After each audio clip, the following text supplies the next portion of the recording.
Ladies and gentlemen, please, we'll be introducing the judges for today's event. I'm not working alone. I have the program manager volunteer for Futo in the person of Mr. Ife Diora Kingsley. Please wave to the house. Please clap for him. He is my invincible MC. So don't think that what I'm doing here, I'm doing it alone. All right? Whatever direction I need, he's going to be directing me. So we are working together. So ladies and gentlemen, I would like to introduce the judges in no particular order. I have the CEO of the company called Bondly,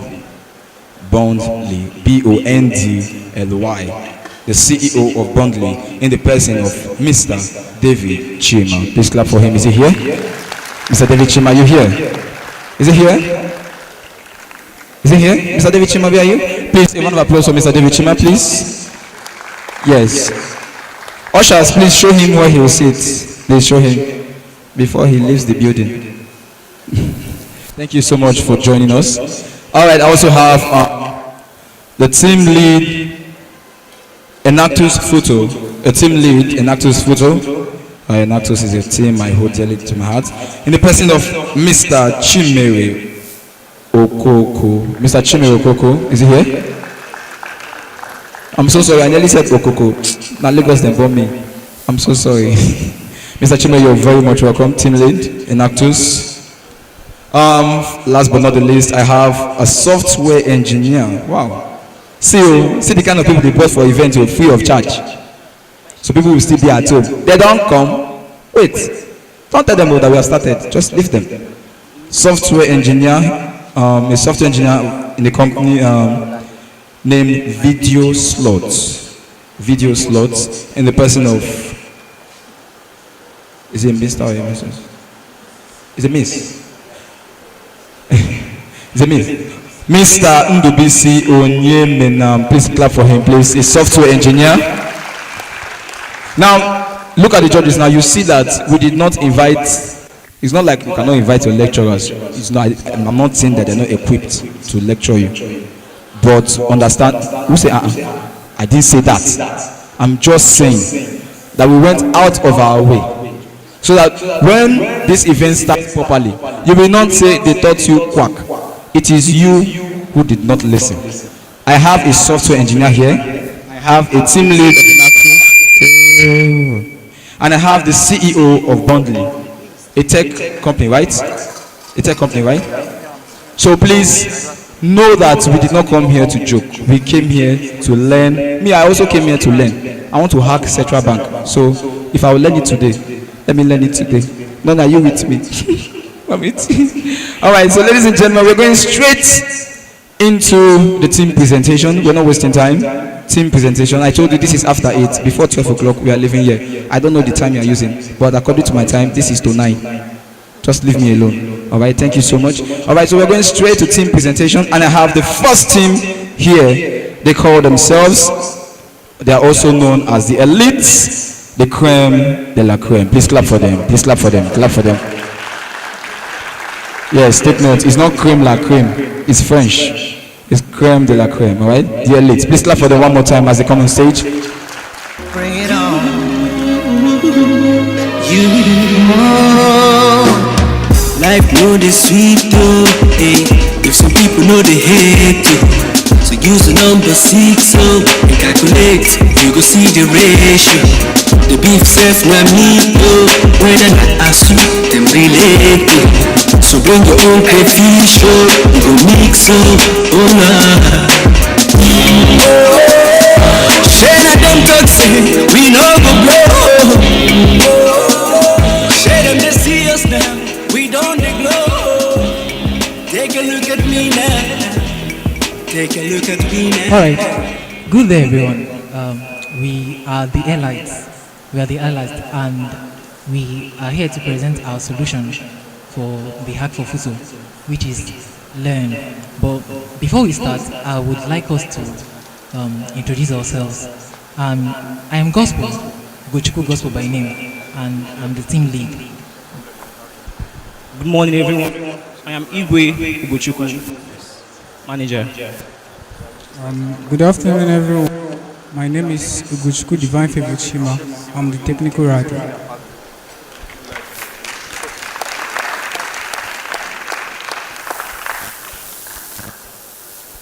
Okay, before we start the presentation, I would like to present. Sorry, hold this one. Okay, I would like to present our problem statement. What actually led us to build this solution, right? Okay, now as students progress to higher levels in school, we all encounter a problem, and that is the availability of tutorials that are tailored to us starts decreasing. You get, um, we start choosing our different options. So these tutorial masters that actually guide us and provide tutorials for us to learn start focusing on the lower levels, because we start choosing options, so it's not cost effective for them to cater for all the options. You get, and also our subgroups they provide like a barrier to communication. Imagine this person in this department has a class WhatsApp group, this person in this department has a class WhatsApp group. Now if there is information exchange that wants to go from this group to this group, you now have to contact the admin for this group and start asking, oh, can I post this stuff? You see, there is a barrier to information. Information doesn't flow freely. Okay, so now what is the solution we are presenting? Now, Learn addresses these challenges by providing a centralized platform where students can exchange information. So now, since we have a barrier, we can now provide a solution to that barrier, and that is by providing a centralized platform where everybody can just come, post their mind, get information, collaborate with each other, exchange information quickly. And now, students can also collaborate on learning. Now, by empowering students to create and share tutorials on various subjects and topics, Learn ensures available educational resources are accessible to all. Now, in this platform, apart from solving the problem of the communication barrier problem, the problem of tutorials, we also solve it, because Learn now provides a platform where anybody knowledgeable in it, so you could come on to Learn, create tutorials on that topic, put it on Learn, and then others can actually benefit from it. Now, students can choose to add price tag to their tutorials, turning their passion for teaching into a lucrative venture. Now, Learn is not just a learning platform. Learn stands for learn and earn. While you are learning, you're also earning. Now, those that decide to put their tutorials on there, they can decide to make it free, they can decide to add price tags to it and earn from it. You see, this first content here is actually free because it doesn't have a price tag. Now, the second one that you can see down here, this one, it has a price tag. So if you want to add a price tag to your tutorial, you can actually add that, and people will benefit from it. You as the creator, you also benefit from it. And now the best part is that it's not just those that are in your level that are going to benefit from it. Learning never ends. Those that will come after you will also benefit from this tutorial we've put out here. Those after that coming up again will still benefit unless Futo dies out and learning ends, in general ends. That means, but that's not possible. Learning cannot end. So you keep on earning infinitely from what you've put out there. And the best part is that it's not just one tutorial you can put out. So you can put out as many as you want. Now, by eliminating the fragmentation caused by multiple WhatsApp groups, Learn fosters a sense of community and collaboration among students, facilitating seamless communication. That's big English, but basically, the thing there is that we are now breaking the communication barrier existing between different WhatsApp groups. As you can see here, this is a normal post giving engineering students tips for vector mechanics. If you are in the engineering field, you can relate. And this is just a normal post. You can come on here, post what you want, like post your mind, your thoughts, ask questions, basically anything. You're not limited. Just like how you do on Twitter, for example. Now, how does it all work? How do you come onto this platform? How do you assess the contents that we have? How do you key into the platform? Now, the first step obviously is to sign up and create a personalized profile. Now, the next part is to browse through the wide range of tutorials we have. you can create tutorials on any topic. And when I say you can create tutorials on any topic and students can learn on any topic, I mean any topic, not just maths or physics. You can create topics on any genre. For example, you can create topics on art, for example. You can create mathematics. You can write novels or anything you want, basically. What happened? Okay, all right. Now, okay. So the next part is you can contribute to tutorials. After exploring the wide range of tutorials we have, you yourself, you can contribute as well. This is the page. You can write a title, add content, and then post, and people will actually be able to buy from that. So you share your knowledge, expertise by creating your own tutorials, choose your subject area, set a price tag if you decide, and publish your tutorial for others to access. Now, what are the features we plan for the future? We plan to add image support for books, a recommendation system. Right now, you can post books, but in the future, we plan on adding support for video content. I mean, it's been implemented, but it will be released very soon. Support for video content. So if you have videos to post that you want others to learn, you can also come and post it on there. Now, these are the team behind the elites. This is me, Gospel. I'm the backend and mobile dev, and also the team lead. This is Divine Favor Chima, him here. He's the technical writer. This is Igwe Ogochukwu, the project manager. And this is Okoroji Favor, the UI designer. I don't know, it seems like she went out, so. Oh. And if you want to contact us, this is the email to contact us. And thank you, this is the project.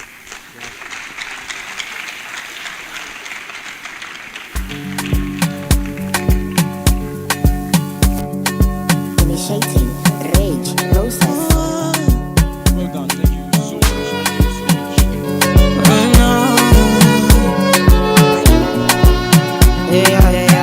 DJ Holo, please, one more time for this wonderful team. Please, one more time for this wonderful team. They said technology is meant to save lives and solve problems. So I believe the judges have one or two to say or ask before you are dismissed.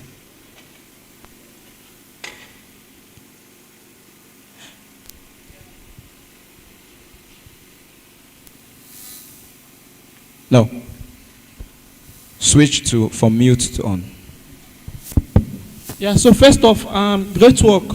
I saw your app, I saw your GitHub links, great work and nice presentation too. Please, a round of applause for them again, it's not easy. So, generally, your name is Creme de la Creme, right? Creme de la Creme, yeah. And I think you have another name too, and the product also has another name, right? Creme de la Creme stands for the elites, and that's what we are. So, generally, just a tip. If you can stick to one name that is sticky, if you can stick to the name of your app or something, it helps, right? Right. To be honest, the product is more important than the team or any other thing, right? Yes. Because if there's no product, there will be no team to be around the product. So in the future, for marketing purposes, if you can stick to one name, the name of your app is great. Yes. So we know Flutterwave, we know Google, we know Facebook. This might not be the parent name of the company, right?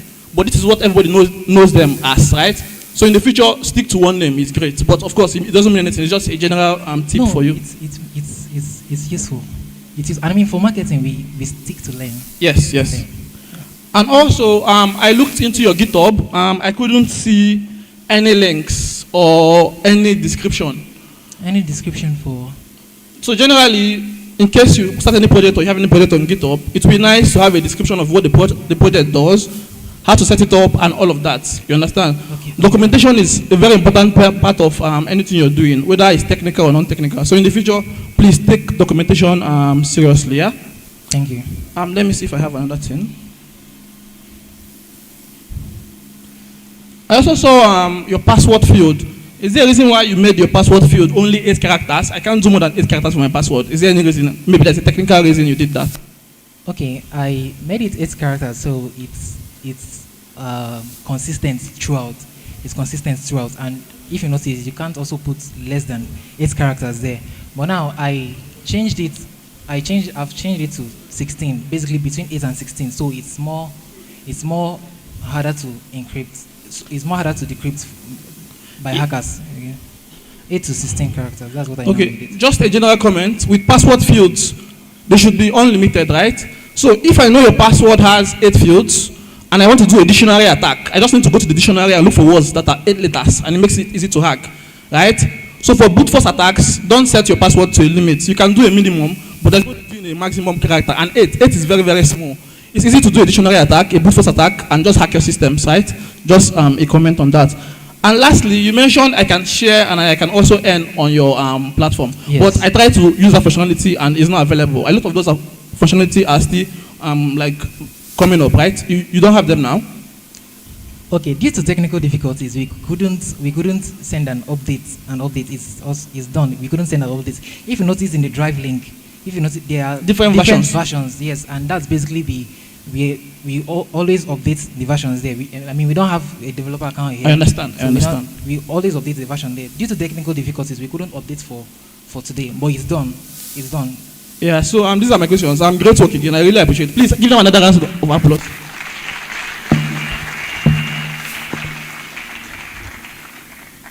So thank you. Now I want to know, how do you ensure that these materials, for now you are not doing the video support, right? Yes, we don't do the How do you video ensure support that these now. materials are always available whenever the students need them? Let's say you want to share a tutorial for someone. Let's say you're good in math, you want to share it. You can come onto the platform, write a book on it, and then it's stored in our database. Now, when someone comes there to scroll through the feed, all those things are retrieved from the database. We have a database where we store those things, and it's readily available. Anyone that wants to access it can come and access it. It's readily available, and it's a hosted database. It can be accessed anywhere.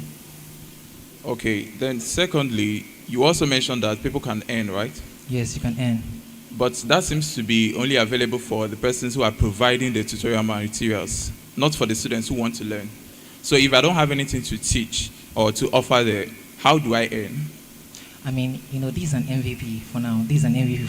And we have plans for that. We have plans for that in the future. It's coming up. Okay, what are some of your plans that you have for that? Okay, some of our plans are, basically, since we have access to a wide range of students' communities, we could post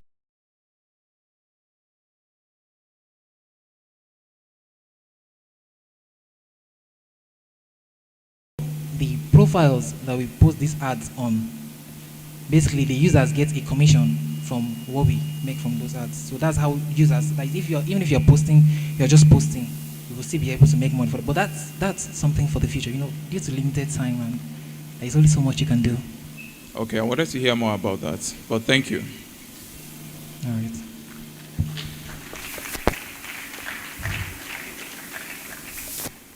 Okay, so hi guys. So generally, I'll just give feedback, and then I'll ask question, right? Okay. And my question is not going to be on the technical point of things.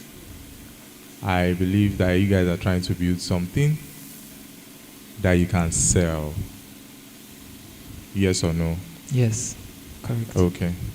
So please, next time, when your slides should not be more than 10, 11 max. That's one. Two is try to stick to bullet points. I got bored because you were saying many things. I had to go back to the slide. But I think one thing I'm missing from this is, what is your business model? I didn't hear anything about it. If you're not doing charity, then you should explain how you're planning to make money from this. Okay. Should I? Yeah. Go ahead. Go ahead. Okay, right. For the business model, for the now stuff that has been implemented, we make money from creators.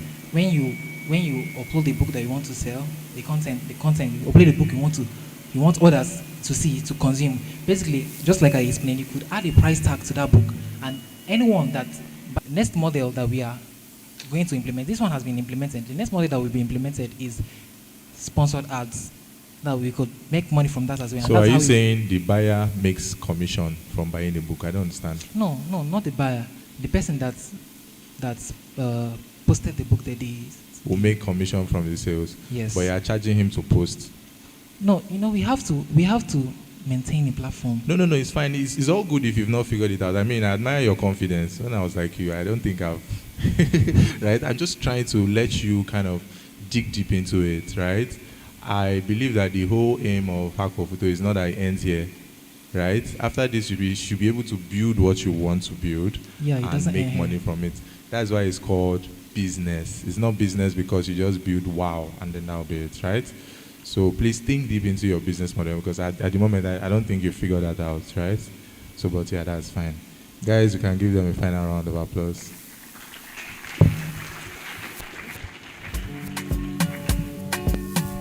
Thank you, Creme de la Creme. Please take a bow. Take a bow. Don't walk like you just lost money. Take a bow.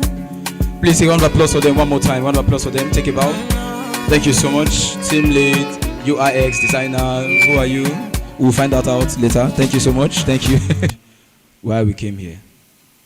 We are here to help Nigerian students. So true. After your tour, you are the one that will start hunting. Some of you, I don't know how you, some of you, you meet lecturers. I don't know how your lecturers help you personally based on tutorials. I don't want to ask. Some of you will now start hissing. So let's not even go to that part. But please, I just want to make this announcement to all other teams that are here for discussions and questions and to the headline sponsors of this event, Aya Labs. Please clap for them. Please clap for Aya Labs, the headline sponsor.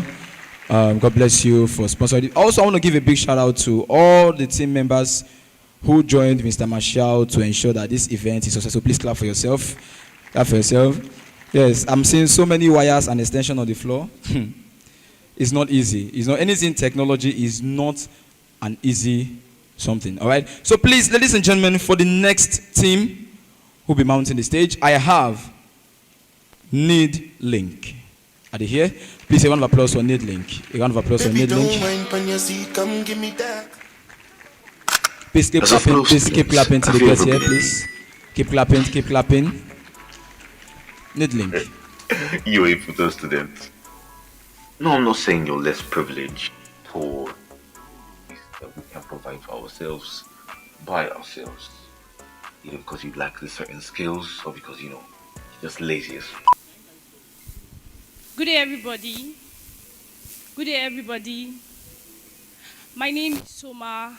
I'm the technical writer. I have Richard, our team lead. I have Maxent, our developer. I have Bobby, our developer. I have UC, our UI UX designer. I have Magrimo, our graphic designer. And together we are Team Needlink.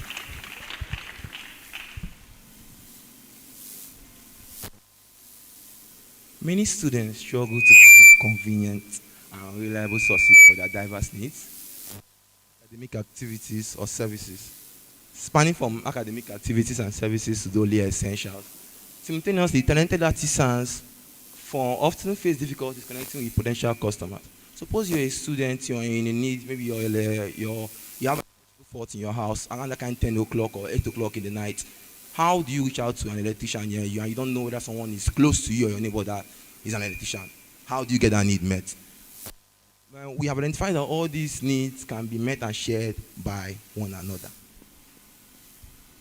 So we brought out a solution to solve these problems.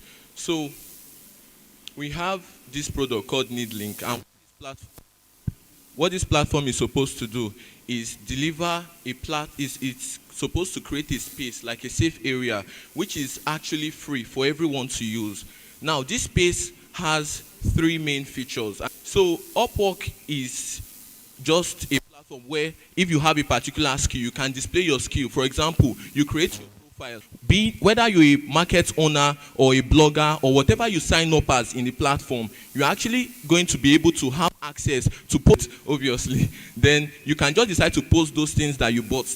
On being the place where people like CMC Media and other medias around Futo can just display out campus news that like things that are going on around campus activities right now, but there will be upcoming features later in the future.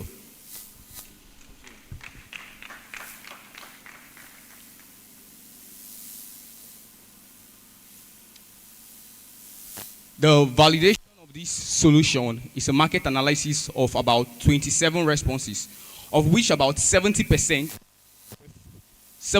of people were found out to do business, not just for business sake, but as their daily endeavor. Analysis, we saw that about 48% were mainly 300 level, giving us a clear understanding of who our target market personnel are. Also, about 80% of students are ready to publicly showcase their skill to the environment. Next question. Also, from here we have about 60% of people carry out their advertisement platform on WhatsApp. But we all know that WhatsApp is limited to the amount of contacts you know. But with Needling, all these limitations have been covered.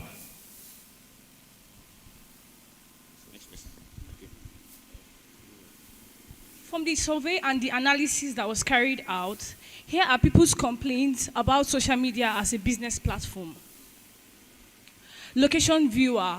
With Needlink, your location pops up where your services or the business you're rendering takes place. So it's easier to get people within your jurisdiction for the service you want to get. The ability, these are.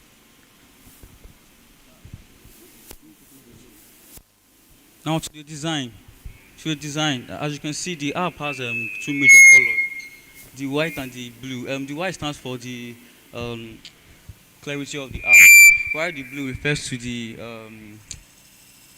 reliability of the app. And then on this page, go back to that one. So on this page, you can see that the app is for everyone and anyone, where you can sign up as a normal user, a freelancer, a business owner, and a blogger.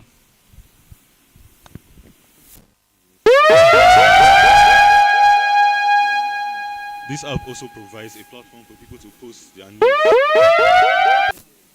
news. Please, to other teams who will be coming up on stage, please, whenever you hear that alarm, please just note that your time is up, right? 5 minutes. I'm sorry. It's not my fault that the microphone was misbehaving. I'm so sorry. Thank you. Over to the judges. Yeah, so great work, team. Please give them a round of applause. So taking note of that. And we understand that this is acting up, so no worries about that. So, I think first off, I'm happy that your team name and the name of your product is the same thing. So if I go home today, I don't have to stress about trying to know what you guys do, right? I know it's just one thing. I can always have that in my mind. So great work with that. Also, great work with documentation. I think I looked at your GitHub repo. I saw the live link. I also saw the documentation that you did. So great work with that. And just a comment. So generally with teamwork, I know everybody wants to show that they did some work, right? But if you're short of time, it's okay for one person to talk and do the presentation. We don't need everybody to talk, right? Yeah, a team is all about being supportive for whatever a leader is doing, right? So you can all stand behind your leader and he does the presentation for you so you save time, right? Just a comment on that. Also, I was super impressed. I used your app. I tried to create something to sell and somebody called me within 1 hour. So I was really wowed. It means that you guys take your product very seriously. Because I was thinking it was all fun and games, but I created one product. Somebody called me and was asking me what do I want to buy. So it means that you guys take this seriously. So generally, I see that a lot of your features are still upcoming. Example, I can't see any form of sharing on your platform. You mentioned you're still working on your sharing, right? Okay. So I'm curious, what is the hardest problem you solved while trying to build this app? What is the hardest problem? The hardest technical problem that you solved while trying to build this app? Okay.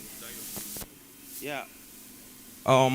When it comes to location or pinning down, getting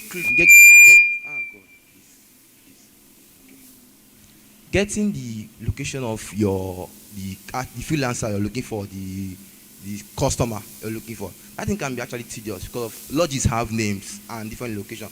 If you're going to Zebudo and you're directed to Kamiko Lodge, it might be difficult locating that. So we want to make use of the Google location feature. You can continue. Yeah, it's among the features whereby you save your location via Google latitude and longitude figures, and it gives you a name. So when you're getting to the person's location, the person also saves this. So Google location will draw like a parallel line or a line for you to look at. Once you tell the bike man, okay, follow this navigation, you get to that place. Yeah, so I think it's great. And of course, this problem you're having is not just to you. For most companies trying to do kind of marketplaces and delivery, the location problem is something they have. And I think you're trying to solve it in a very good way using the Google API. So go to work. Please, another round of applause for them. Right, thank you for your presentation, right? Yes. I have one thing to say. So I like your idea. It's very important because when we come to school here, there are many students who have some businesses, but they are trying to put it out there. So they're looking for a platform that could help them who wants to call someone that would clean their lodge, right? How do they go about this? So do they call someone? When they go to your app, do they call someone or they get to be on platform without going to messaging platform like WhatsApp? Okay, thank you for that. Then, secondly, the last thing, right? So these vendors, do they get to pay a percentage for being on your app? Okay, that's under the business model.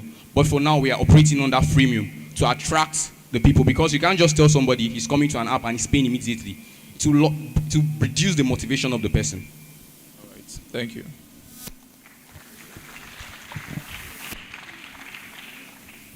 All right, so I think my questions are answered. Thank you very much. Thank you. Baby, don't mind when you see, come give me that. Please, a round of applause for Netlink. A round of applause for the Netlink. Dance make you feel like carnival. I go lock you Thank you down so like much. criminal. One touch feeling like 1 million. All right. People just say what you like a cinema. All right, ladies and gentlemen, we've had two teams come to tell you how to solve a daily problem as a student. So we're going to take a break from team presentation, and we are going straight to wonderful events. If they are here, please let's not waste time. Can we give a round of applause to the team known as the Super Team? The Super Team, are they here? Please a round of applause for them. Please keep clapping. The Super Team. Thank you so much for being a part of this wonderful. Please keep clapping now. Don't stop clapping until they come on stage. Thank you so much. It's not easy. Baby, don't mind when Thank you. see, come give me that. Jump up on my body like animal. It's good afternoon or good morning, everyone. So, my name is Alex Favor Chkripka. I'm a developer relations guy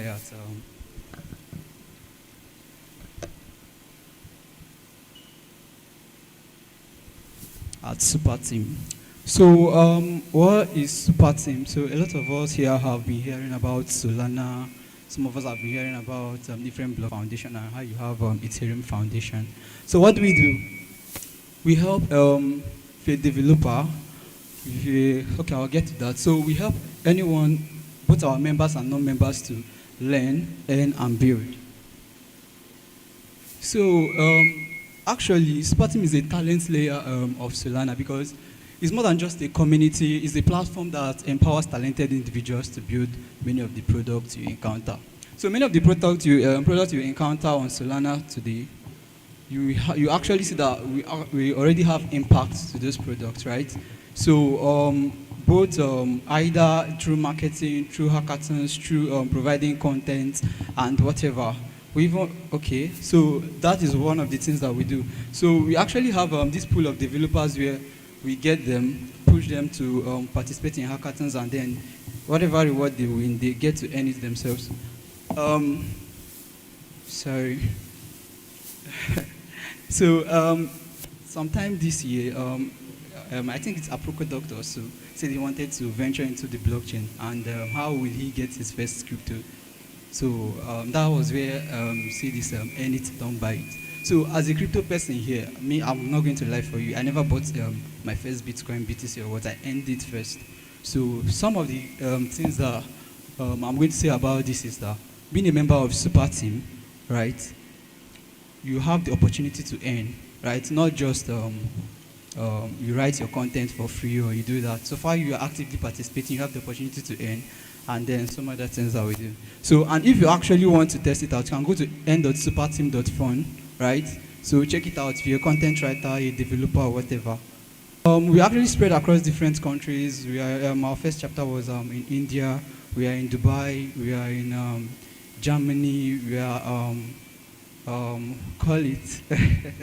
So basically, What we do at most of these different branches is actually help native content creators, help people that are indigenous in the environment, show them to the limelight and say, oh, this guy can do this. How far? So, it's okay.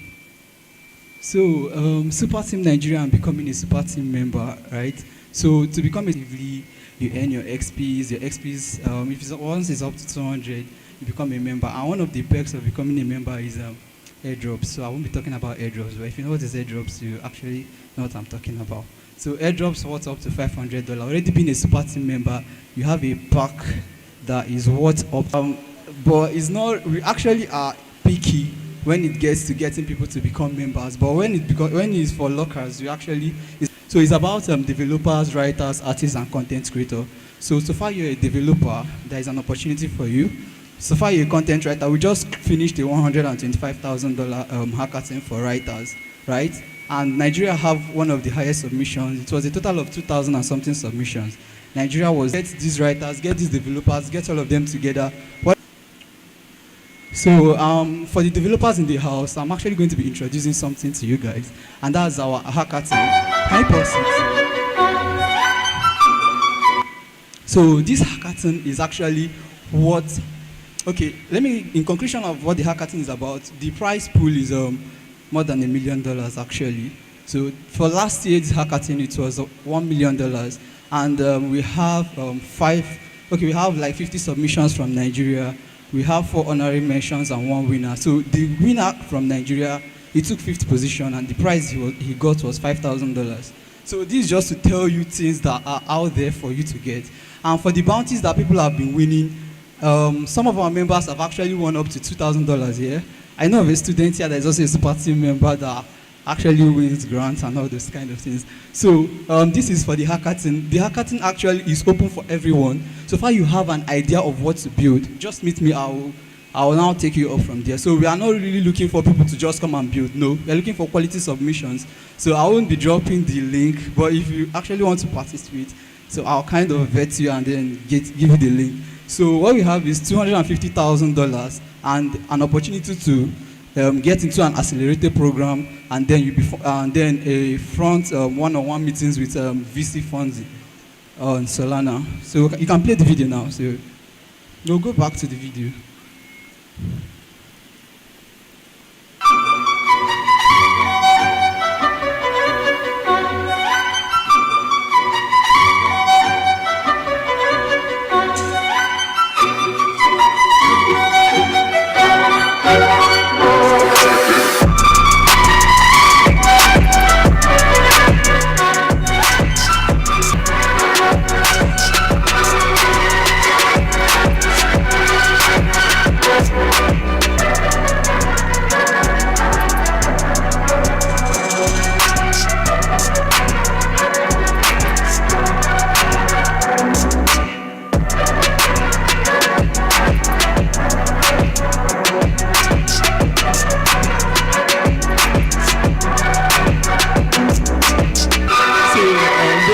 What is here is that if you have any idea on DeFi payments, consumer applications, whatever, just come up. So the next slide, please.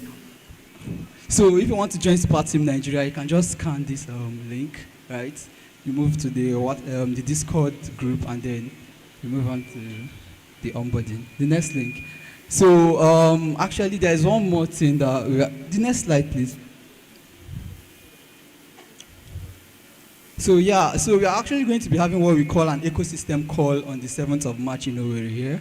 So it's actually open for 50 persons, right? And it's going to be at Bontripod Hotel. But the attendees we're actually picky about most of the things we do, right? So when you apply, you see a WhatsApp group, you join in, and then we pick the first 50 persons that will be going and all that. So basically what we do there is just watch latest developments on Solana, latest products and all that. So just chill stuff, so everybody eat and go, nothing much. So next slide is actually, this is the end of whatever I'm doing here. So this is a proof that you actually participated in this event that we actually sponsored. So it's just 100 pieces of NFTs that are there. So I won't be really saying what is actually. I think that's, sorry. So I think that's the end of whatever I'm say here. Thank you very much. Please, a round of applause for support team. A round of applause for support team. Thank you so much. So you can actually claim the NFT. Like he said, it's still on the screen. If I'm obstructing top weekend over. Please, a round of applause for them. A round of applause for them. Techstars. Techstars.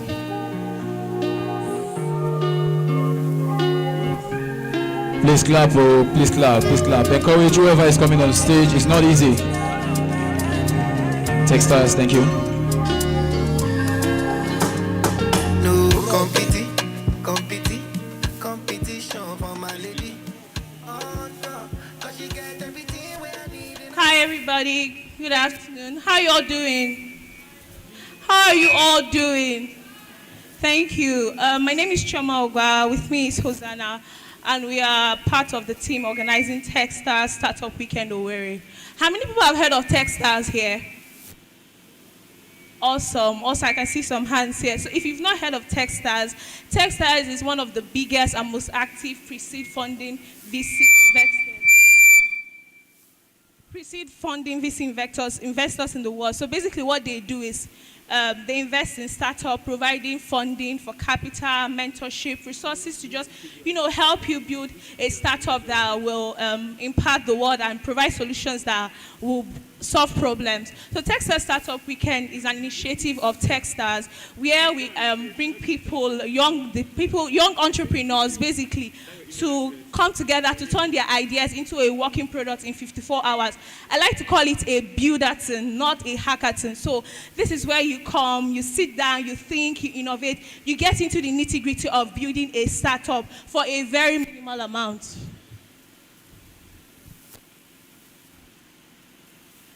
So it happens in 3 days, basically. That's why I say it's a 54-hour event. The first day, the second day, and the third day. On the first day, you come in and you meet different people from different walks of life. You meet developers, you meet enthusiasts for tech, you meet product designers, just different people. And you come together to form your teams. You don't have to have a team before. You just need to be interested in building. You just need to be interested in tech, in building a company. And then you come together and form that team on the first day. On the second day, that's when you get to building. This is where you get to thinking. You do things that you've never done before. If you've been watching pitching, if you've been watching startup founders do anything, you see them thinking, or they are having strategy sections and meetings. This is the time where you get to participate in it actively. You build solutions that will actually work, not fairy tales, things that you can actually build and people will say, oh, after a while this is actually working. And then on the third day you learn to pitch. So beyond what you're doing here, it goes to a different level because your hands are held and you're being taught how to build your pitch deck, how to actually give an elevator pitch in less than 5 minutes so that your audience are able to get your solution, your business model, and the people that you're actually selling to. Okay, so aside coming to startup weekend and meeting amazing people and probably getting to meet your potential startup founder, startup weekend participants of startup weekend get free 1-year domain name and hosting plan from our sponsor GoDaddy. You also get $300 worth of Google Cloud credits. You get 3 to 6 months incubation for your startup after the startup weekend. You get access to Notion enterprise softwares, internship and scholarship opportunities, certificates. Of course, we're going to feed you for the 3 days, and all you can use internet, and swags at the end of the weekend.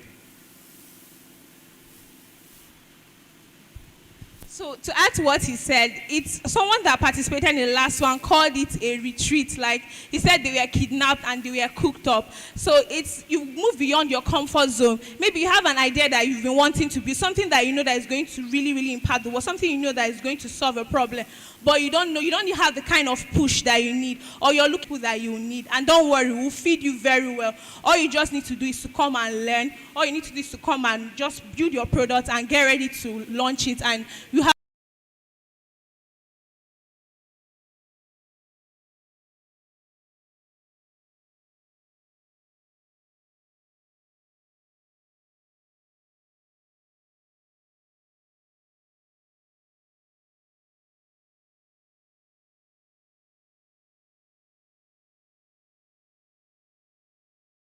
accelerator incubator program, so we don't want a lot of people. So I want you to just click this link here, and immediately you have someone that will give you all the information you need, and you register to be a part of it. The event is actually happening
And trust is the bedrock for any society to develop. And it's a useful tool. Right? So trust, for instance, how do you establish trust? So you said you are going to Futo now. When you bring the degree to me, on a normal basis, I will say an original degree printed at a certain level. Right? You go and check for a reference. That's a confirmation of trust. Right? But then sometimes people may not, may just be like, okay, what did they teach you at Futo? And this is simply because there is no, for instance, if there was a strong rating system within Nigeria, or that was globally accepted that could rate one school versus another, we will be able to tell, okay, we can trust Futo. And because this is the quality bar that they have met, and they've met with everybody else. Right? Same thing is in business. You sign a contract. That's a symbol of your trust. If that contract is broken, there's no police, there are no real courts that are really supporting us. So in the absence of trust and trust infrastructure, right, a country cannot progress. Now, but having said all of that, I think it's important when you're thinking about opportunities, is how do you build to solve infrastructure problems, or low data problems, or low trust problems? I think there's a lot to talk about there, as you think about your future. Okay? Let's see. Okay, great. So I think you can actually build products that people trust. I used to work for a fintech called Migo. I was the MD of Nigeria and the VP of growth globally. Right? And it was one of those products that where I actually could see that within the UX, you could bake in trust. And just by the way the product was designed, you could get around the low infrastructure, low data, and low trust issues that I mentioned just now. Blockchain is an obvious, right? But those principles can apply to building anything.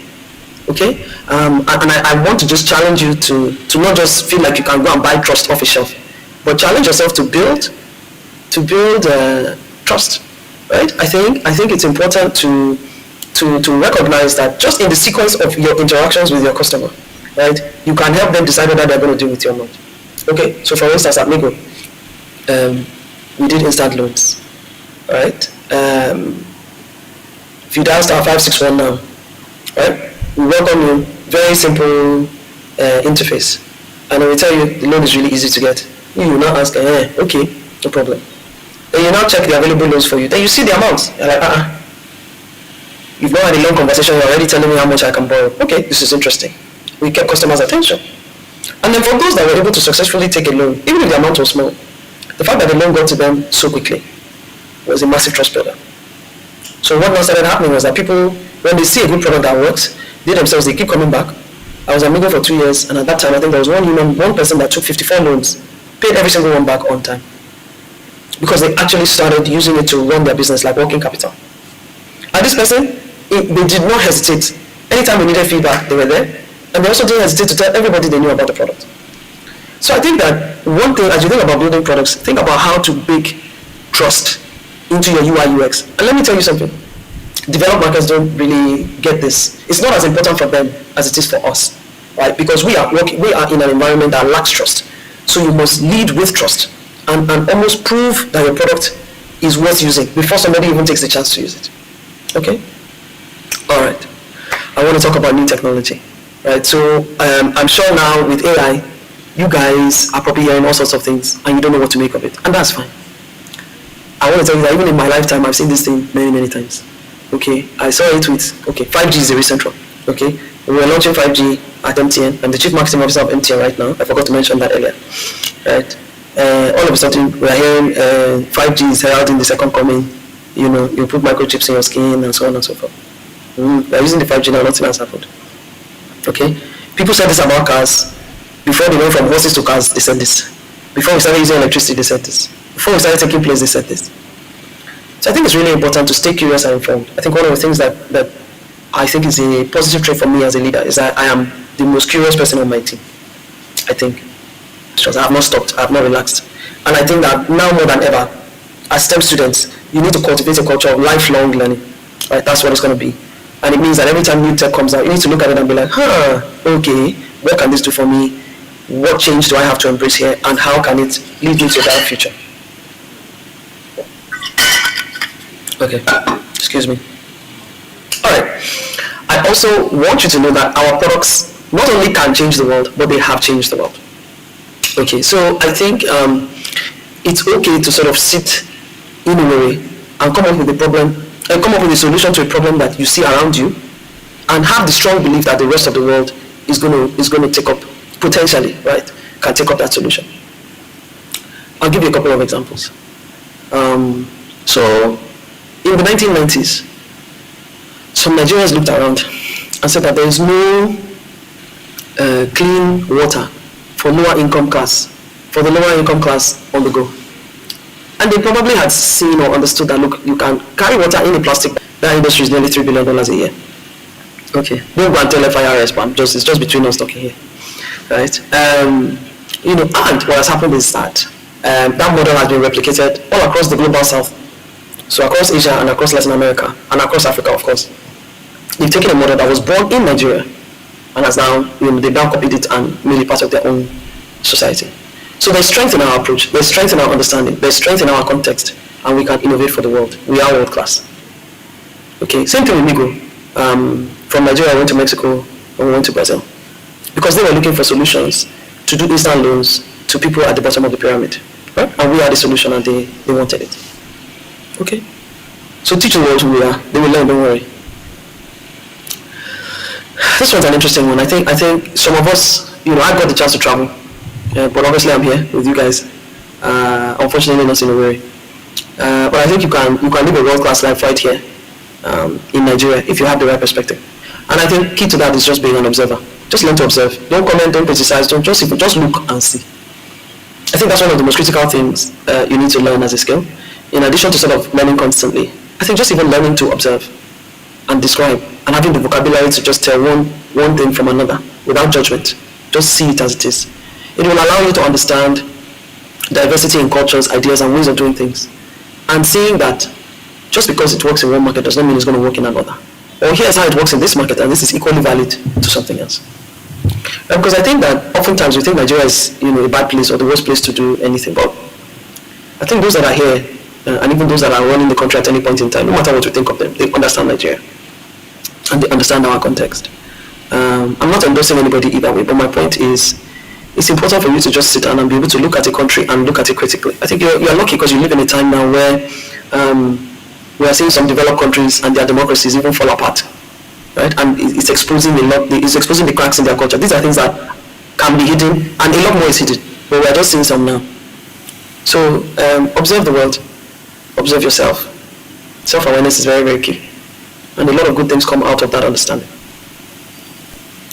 Okay. Particularly one of the things I was looking forward to that I'm so upset I missed now was coming to Futo and just understanding what you guys are doing, what you're building, what's happening with software versus hardware. Software is eating the world, but it can't do it alone. It must do it with hardware. And you guys are so well positioned to design hardware solutions for Nigeria and for the future.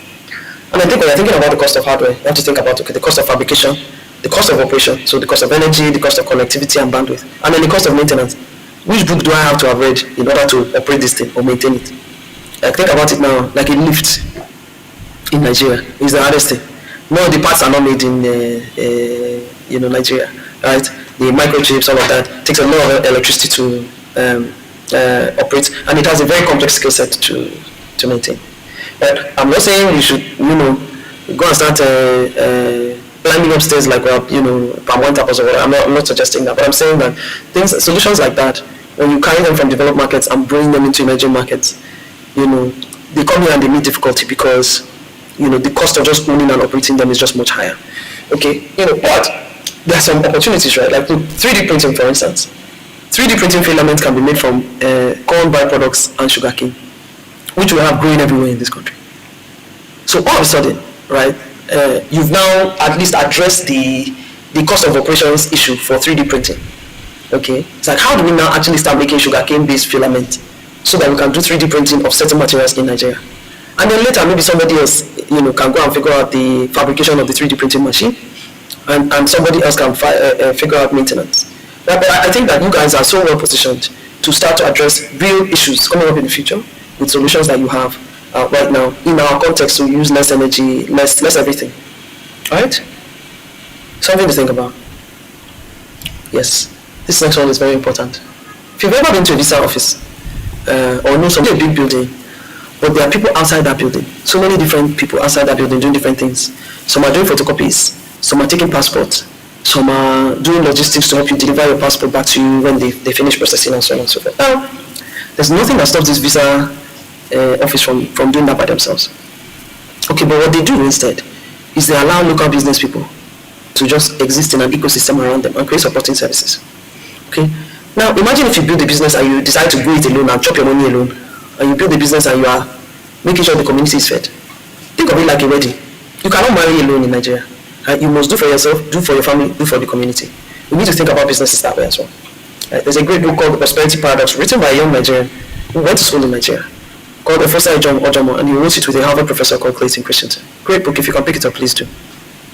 It will teach you how to build. And I'm saying this because it's important that you learn how to build this way, so you build much bigger, more sustainable companies. And you can do it. Basically just taking smallholder farmers who normally cannot afford to buy seeds and fertilizer at the beginning of the harvest, help them farm, help them harvest, make the profit of the middle system. So anybody else that wants to go and manage smallholder farmers can just take their software, and the software will teach them how to do it. But they know how to do it so well because they did it for 50,000 farmers first manually. Then they baked it into software, and then away we go. Okay? So the way to find the next unicorns, right? So what Thrive did was they took agriculture, they tuned their ears, right? And this is what you need to do, is train your ears to hear friction and frustration. Okay, so friction, you usually hear customers talking about pain points, unmet needs, right? Why can't I do this? I wish I could do this. I want to be able to do this, right? When I try to do this, why did it take so long? Why does this person give me a headache, right? Why is this thing so difficult? As I've said this thing like this now, I need you to just start training your ears. When you step out into the world and you just hear people talking about things, raw materials, some operation that converts it into something that you can sell, the selling process, and then there's a lot of other supporting activities that happen, marketing, sales, and so on and so forth. Right? But it's basically input, operation, output. Inside there, just apply one or two technologies that you are working on right now, and you have a lot. Like for instance, now half of the tomatoes grown in Nigeria spoils. Why? Because we don't have much tomato processing. That's an operational problem. So if you start doing tomato processing in Nigeria, not only do you make tomatoes a more viable industry for farmers, and they will start farming it, right? You can then capture a lot of value because that operation step, that step of keeping the tomato viable, is now more profitable. Okay, so I think it's just a case of listen for frustration and friction, learn to train your ears, and then add one, maybe two technologies to any sort of brokenness that you find in the value chain, and away you go. So look, I know it's been a brisk, very quick 20 minutes. I hope that this video left you with, and stay safe. Enjoy the rest of your conference. Ladies, one more time for her. All right, so we're going to do this very quickly. I know some of you are looking for where I am. Don't worry, just listen to my voice. Don't bother about where I'm standing. Just listen. Thank you so much. All right, we're going to do this quickly before we call up the next team. All right, I'm going to give 4 minutes. 4 minutes. 4 minutes. I want you to stand up from your seat and talk to 5 people you have not seen before. Your time. When I mean talk, I don't mean alpha. You go and sit down. Ask questions.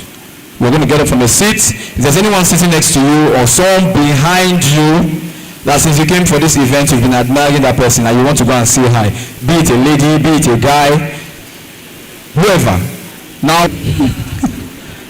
all right, ladies and gentlemen, Mr. DJ, please give them 4 minutes, 5 minutes. Please get up from your seats and say hi to someone. Go and meet someone. You can talk to any of the judges. I'm sure the judges, are any of you married? All right, Mr. DJ, give them 5 minutes, 5 minutes. Next team, please get ready. Don't talk to someone you know. Leave the person you know and talk to someone you don't know.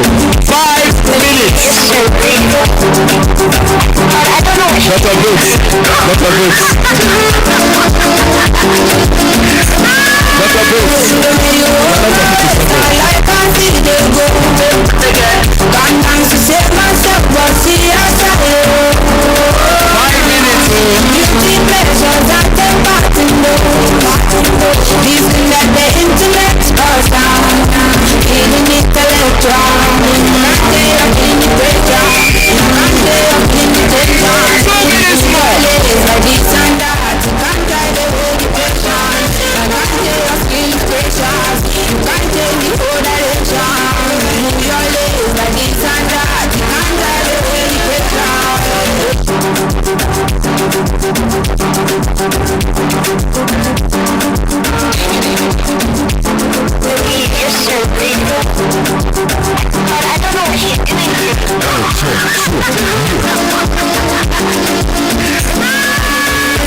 Try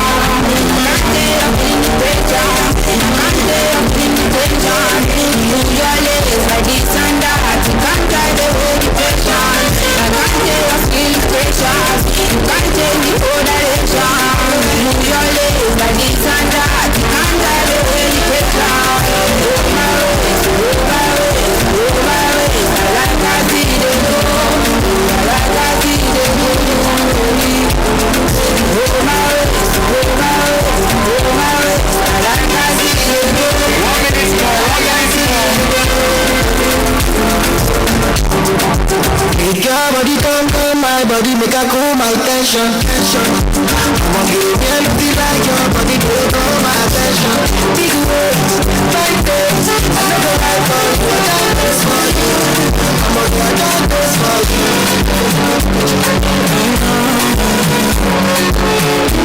Now is opportunity. Baby, increasing the commands. 15 days cycle. So leave it there. You can see me look at I balance. Remove fight. I'm balancing it. I'm allergic to stop. Not ready for confusion. Really need to make I show now. Stability. Not ready for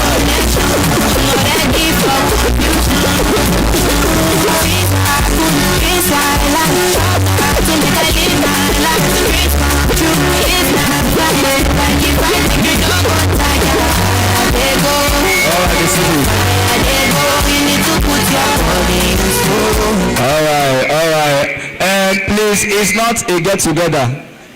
Hello, I'm sorry. Futo son is here. Wow. One time, FinSec, I see you. Please now, why are you asking how many children does she have? It's not a get together. Please come and have a seat. Thank you so much. Thank you so much. If you like, after you type the number for the person phone, collect the phone.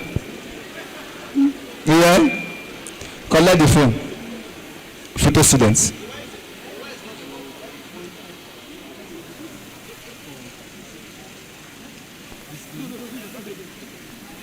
That day is okay. Alright, please, can we have our seats? Can we have our seats? You know, when we started this, some of you feel like you don't want to do it. Until one fine girl passed you, say, okay, I will collect number. Please, can we have a young man? Hello, sir. Can you please have a seat? Thank you so much. Thank you so much. Who kidnapped one of our judges? I only said miss for introduction. Who kidnapped one of our judges?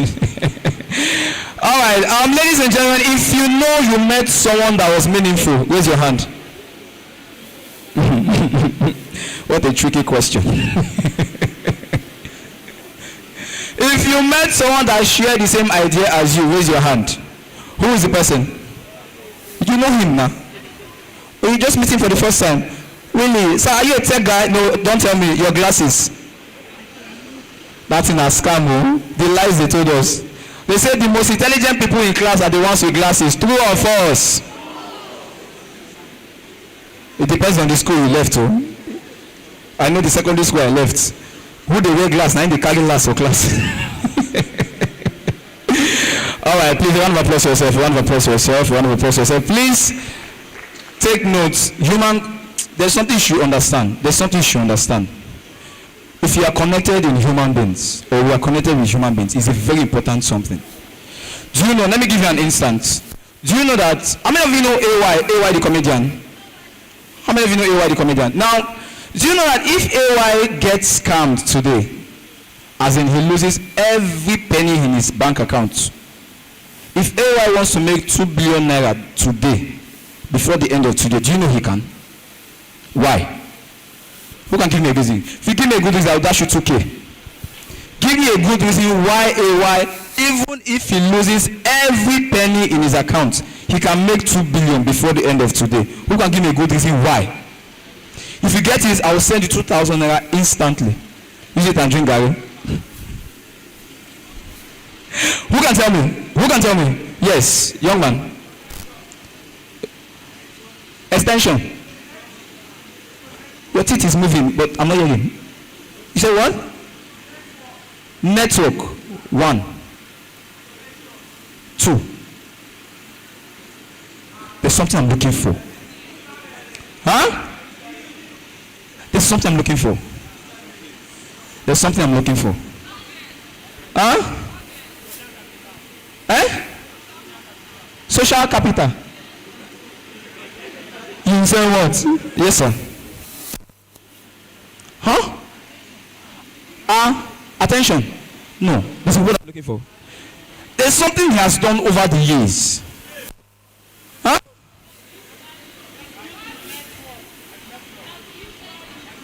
He has built what?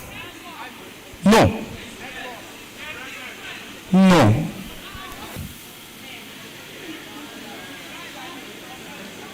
Should I tell you why? 80% of the committee go and check. Both the ones we blow, the ones we unblow, many of them came through his platform. If you don't know, go and ask. Go and ask. Even the both you are seeing today, many comedians you are seeing, they came through his platform. But many of us don't know. He raised men and left money. He decided that he's going to raise men and leave money. But today, yes, his house got burnt one time, right? From the roof to the floor, everything got burnt. But he has rebuilt the house and is living comfortably. Do you know how many people supported the building without you knowing? It's a lesson today. Learn to build network and contacts.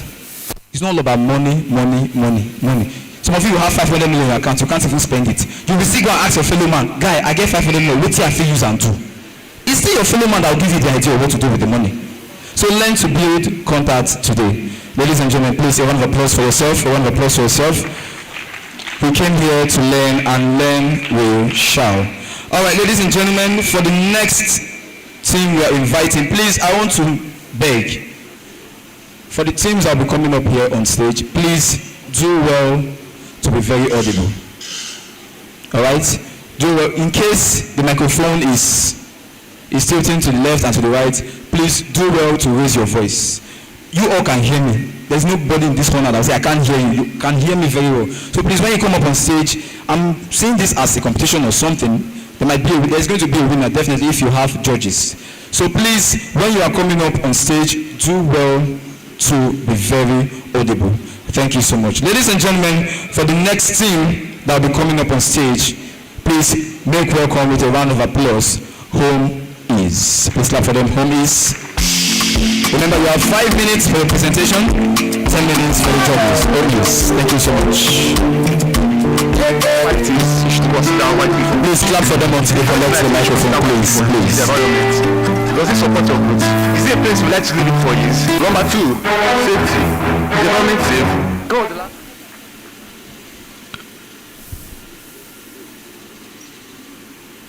Good afternoon, everyone. Welcome to Half of Futo 2.0. I hope you have been having an amazing experience. All right, so I'll be presenting to you what I've been building for you. Welcome to Ease, Homies. All right, before we tell you what Home is all about, let's talk about the why first. I'll tell you a story. The 100 level.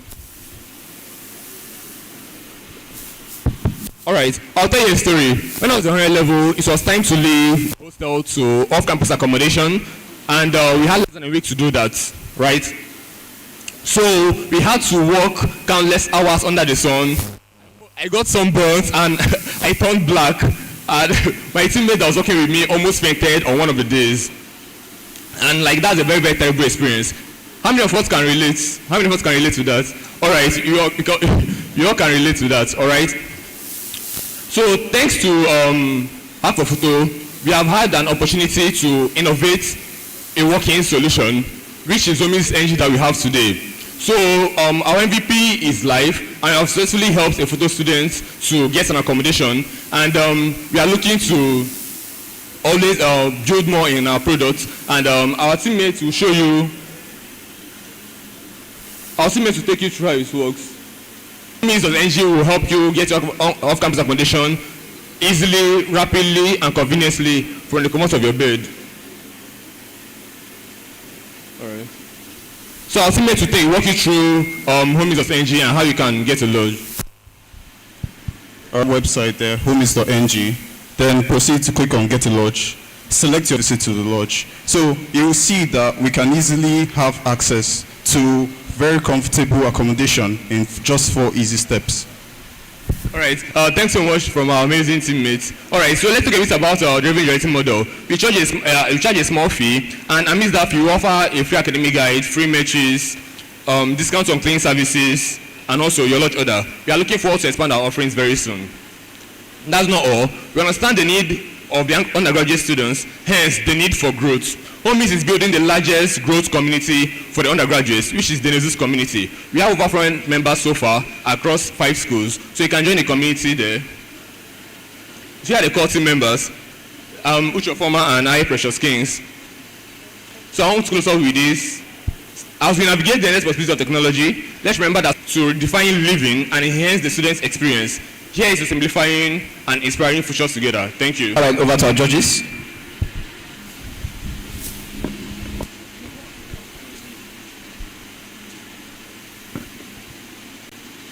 Yeah, so great work. So please, can we give them a round of applause? Wonderful presentation.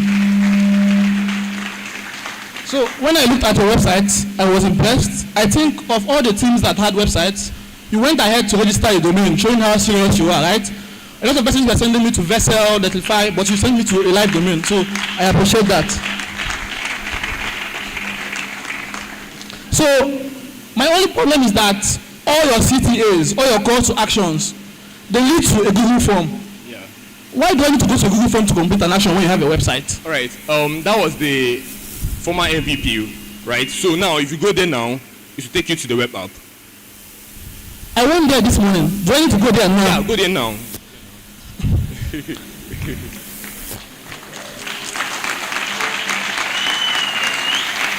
Yeah. Of course, I won't go there now because I went there a few minutes ago.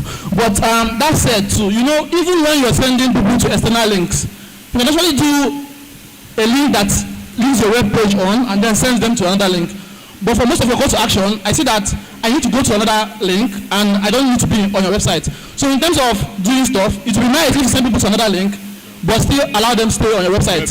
Because most times when I went to the Google form, I was struggling to find out where your browser tab is. Because you know, people are very busy, they have different tabs. So that's something that you can do. Yeah, thank you. Yeah. So generally, everything looks good, but I would want you to complete most of your processes within your website or within your app. Because if I go to a Google form, there are so many steps. People are very busy. You have a very limited amount of time to get people the attention of people, right? So you have to make use of it. Yeah, so that's just my feedback. Great work. Thank you. So thank you for your presentation. I particularly like this because even as an undergraduate, we face the issue of finding a lodge. Last semester, it was very difficult for me to find a lodge. It took agents or so. All right, thank you so much for that question. We have partners that work with us, and we also collect the caretaker details, right? So instead of us to always go to the lodge to confirm the availability, we just call and the update is from the backend, from the admin dashboard. That's just this. All right, thank you. Then finally, what if the caretaker says, oh, this lodge is vacant, and then maybe someone comes immediately and says they want to take the place? How did they reach out to you to also update that vacancy? Yeah, the update has a time interval. So it might be 24 hours. While we are building, we'll look for one that matches and innovate into the solution. All right, thank you. Thank you. Okay, so my guy, you don't try. So I won't lie. I think I'm kind of, I'll say impressed. Thank you. And the reason why I said impressed is, I think it's like a key lesson to say, if you're actually building something, to present it will not be hard. To talk about it will not be difficult. So nice work. But I have, I think, one question. My first question is, this is a very niche market. Yeah. While I was an undergraduate, I tried building something like this, so I won't lie to you. The question now is, what makes you different? All right. And why are you just targeting student communities? Why don't you make it bigger? All right, so funny enough, I actually anticipated this question this morning. So what makes us different is that we have a custom-built recommendation engine that's powering our lodges, that's powering the listings on our site, right? So I really wish the demo could have been displayed on the presentation today, but if it were, you would see that we have many filters that can be used to cut. So what happens is that when you select a lodge, have you used a service like AliExpress before? Good. Then you'll notice that once you buy something on AliExpress, they have a way of pitching to you more products that they offer. Maybe after a period of time, they will tell you something like, here's to go with what you ordered. We implemented that exact same service into Homies here. So once you've successfully booked your first lodge, from time to time, we'll also give you similar, how do I call it, products to match what you already booked in the past. That's your differentiating factor. I also factor. answer the second question. Yeah, which is why did we, since we're in the students community, this is the best place for us to innovate and build a very successful solution. Once we innovate and take care of these niche markets, we are looking forward to pivot or expand. Because I believe Nigeria is having a property tech problem, so we are looking forward to solve that problem in the future. Okay, nice. So that I don't take so much time, I would have further asked more questions. Yeah, okay. And those questions will go into cost. How do you manage? You know, it's not about building. You have to maintain this. Of course. If you don't make money because it's a niche market, then you will fail. Of course. Tomorrow you start another startup, right? Yeah. So the point is, I get your unique value proposition, but I think my major question is, I think I've not seen any answer with regards to why you are just doing. Because see the name, home is. Yeah. It's not lodge is, Yeah. right? I mean, you can do this on a bigger scale, make it something bigger. Yeah. And then also, how do you manage payment fraud? What happens? Someone releases something that is fake, and then at the end of the day, this person, those kind of things. So I think that's my final question. All right, thank you so much for that question. So first of all, you can't just upload a lodge to the website if you are not verified. So there is a way for us to verify anyone, any partner, before the person uploads. And now, until we look forward to the future to innovate. Then to the last conditions, for it to serve as yours, but giving them the inspiration, interior decoration that suits what they are doing. As tech bros, we know how we design our rooms. As writers, as anything we are doing. So we are also recommending those designs for you. So it's just like serve as your home, and you will enjoy and have a wonderful stay in the university. Thank you. Bye. Thank you. I have more questions, but we'll meet after. We'll give them the news. Ladies and gentlemen, please one more time for Home Is. Home Is. Thank you so much. Mana, you have shouted the woo, woo, woo. Are you ambulance? Are you a part of their team? A part of their team? Why didn't you come out? Okay, no problem. All right, so if you are looking for a convenient lodge where they always pump water, because that is the problem of every lodge in Eziobodo right now, we have not seen light since last year. True or true? How are we getting water? You don't need to knock on the lodge gate. Just open it like say they stay for the lodge. Just enter, go straight to the tap, on the tap, and fetch the water. Anything you see, take it like that. All right. Ladies and gentlemen, we would like specially to wish someone, a member of the team for Hack for Futo, Mrs. Comfort. We would like to wish you happy, comfort, come here, comfort. You please clap for her. So I give you my talking gift. Sing for me. I just want to now James Alipopi now, see what will happen here now. All right, Mrs. Comfort, sorry, for the guys who want to ask if she's married or not, Miss Comfort, which team from the stables of Hack for Futo 2.0, from the convener, Mr. Marshall, and all members of the team, they are wishing you a happy. For him to remind you means that you are doing well. Please clap for her. We wish you many happy returns. How old are you now? 20. You're 20 today. Oh, well, if we try to say, look at you. All right, we wish you happy birthday. Mr. Marshall said he has cake. So he has cake for you. So happy birthday to you. Later we'll celebrate you specially. All right, God bless you. Thank you so much. All right, I also want to give. You want to turn out to party now? I also want to give a special shout out. Ayala Smith here, please give us a wave of thanks. God bless you. Thank you so much for being a part of this event. Ayala Labs are here. So if you know you are here, and you know you are truly here, let me hear you say, If you are hungry, let me see your hands up. Why did you eat before coming? All right, ladies and gentlemen, we've heard from Home Is. We are going straight to another team with a brilliant and wonderful idea before we have Ayalab come up on stage. Ladies and gentlemen, please join me as we celebrate Dawn Bots. Please clap for them, Dawn Bots. Please keep clapping until they come up on stage.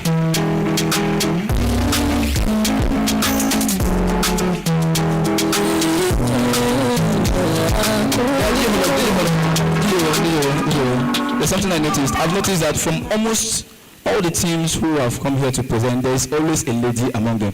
I don't know if people are doing it for the sake of equality, just to be like, let's carry the women along. But from the look of things, it has been the women who have been speaking. And Nashi Hogemut, please clap for them. Please clap for all the ladies. All the ladies are involved in technology one way or the other. God bless you. We see you. Just teach us how to hack Central Bank. I will be happy. Thank you so much. All right. Dumbots. Okay, good afternoon, everyone. My name is Obidiego Chinazam Benita, and I'm the team lead and project manager of Dumbot.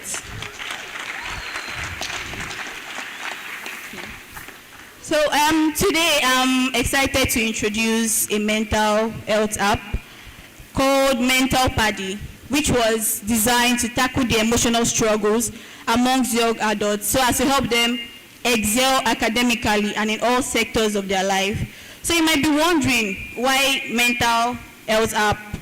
So over the past few years, the level of psychological challenges amongst young adult factors, physical factors, many factors, we all know these things, and this has led to a negative impact on the overall well-being.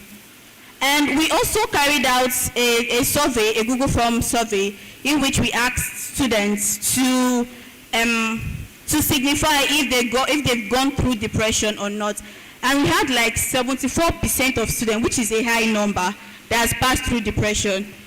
So that is why I and my team built Mental Paddy as a platform to diagnose and procure relevant solutions using our therapy AI, mood tracker, and in-app therapists. So in a country with nearly 50 million young adults like Nigeria, Mental Paddy targets a significant market, particularly within the tertiary institutions, because we're looking at starting from our environment. So our market opportunities can be actualized through in-app purchases from the Futo guidance and counseling. There's a Futo guidance and counseling unit in this school, and we went there to talk to them, and we've gotten support from them.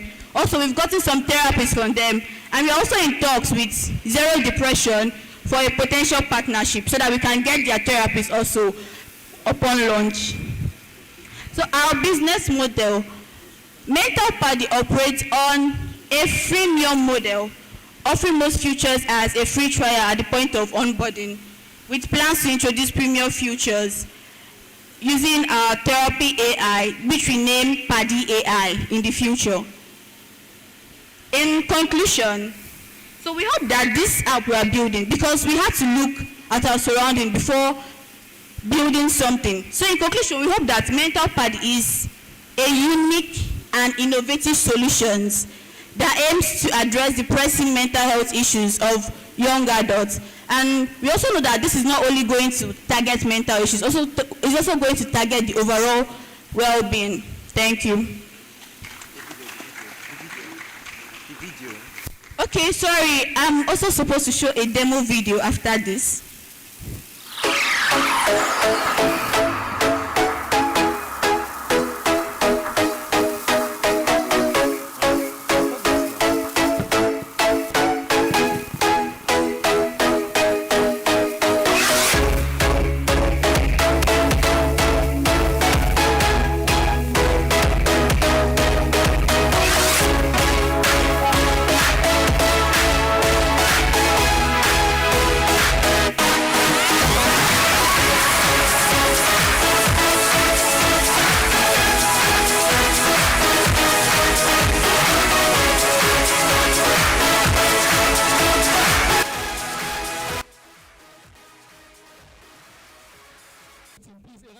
Levels, right?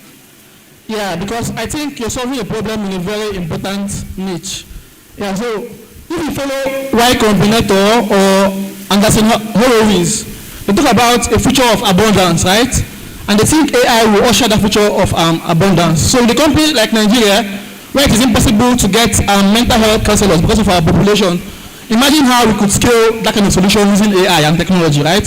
So I'm impressed with the technology and how you're trying to solve it. And not just myself. In case you can check out Y Combinator and all of that. They have a lot of things to say about what you're building. So great work on that. Great work. Yeah, so in terms of what I saw with your GitHub app, I didn't see any demo link, but I saw your back end and front end was kind of separated, which is nice. Also, registration was quite slow a bit, even though I was able to complete what I wanted to do. And also, I had the AI part, and I wanted to see the AI in action.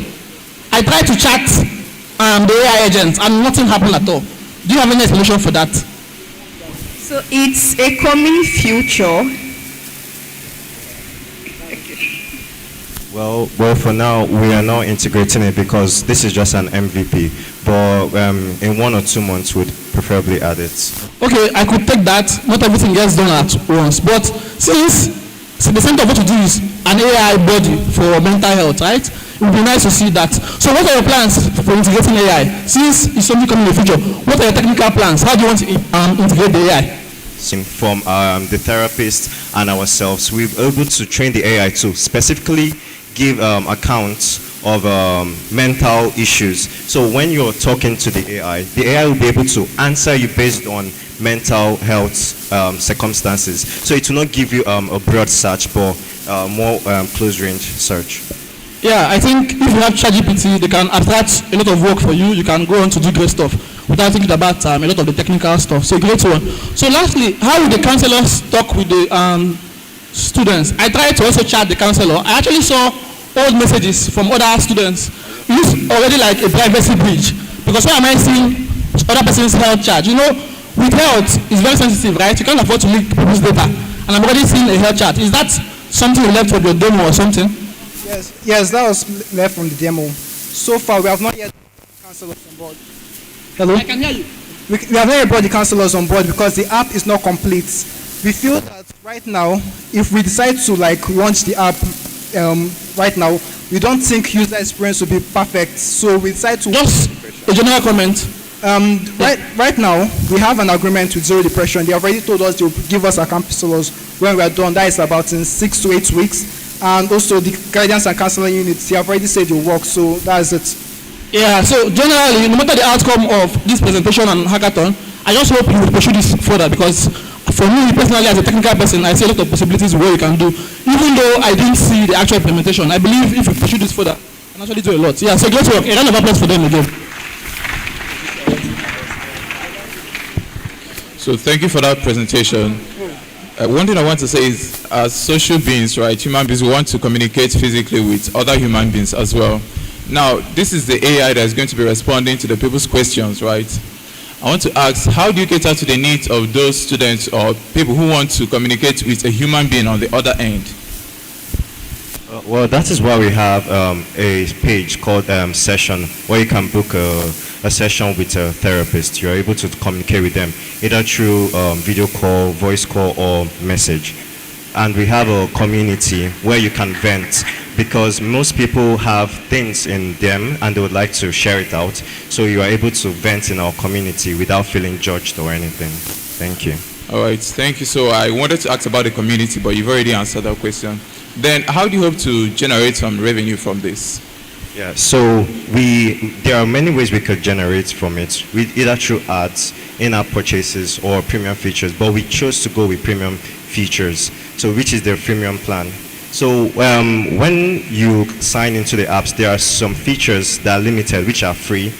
Then there are other ones that you have to pay. For example, the AI, the emotion trackers, those ones are premium features, while the free ones would be the community and the sections, because we already have a connection with Zero Depression. So they're already handling the expenses for those ones. Okay, thank you. Okay, so I want to first off everything. Obidiegu, I answered my surname. How come? Do you know me from anywhere? Do I know you? Are you from my visiting page? So general comments, I'll just say nice work. But if I may ask one question, please, when did you guys start building this? When did you guys start building? February beginning or January. This year? Yes, sir. Okay, makes sense. Okay, so I just want to know the kind of questions I will throw at you guys because, I mean, like I said, when you build, you understand what you're building and on the deck. I mean, have you done a survey? How many people are willing to pay for this product? I know many people need it, But how many people are willing to pay for it? And then what's the incentive for the counselor? This is like cost-wise, then can't talk about it. Okay, so for the survey we didn't that clicked on our link, say that they are willing to go for therapy if somebody is willing to listen to them. And for the counselors, what's in it for them? So we planned on making it a paid something that when a student wants to talk to a counselor, they'll pay. But there again, when we spoke to Zero Depression, they told us that they prefer to help people just because people are suffering in Nigeria. They want to help people because there are a lot of people with depression, anxiety, and all these things. So they said that they are willing to work for free. They want to do it just to help people. So for now, they are just doing it because they want to help people. Okay, so I think just before, I'm not asking any other questions, just want to give you guys a summary before you go. Okay, so, and the reason why I asked that question is one thing to build something, is also another thing to build something that people will pay for, right? You have to figure out if you're going to be raising funding from NGOs, or if you're going to be raising funding by, you're going to pitch YC, just like you said, and then you're trying to tell them, oh, this is your business model, right? Because this is something that is not just Futo guys, it's something that if you're willing to scale it, I think I see a lot of potentials, right? So I think you should figure that out. I might be depressed, but I'm not willing to pay 2,000 naira for your product. I mean, I go to see my shake they go, and Nigeria every day. Do you understand? So yeah, good work, guys, and cheers. Yeah, good luck.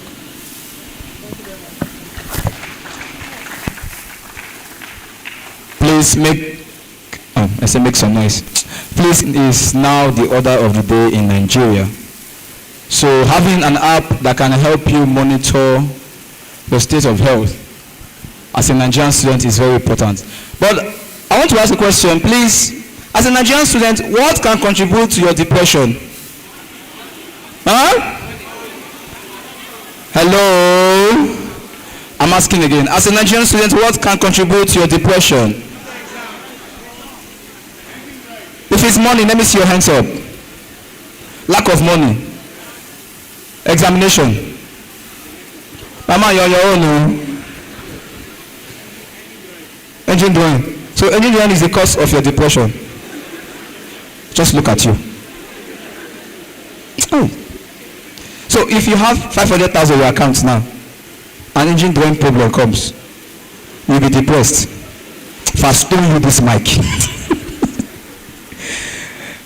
Please, don't bother, please in your app, add a session to your app. If you now find out after the assessment that it's actually depression, just add another section. Comment the amount of money you want. Then you now put it from 5K to 20K per day. Then you now make a request for the money that can help, so because person that chop belle full not be depressed though. All right, ladies and gentlemen, thank you, Dumbo. Please round of applause for Dumbo. I wish you well in your future endeavors. I hope to use this app someday. Though I'm not depressed. I'm not depressed. I'm just tired. That's all. I'm just tired. And there's this thing that's ongoing now online. This chiropractic something, where they will set your neck and bend it. Your bone will be Please, all of us, we need it. Oh. All of you need it. Before you be walking now, your spinal cord will be going left, you will be going right. Somebody will tell you look like letter S. You are not sure. So be sure. Take your health very, very serious. If you want to volunteer for them, please volunteer for them and use the app for the demo test. All right? Thank you so much. All right, ladies and gentlemen, before we call on the next team, our headline sponsors are in the building. All right? So we're going to give them a reasonable amount of time for them to tell us what Aya Labs is all about. Ladies and gentlemen, I give to you Aya Labs. Please clap for them. Aya Labs. Back for life, back forever. Please, let's be clapping. The headline sponsor is not easy. Please, let's be clapping. Thank you so much for helping us make this event come to pass. I tell you brother, when I throw it, she be comment me. She tell my people see my matter, she wants complete time. I go pin am to the wall if she permits me. Hello everyone, good afternoon. By the way, my name is Okono Dennis. I am an alumni of Futo. That's to start with. So basically, no, start with the picture. Okay. So if you can recall, last year, I think around June, I was here. Right? I was here last year. Myself, I thought it wise to bring it down here because I know we have the capacity and the capability to drive technological innovations across the world and Africa. Right? So I am here to just make a presentation or walk us through what we have at IRE.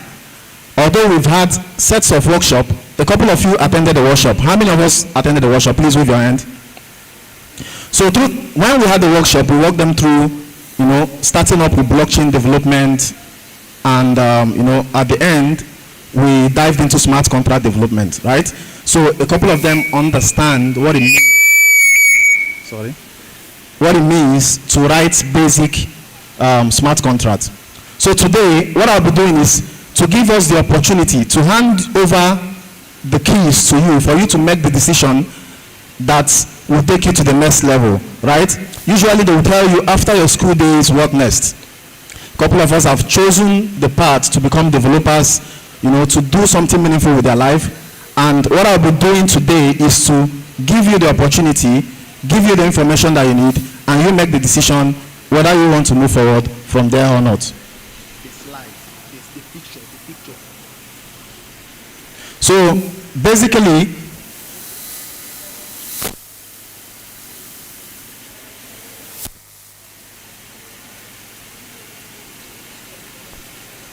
the picture. There is a picture. All right. So this is IRE in a nutshell. This is the IRE Varsity, the IRE Labs, Velocity 8, Hacker House, IRE Ventures program. So what are we doing? We are simply driving talents from 0 to 100, right? Now this is the journey. What you guys are doing here, having a project, presenting it, is how it happens in the real life, right? You have a project, you write your deck, you come, you present, and investors will be able to do what? To key into your project and then give you the required funding that you need to push it to the next level. So what we are doing is we are pushing talent in the Web3 space from 0 to 100. And when I came last year, there was a problem. The problem was less than 5% blockchain developers, less than 5% of blockchain developers all over the world, right, come from Africa. So in Africa, we don't have a lot of developers. We just have less than 5% of developers in the continent, right? But now, with some of the innovations that have come up, we have started attracting people, right, institutions that matters into Africa for them to understand there is real talent here. And besides, we have the number. We have the number to kind of drive the technological innovations around the continent and also across the world. So we are actually pushing hard to make sure that the talent in this region is recognized and the required funding and necessary facilities to improve whatever they are doing in this continent is given, right? So now, I'll walk us through IRE Varsity. What does IRE Varsity do? IRE Varsity is bridging the gap of training the builders in the Web3 space. So we have a 3-month program that we do. Initially, we were doing it online, but now it is more of like a hybrid. It's a bit online and on-site. We are doing it on-site because we understand that there is need for the students, right, for the cohorts to collaborate amongst themselves and build something meaningful. So IRE Varsity, the next cohort is coming up, I think around Q2, starting from April. Also, you guys will be hearing the information. Now we have the IRE Labs. What do we do at the labs? We engage talents where people from all over the world can visit the lab. We have Velocity 8. This is an in-house internal project where we are able to build solutions for enterprises. And then we have the Hacker House. This is something that we are actively working on. It's in Ghana and with the organizers of this event. And then turn it into something meaningful that have real world value, and you can also earn money through those projects. Remember when I came last year, I only came to present IAversity. That was last year. But here we are. We have all this in the space of how many months? Few months. So that's to tell you the speed at which things are progressing and the speed at which things are moving. So what is my aim coming here? My aim is to engage you builders. We want to build for Africa. We want blockchain developers. I know a lot of you are in Web 2, but we understand also a lot of you are aspiring to be in the Web 3 space, right? We want to offer you that opportunity for you to be able to build, get the recognition, and be able to earn something meaningful out of what you have built. So AYA is driving the talent innovation and technological innovations across Africa, right? By building and improving the talent infrastructure and bridging the gap between of slides that I also want to share. But if time permits me, come. That is an EVM affiliated organization, right? We are EVM affiliated. We do only projects that are EVM. We don't go beyond EVM. EVM means Ethereum virtual machine, right? And it crosses across any project that has to do with, you know, cloning Ethereum or forking Ethereum and working with Ethereum. AYA is interested because it still flows down Ethereum ecosystem. So what are we doing? We go through cities, we go through states, we go through places, and we set up competitions and hackathons where they can be able to engage and improve their skills. That is the If Dev Africa. If time permits me, I will still go down. So the major objective is ignite innovation, real world solution, collaborative community, empowering education. And what are the metrics for that? Number of projects deployed, number of builders. I wouldn't want to walk you through this. This is more of like an advanced deck. But what we are trying to say here is the eDev Africa is to engage you building on Ethereum blockchain, right? Building on EVM compatible blockchains, and also building real life, real-time solution that people can be able to use. Now, I want to ask a question. How many blockchain solutions have Africans been able to build? How many have you built? How many? How many native solutions have we solved in Africa that are blockchain use cases? How many? Can anyone answer? How many? We don't have a lot of them. We can have few, but we don't have a lot of them. So we want people to build. We want people to build. We want people to build. Even our logo, you can build from any state, anywhere, right? And also it gives you the opportunity and the ability to be able to interact with people outside of the continent of the globe, and also learn as you do that. So eDev Africa is just to, you know, engage you in pop-up hackers in cities. I think we have a couple of them here. Okay, shipping, hacking, technical workshop. And then we have one at Accra. We have one coming up in Abuja, and we have one at Jos. Then we have one in Lagos around September. So the times are there. We have a couple of programs coming up. So it's for you guys to follow up and know the ones that will benefit you. The second slide. I think that is.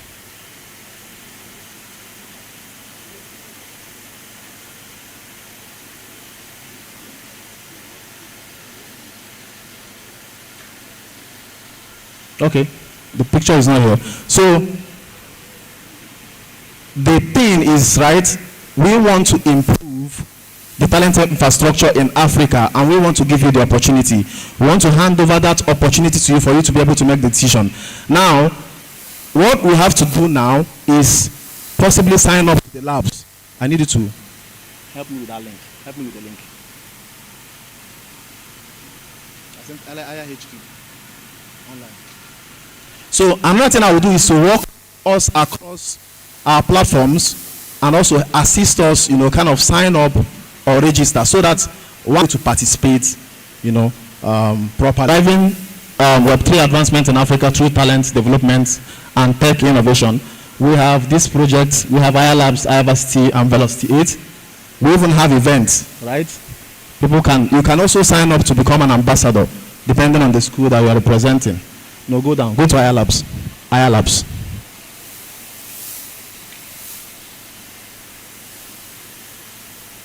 So iLab is simply a Web3 hackathon and project portfolio hub where you can deploy your project and also be able to hack. And I found Hack for Futo very insightful, right? And what you can do as a student who is excited about hacking is to simply sign up on this platform and be able to participate in whatever opportunity that comes up. Go to hackathons. Go to hackathons.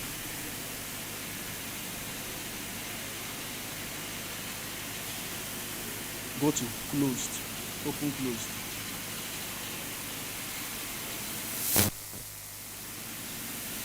So we've been able to have a couple of hackathons based on the Talent Collective Challenge that we have. We have our Talent Collective that runs, I think, once every month. You can participate on that, and the price is around $500 for the winners. So it's something that can also aid, or support you while you stay in school and study. Going down. So we also have other organizations and communities coming on the platform to host, their hackathon or their challenges. And this is where they fall. So what am I saying in a nutshell? We are here to give you the opportunity. We can only take a horse to the river. We cannot force the horse to drink from the river. So IR is building and bridging that gap between talents and, investors, organizations and institutions that require those talents. So basically, that is the presentation we came to make. I am open to questions if there is one. Do we have questions?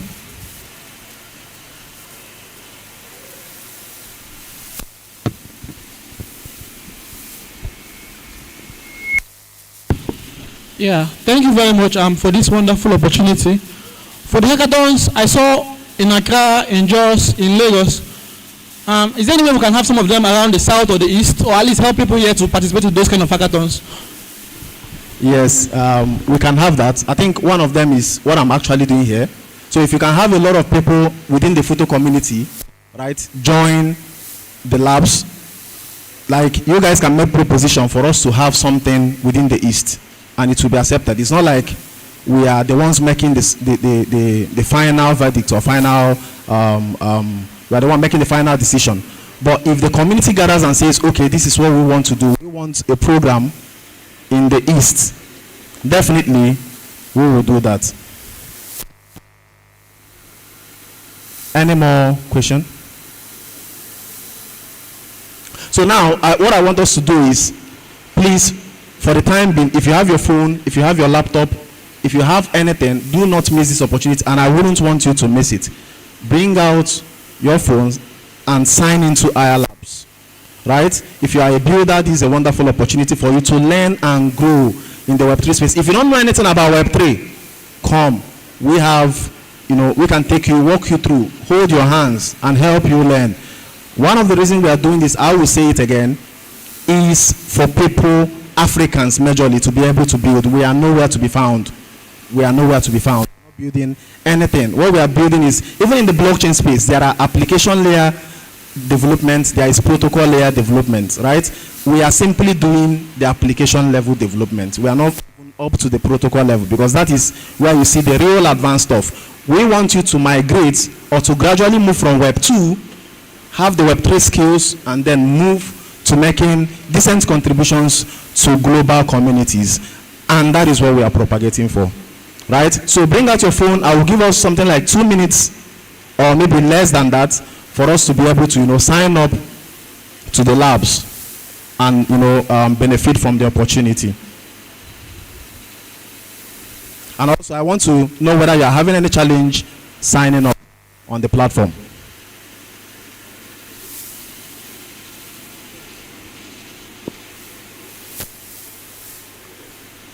When you come to the platform, you just click on Get Started for hackathons for your group or for your department or anything. You can sign up as an organization. You can also sign up as an institution, if you want to advance blockchain education, we are also there to support you. That is what we do on the labs. So sign up, and from there we can take it up. Thank you very much, and God bless us all.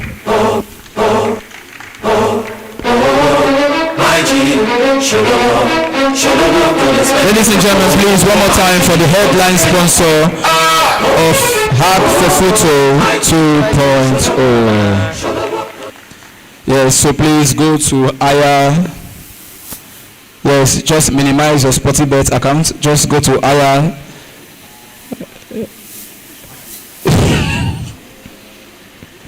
Why would I laugh? Why did you laugh? Sportybet or if you know you are a sports analyst, raise your hand up. Let me see your hand up. If you are verified, no, that's what we call ourselves. We don't bet. We analyze to make. That is our own private blockchain. Hey, you get one guy here who uses school fees, plays Sportybet. He say, MC, school fees is how much? How much is your school fees now? Huh? Talk to me. How much is your school fees? 2.5. 60. If it's 2.5, I will marry now. We'll born children now. 62.5. Now, do you know that? Sent to me now. Even the ladies are smiling. There are girls playing Sportable women. All you need to do now is, after you have clicked ayahq.com, register, just type sportybet.com. Enter. If you have not signed in before, sign in. Put your Gmail and password. Now go.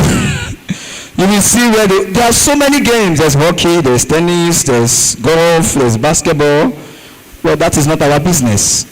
Just go to football games. Now click on it. Should be Brentford and Chelsea they play. Please, don't do it. Don't do it. The other day I walked into a supermarket. I was asking them, please, how much is Mentos bubble gum? They told me 2,000. I said, I'll be in danger. You are watching Nickelodeon. Yes or no? And you know, say, now who wear fake shoe? They walk out fast. You just everywhere wear Nike. Wait till the guy there no be Nike. Now Nika. All right, ladies and gentlemen. All right. Thank you so much, our headline sponsor. We appreciate you. Yes, item 7 is going around now. If you look, you will see one transparent item 7, very transparent. Just see it as Sprite or Andrew. Don't see it as bottled water. It is Sprite. Drink it and say, God, satisfy me. All right. Then when you are going out.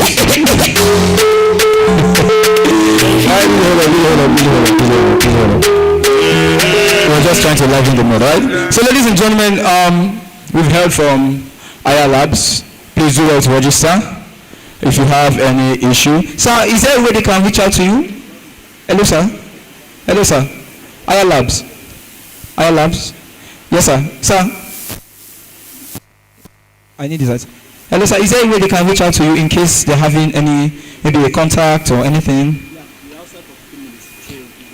Okay, all right. Aya Labs will be outside for 15 minutes. All right? Okay, yes, sir.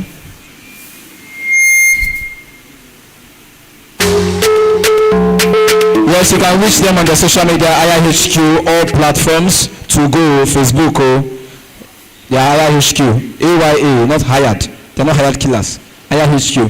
And if you want to see them, they are still outside. They'll be outside for 15 minutes. All right? So, ladies and gentlemen, we're going to do this now. We're going to do this very, very shortly. But I don't know. Maybe after our first, second keynote speaker, then you can play 1 or 2 games, just to liven up the place, all right? So please, while the item 7 is coming to you, please enjoy it. Enjoy it.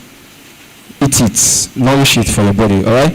So ladies and gentlemen, I would like for us to play the intro video for our second keynote speaker of the day, please.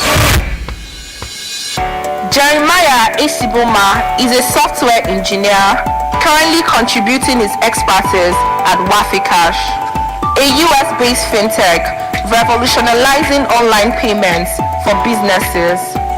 He's a proud alumnus of Futo who graduated with first-class honors from the Electrical and Electronics Engineering Department and served as the course representative during his academic journey. Jeremiah is a full-stack engineer and an MLH Open Source Fellow, showcasing his proficiency as a cloud expert with AWS Certified Solutions Architect credentials. Ladies and gentlemen, if your hands are not busy, join me as we bring up on stage Mr. Jeremiah Isiboma. Please keep clapping until he gets here. Please keep clapping until he gets here. A first-class student of EE Futo, if you know you want to make first class, please stand up and clap for him. Stand up. If you know first class is your goal, stand up and clap for him.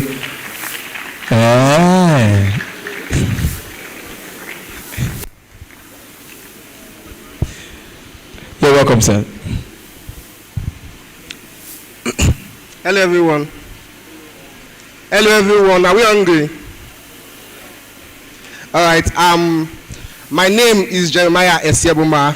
Some of you know me, but most of you don't. Most of the faces I see here are new faces. So far, I think 2021. So it's really nice to be back here in front of you guys. You know, when I was in Futo 3 years ago, we didn't really have like events like this in big halls like this. I mean, we used to have tech events, but they were always like in seat complex classrooms. I'm sure we are familiar with those kind of events and hangouts, yeah? So it's really nice to kind of like have events like this, see young people innovating and building projects, right? So I'm really honored to be here among you guys, and today, can you help me control this slide, please? Can you help me control it? And today I'm going to be talking about from campus to career, basically how to navigate the tech industry, and I'm going to be giving you a few points that can help you navigate the tech industry and basically help you transition from campus to having like a successful career in technology, right? So the next slide. Yeah, so one of the major issues that people have, or usually students have when they are trying to transition or when they are trying to like get their foot in the door in tech, is what we call catch-22. I don't know if any of you have catch-22. So we can see the picture here. That open source is going to be there for you, right? So imagine that you don't have a job, but open source will basically give you an opportunity to work on big projects, right? Whether big or small. For example, you can even work on projects like projects that are hosted by big companies like Facebook or Google, and work with those engineers at that level and gain that experience, right? And you can imagine that after you have gained this level of experience, you can easily put it on your portfolio and leverage on it when you are looking for jobs, right?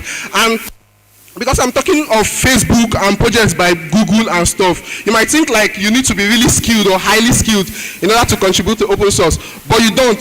Whatever skill level you are, whether you are just learning or project, or you are helping them improve their documentation or adding features, any contribution you can make whatsoever is going to be valid.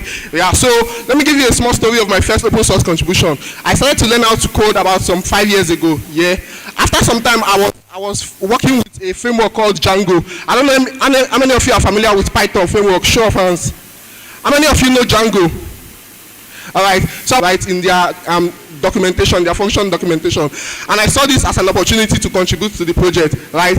So what I did, I pulled the project, fixed the typos, and pushed it, made a PR. I got emails in my email, right? The maintainer had merged the PR, and the most interesting part was that the maintainer even thanked me, like as if I've built some kind of feature for the project. He even thanked me so much for my little contribution, right? So that contribution that I made kind of like spurred me to get more interest into open source, and I later went on to do the MLH open source. I don't know any of you know about MLH open source. Apply for MLH open source, where I continued contributing to open source, right? So apart from contributing to open source on your own, there are also other like internships, like open source internships, like MLH. We have G-Shock. G-Shock, that is Google Summer of Code. You can contribute. We have Outreachy, right? So contributing to these internships will enable you gain experience, and then they will also pay you good dollar while at it. So next slide, please.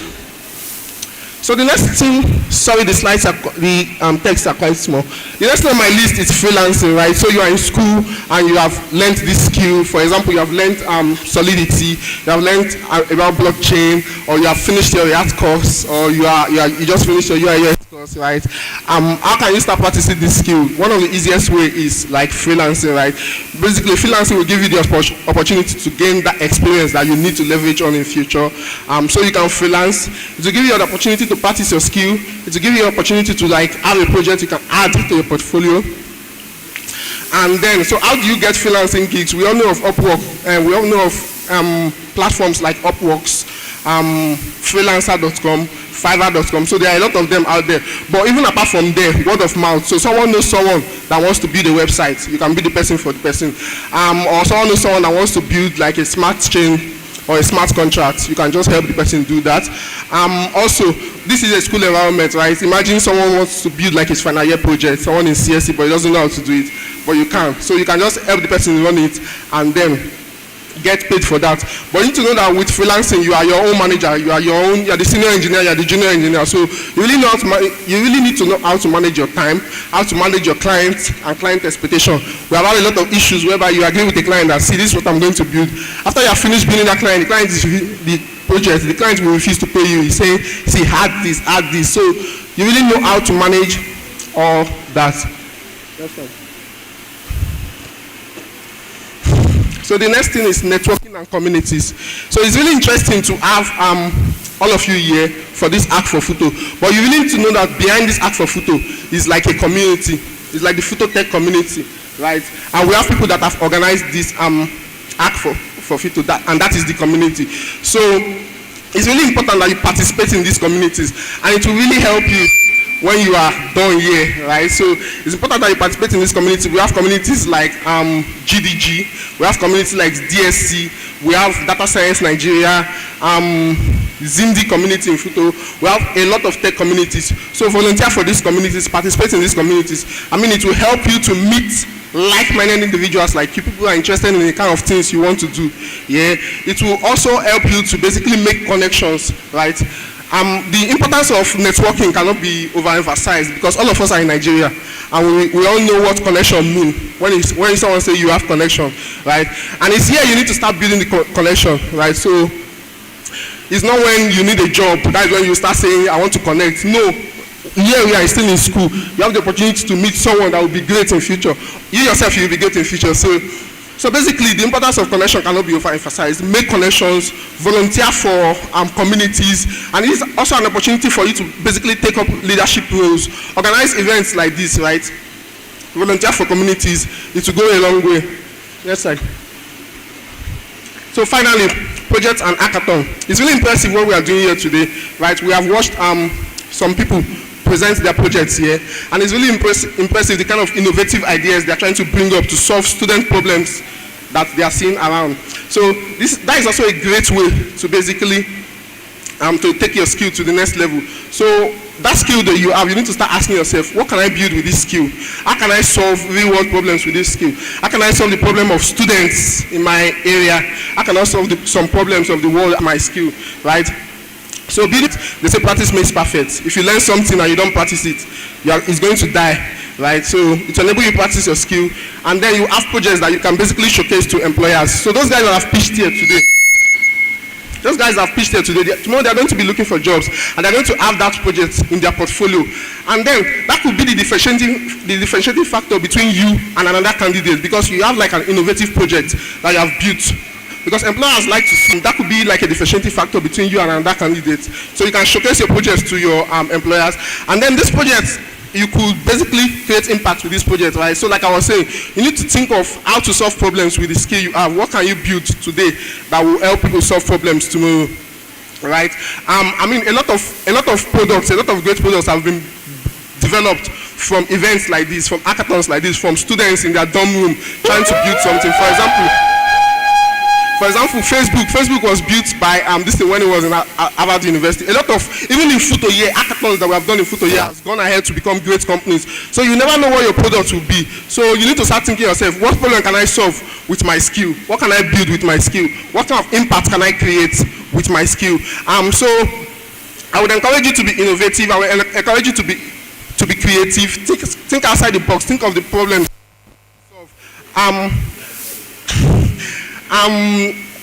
Think of the problems you can solve, right?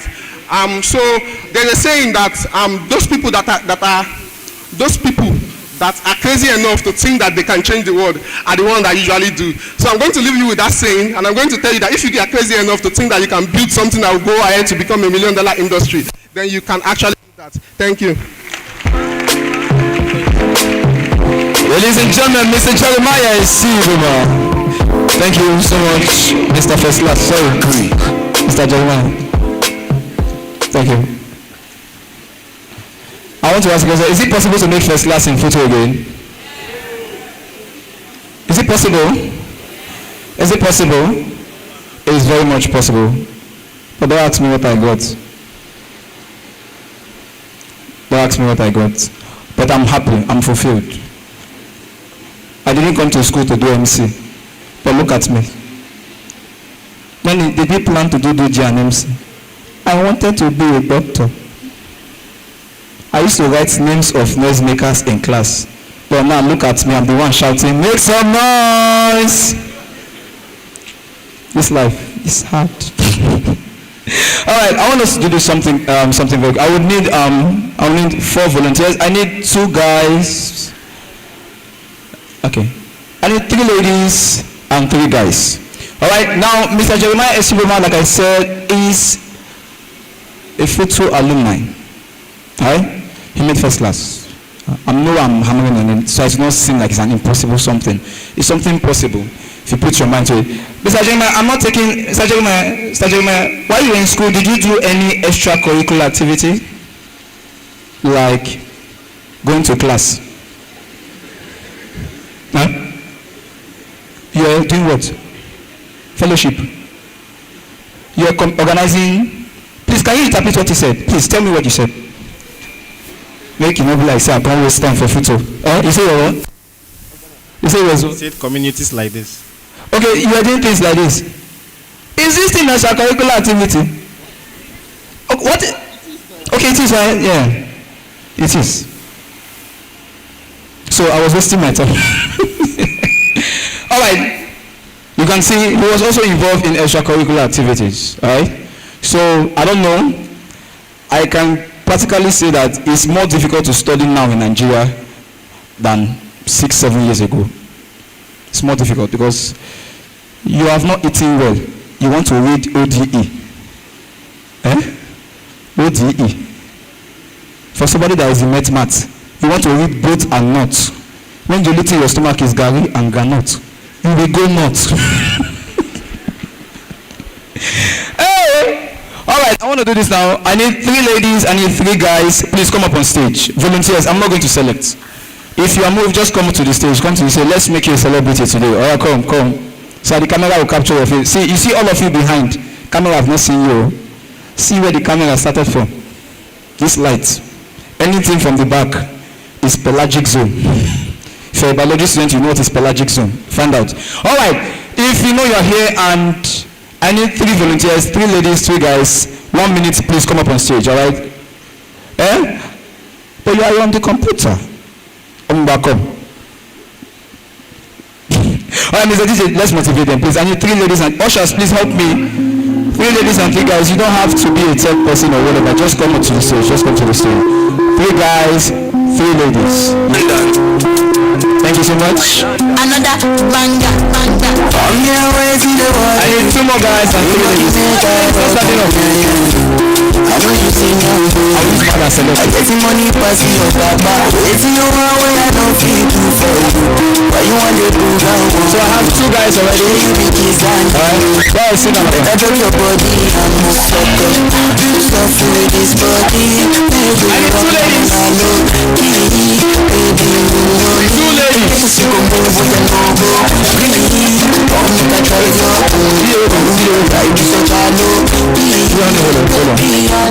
But you've already volunteered for half for Futo. You still want to volunteer for. So you are volunteer raised to power 2. Wait, I need 3 ladies. She's a volunteer already. I need a random volunteer. 3 ladies. I will do what is in my mind though. Okay. Men, go and look for 3 ladies. Bring them here. Go and look for 3 ladies. If you are handsome enough, they will follow you. If you are not handsome, they will not follow you. My man, go down.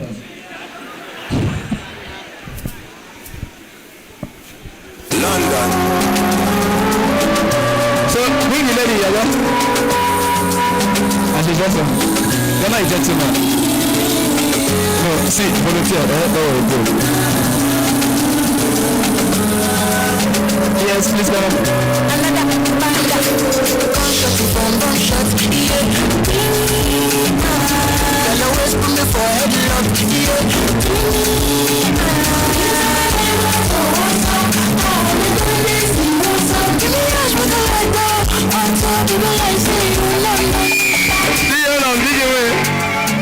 Mama, you know the way the Israelites were walking in the wilderness for 800 years. That is what you are doing. Up, down, up. Where is your focal point? Where is your focal point? Who did you go to? Okay, she was not giving you attention. You wanted her. Sing for her now. Birthday girl. Where the girl come? The boy still get pride. I wanted her. She was not giving me attention. Alright, I want you to line up here. Just a straight line. Alright, so what we're going to do now is DJ will play a song, a popular song. You will sing along to what is playing. What is A? B? You will sing along to what he's playing. Alright? Now at a point, he's going to drop the volume. You will sing 2 lines of the song. Popular songs, oh. Not, no, DJ, don't play Charlie Pepe. Don't play Nagamalong. Then when he drops the volume, you will complete 2 lines of the song. If you can't, here we go. The winner gets 2,000 from me. Are we clear? Sir?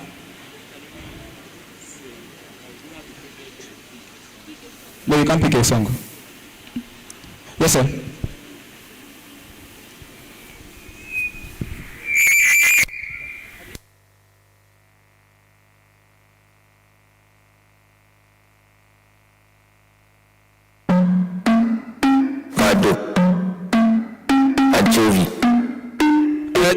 DJ, sorry, among these people, who were the first 2 people to come out here? Justin Bieber, Abi? Is even wearing Justin Bieber polo? Sharp. This one is not Justin Bieber. This one is Justin Bieber.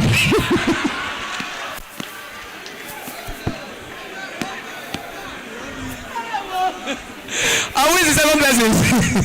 Who is the second person? Him, right? Alright, so the both of you, whether you win the game or not, you have successfully won cash prize from one of our judges. Yes, he said, so Justin Bieber and what's your name? Francis, alright? For having the boldness to come out despite the wicked eyes looking at you. We've won cash prize. So after the game, whether you win or not, just go down to him and he will send me the money to send to you. Alright? So on the day of your graduation, I will send you the money. Are we clear? Alright, so we begin from you. Alright, so once I give you the microphone, DJ will play a song. You sing along, then he drops. You must sing at least 2 lines of the song before he stops. Are we clear? Mr. DJ, you want to ask, this simple thing, you want to ask me something? Ask me something. Can we choose the genre of song you want? You want to choose the genre of song you want? Which one do you want? Okay, you want gospel. What do you want? Oliver the Coke. What do you want? Pericoma. Okay, Afro. Okay, you want a Western song? Western gospel, okay, foreign songs. Okay.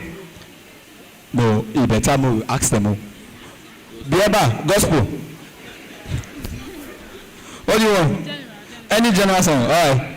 Is it? I'm not really some person, anyone. Okay, anyone, no one. You say anyone. So you say gospel, right? You say gospel. You say Afro Juju. You should listen to fella. Okay, anyone. Good girl. You what? No, I cannot ask you. Do I know you? Take. DJ, play for him.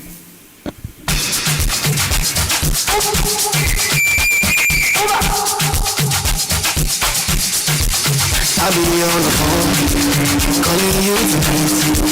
I want it to show, make me know the price. I don't want to sleep alone, wanna hold you tight.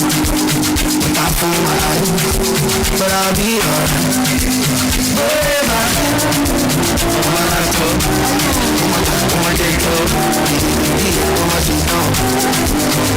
then go feel it, then go run me down, then go.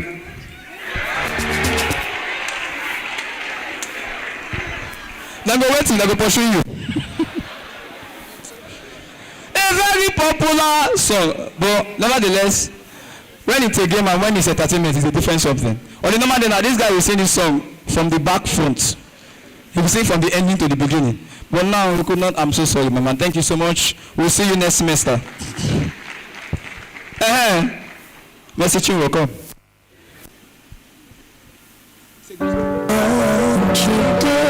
Nothing impossible, nothing impossible. What could you do? What could you do? Nothing impossible. How God do it doesn't exist, oh. It can never, never exist, oh. Ongwa, stand here, stand here. You have qualified. You do not lie. Stand there. Come. Oginigwa. Adibin, I know you now, eh? You will slap me. Oh, my sister, here you go.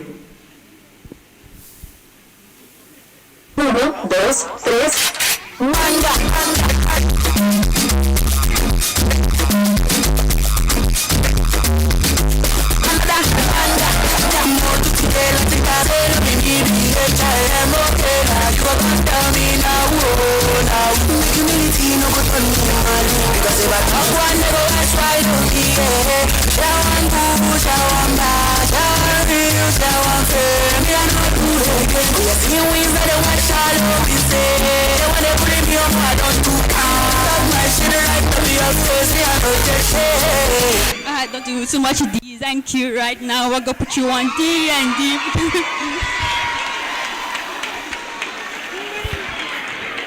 My sister.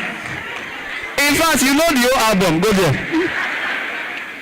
From the beginning, she already know the banger. Once you say banger, what is the meaning? Oh yeah, frankincense. Sorry, Francis.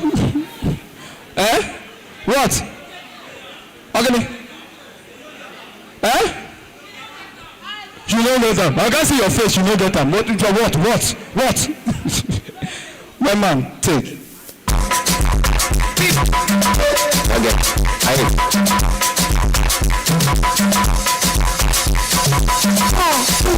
When I go to the front, and then one night let it stop. Relationship feel like job. When I go get this easy and fun, and you know that I'm a thought. I'm gonna push the most on. But the lamb and I've done my thing. You have to wait till you reach your phone. My head they run, my brain they done.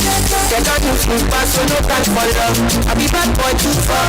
Baby step up, move on, you barely coming.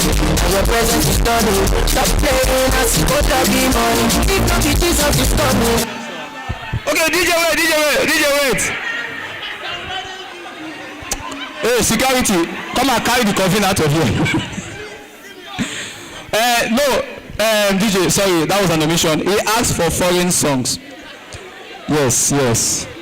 The likes of Westlife, foreign songs. Sorry, it was an error. So, Mr. Chris Brown, one more chance. We're ready for foreign songs, are we? no be any popular foreign song. Now play the one wey we never use. No, it's not you. No, it's not you.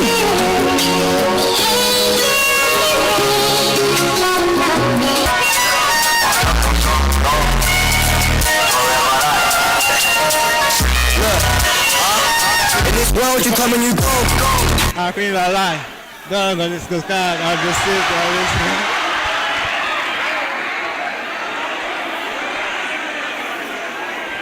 In this world, Paka Eminem, well done. Yes, Pato Basi, yeah, or Nathaniel Basi. You say gospel, right? Yes.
From the east to the west, I've said all over. I know. Are you there? Oh.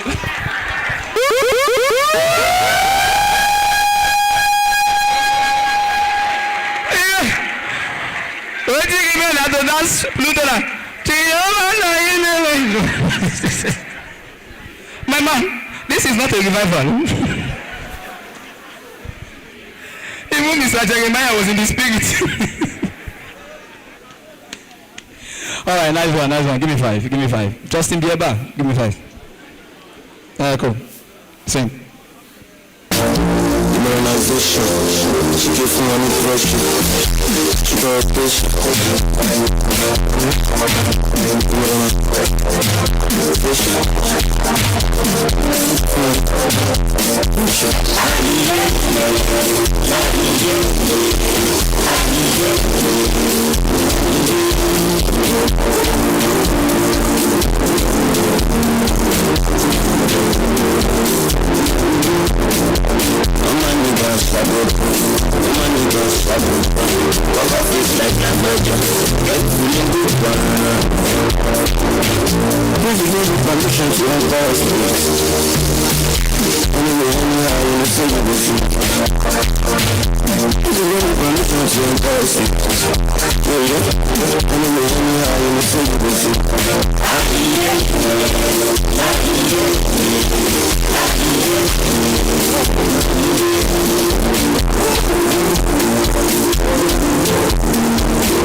My body needs you more bad.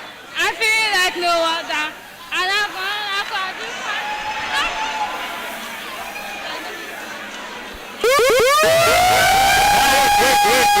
For the sake of that song, let's sing the verse 2 together. 1, 2, ready, go.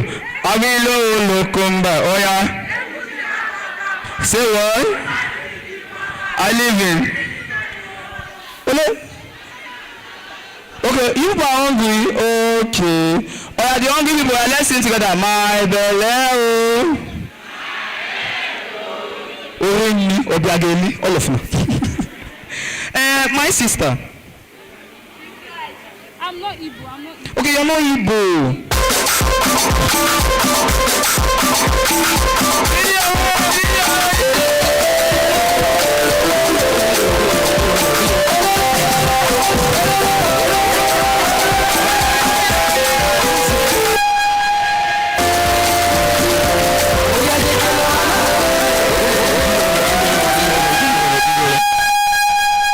This is a tech program. Before we forget that other teams have yet to present, please, let's be coordinated. Aye. Once you shout aye now, forget about it. The many teams go home. All right, my sister. All right, you are phone number, right? All right, join. Now we're gonna do one final game for the winner. Now I want all of you to come down. Come down. You're going to do something for me, all right? So we're moving on to the other teams, right? The other teams, please get ready. Once we call on you, I like the way you are responding fast. Once we call on you, please do well to respond fast. All right, now face the crowd.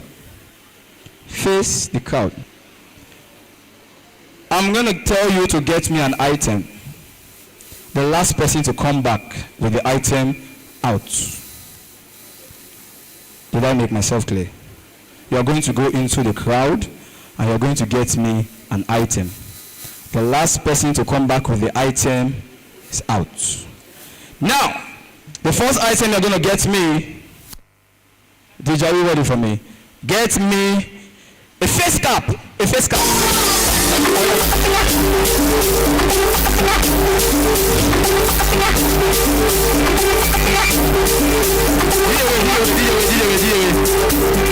Hello. Do not throw the item. No, don't worry. See, if I tell them to bring iPhone, throw them your iPhone. Throw it. You will go home crying. Throw it. Please do not throw the item at them. Let them come and pick it. Go and return wherever. Why is this looking like bike man cap? My sister, where is the cap? Go and return it. Is that you? That is called a game. No cheating. All right? Thank you so much. Now come back. Come back. Are you ready for me now? Now, I want you to get me the left pair of a size 45 shoe.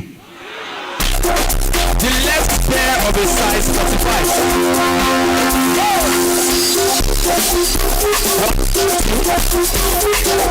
Wait, my sister, you are the shoe. You are the shoe, just wait. You are the shoe, show me. I'm gonna cut his leg with this. Wait, I wear 46, calm down. Alright, this is 45.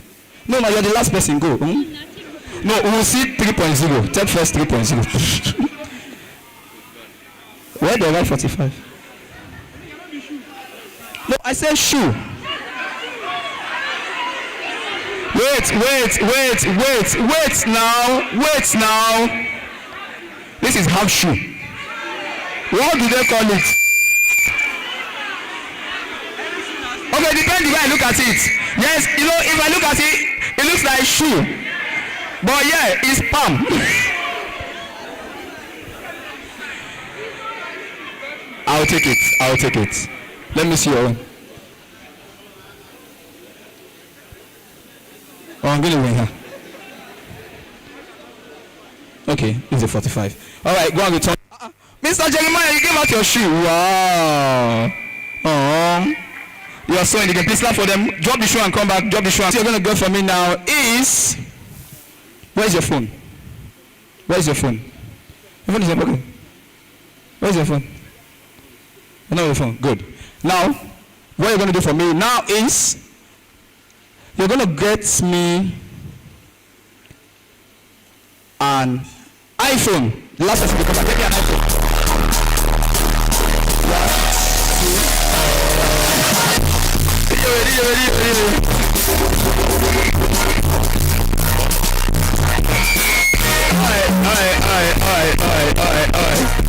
Alright. Justin Bieber. I got fuzzy now.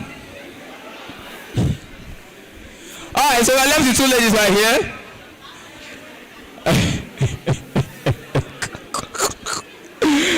Alright, So what are you going to do for me now? Do you have an iPhone with you, right? Now, selfie you take with the person. Show me your selfie. Show me the selfie. Take a selfie with the owner of the phone. Show me the selfie. Show me the selfie. Show me the selfie. Try.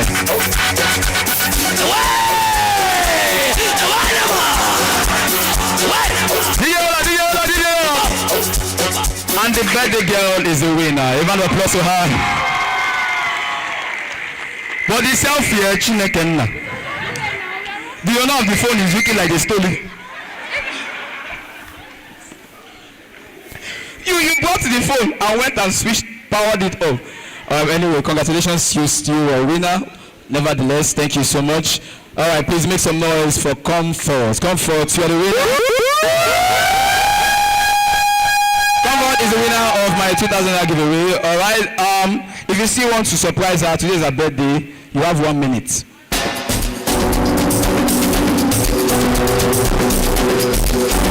I make that sharp. 1 minute, talk to the next. So, Comfort, what you do for me is just give your account number to the tech guy that is controlling the screen. They will display your account details, alright? So, no amount is so big, no amount is so small. Happy birthday. Thank you so much for participating actively. God bless you. Thank you so much. Alright, ladies and gentlemen, much applause.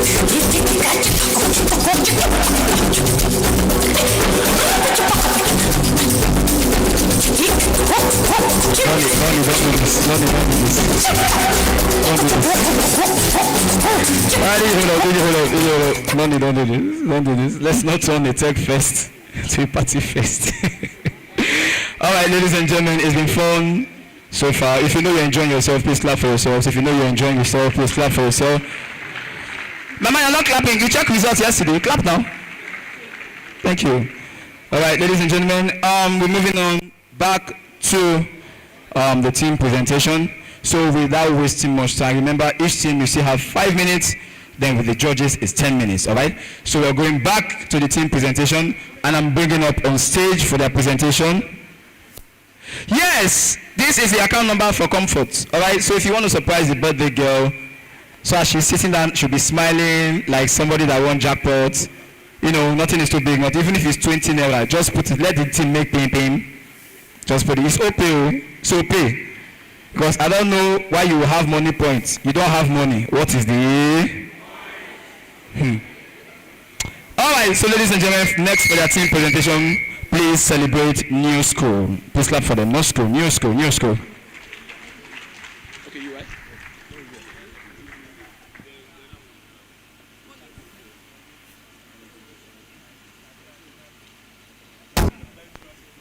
Are you tired of struggling to organize your lecture notes? Do you wish there was an easier way to streamline your study experience and help you ace your exams? With StudyMate, you can easily upload your lecture notes, textbooks, and study materials directly to the app. Once uploaded, StudyMate's powerful search function allows you to quickly find specific information or topics within StudyMate. Don't let studying stress you out. With StudyMate, mastering your coursework has never been easier. StudyMate, your ultimate study companion. Yeah, okay, good afternoon everyone. I'm Alago Chikeze Simon and I'm the New School team. So I'll be presenting my web app today called StudyMate. And as a summary, the StudyMate is a web app that empowers students to understand their lecture notes better. So one of the challenges that brought about the need for this app is because students have this issue of information overload, navigating through complex topics, because of course we're in Futo. It's common for your lecturers to just come one day and dump 500 pages PDF for you. Drop 200 today. Maybe towards exam, they'll still drop another 150. So now, for you to navigate through those documents now, it's kind of, you find it difficult because most times we start reading through pages by pages, trying to see if there's a way we can summarize the whole thing. Well, that's where this StudyMate comes in, because it allows you to upload those lecture notes. Then you use a technology called RAG, I wouldn't want to go into details, but it enables you, after uploading that lecture note, you are able to query it. Before now, I believe we all know about all these chatbots, and if you don't know ChatGPT, of course you know this is your Snapchat AI. You understand? So it's just like that AI, but this time the context is your lecture note. Like let's say if you're in computer science now, and maybe they ask you what's interrupt, and it gives you the dictionary meaning of interrupt, you failed automatically. But from your note now, whatever the lecturer said in that note, that's what you get. Not just getting it back verbatim, it also explains further. Just like as you can see here, say hello Nena, how can I assist you? Said in the note it is written that this study adheres to the Prisma statement. What does it mean? And the AI goes on to explain what this means for you. So this is not clear there, but I hope you can see it. So this the register page, you log in and you upload your documents. You can choose to upload a Microsoft Word document or a PDF. So this the chat interface, and as you can see, I think you've seen this chat before, quantum sensing from biology department. Look, large language models, that's your ChatGPT, Mistral, BART. They are very intelligent, you get. So you can ask them what possible exam questions can be gotten from this lecture note, and see, it listed out like 5 questions or even more. You understand? So you can even still go on and so you can say, what's the answer to question number 4? All those questions were gotten from your notes. Yeah, not like the questions were there. It's used your notes, studied your notes, and used your note as context to give you those exam questions, and also give you answers to them. You understand? So this is in order to help to aid the students comprehend their notes later. So these are just the steps and the technical diagram, just if anybody wants to see it. And so I was supposed to show you a demo, but of course, I think the picture explains everything there is to know. So the benefits of this web app is to enhance understanding of lecture materials, for students to gain personalized learning experience, because you can now make queries, ask about your note. When you ask what is operating system, and say, okay, operating system is this one manages CPU resources. You can still ask and say, what is that CPU resources? And it will still go on to explain to you what CPU resources, sorry. So now improved retention and recall of information. Of course, now if at all you study and you ask questions and you get comprehensive responses back, it's easy for you to comprehend and remember. But then I just had to add this small disclaimer saying, while StudyMate is a marvel of modern education technology, it is not a tool for magically passing exam. Please refrain from attempting to smuggle it into exam halls for creative inspirations. Of course, we know what that's all entails. So I just had to add this here because most of us here are developers. So these are areas for future development, because so far so good. The app is working, but I feel like there's still room for improvement. In fact, many improvement can still come into the app, because the theme for this hackathon is, I think it's centered on education and digital inclusion. So going forward, I would like to include maybe a voice reader. Not necessarily you don't have to read. You don't necessarily have to read with your eyes. Now, maybe you have the screen reader, screen reader. So those that are, let's say, blind can also listen to their lecture notes. That's for digital inclusion. So you can go through the other areas for development. Thank you.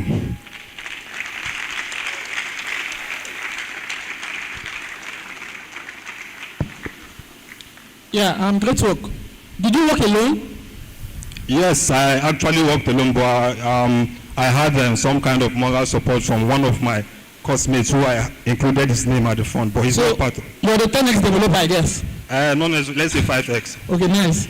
So great work. Please, a round of applause for him. It's not easy. Yeah, I think my only problem is the idea is great, right? Yes. I think with AI we can scale a whole lot of things. Of course, if you solve problems that people care about, you can actually do a whole lot. But this is the only project I tried to set up with Docker, it didn't work. So I tried my best and it didn't work. So is there any reason why there is no demo? Is there any reason why I couldn't set this up personally? Okay, I'm sorry about that actually. Even if we were to go on to test the Docker, because when I submitted the project, I asked them if they needed my API link. You know, the large language model at the back end makes use of an API link, but they didn't request for it. Say they can do the testing without the API, my API key, sorry. So I said, okay. So I suppose they had their way of testing the whole thing. But I must confess, it was not hosted. But if they've called on to me to maybe host it and give them a demo link, temporarily, then I can give it out to them. But I assure you that the web app is working, though it's not hosted, but we are also working on the web app to increase the functionality. Like I mentioned earlier, the current version as of this morning, now you can read your PDF on one side of the screen and the chatbot is on the other side. Thank you. Yeah, you know, we only trust in God, right? Yes. The other person needs to bring evidence. Yeah, but that said, I appreciate the great work you do. So, just with building, right? Tech on its own solves no problem. Tech is about problem solving. And the only way you can show people that your tech solves a problem is if you show them a way to see and feel and test out that stuff. So, in the future, whenever you want to build an app, the first step is just make sure that app is publicly available. So it's a general tip. Because since I couldn't test, I wouldn't be able to give you a lot of points with functionality, usability. I tried and I couldn't. So something. Yeah, because I'm coming from a computer science background, more like a student of computer science. Most times your work don't necessarily, I'm sorry, this is a hackathon. Of course, we have to present a working web app.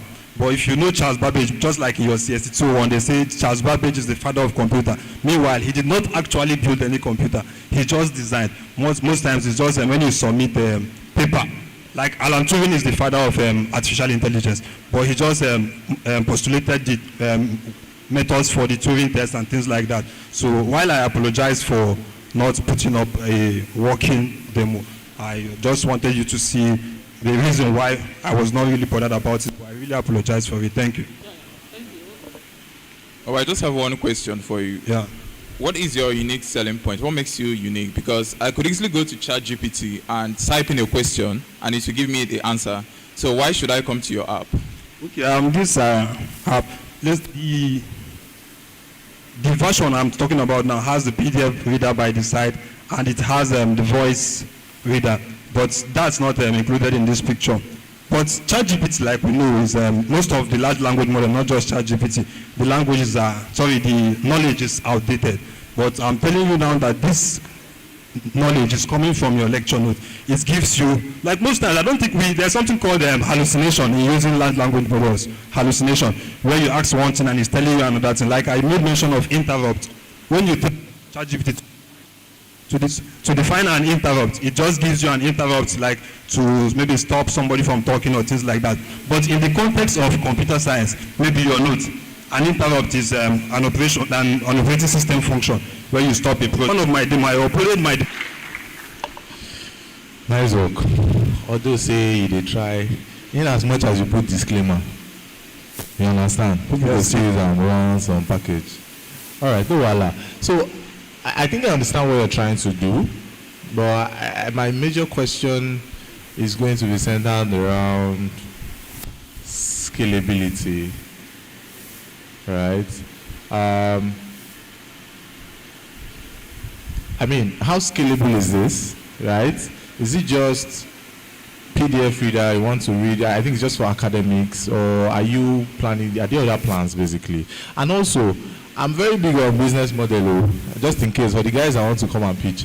So you have to clearly state if it is actually a revenue generating app, or it is something you're just building like open source, just like Jerry talked about. You know, some people build stuff and it's open source and they don't want to make money from it just for the recognition. So yeah, I think you should address those two parts and then you're good to go. Okay, thank you. Concerning the disclaimer about not using it for malpractice, I believe that's what you say. I'm talking about the thing they say. This anti-gun activist, you understand? They'll say ban gun. Then I think the pro-gun activists will say guns don't kill people. People kill people. You understand? So this app is just there to help students that actually wants to study. So I believe maybe other people can still use it for ulterior motives. So talking about scalability. At this stage, personally, I believe it can scale because obviously most of the lecture notes has to be stored somewhere. So maybe we can utilize an AWS bucket or maybe the Google Cloud storage, so it can scale. But I'm talking about in what way we can improve on this. Okay, this is just for an academic setting. Let's say LG. Yeah, LG wants a chatbot that helps users understand their products better. They can upload all the digital copies of their manuals and upload it here. So as soon as you buy maybe LG 750 fan, you go there and say LG 750 fan, how do I power it on? It tells you how to power it on. So you can use it just LG chatbot. Now you go to their website and they've uploaded all the manuals. Then about scaling this particular one, you saw there you could only upload 2 lecture notes. Maybe the premium version will allow you upload 5 lecture notes, because I believe you don't just have 1 lecture note. Yeah, so the premium version, you upload 5 lecture notes. And if you are into research, there's something called literature review. For those of you in your final years, or maybe I don't know, if you literature review, you don't just review 1 literature.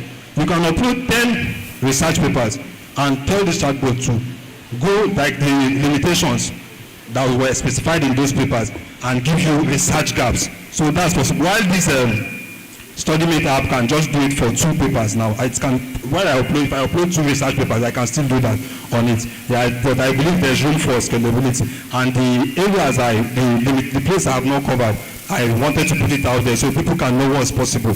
They can collaborate with me. We can see what we can do. Just like the last. I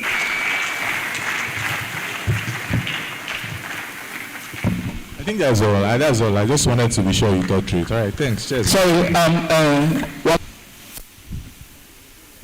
Okay, I wanted to ask, as regards your model, it's what you give it will summarize and bring out results for you. Most of your examples has been on GST and,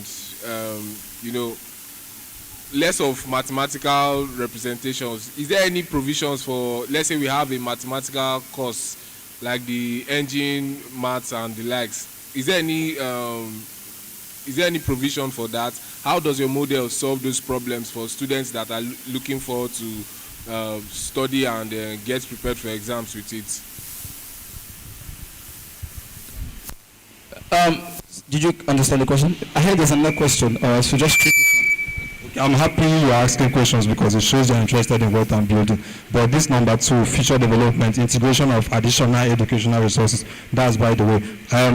Even ChatGPT itself, the current ChatGPT is not good with mathematics and logic. Yes, but there's another model called Mistral model. There are other models that deals with logic. You understand? So if I were to scale this thing to be able to solve ODE, to enable students to understand better, not for malpractice, then I'll integrate this with a Mistral model or a model that has the capacity to, process logical problems. And then I say something about incorporation of image detection and generation models. ChatGPT, the one I use at the back end of this in 3.5, it doesn't. I would have used GPT-4, but GPT-4, I have to pay for the subscription or something like that. But if going forward, I can integrate that GPT-4 or Google's Gemini Pro. And now, because most PDFs, you have images. So now, if you upload those PDFs now, this StudyMate currently cannot say anything about your pictures. But with the integration of that Gemini Pro or GPT-4, you can say the image on page 4. What is that woman doing? And I failed to mention this. Sorry, team members, please permit. One more question from a lady right here. I think I had 2 questions for you, but you've already answered one. The first question was how you built this, but you've already said you used GPT 3.5. When you were explaining, you said ChatGPT is not up to date, right? We agree with that. They try to use data to a certain stage. Now, my question to you is, when you are giving examples, you said if LG decides to upload their data, can you explain to me how you want to make that work?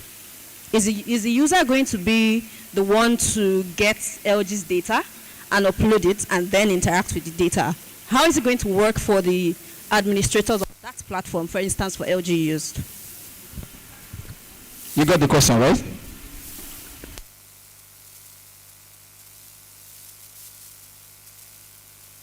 Okay, thank you for your question. One of the major motivations behind this work is because I'm a final year computer science and my department mandated us to create a machine learning course advisory model. So that one of the functionalities of those things is that new intakes will just come. Instead of asking for who is their course advisor, look at the back, upload copies of this letter for omitted test score, letter for omitted this one, upload all those things at the back end.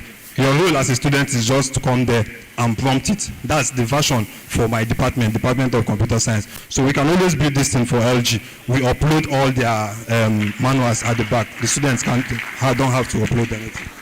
All right, please make some noise for the one-man squad. Thank you so much. So, is this as join me as I bring up on stage with an applause? Ectowe Games. Ectowe Games. Please clap for them.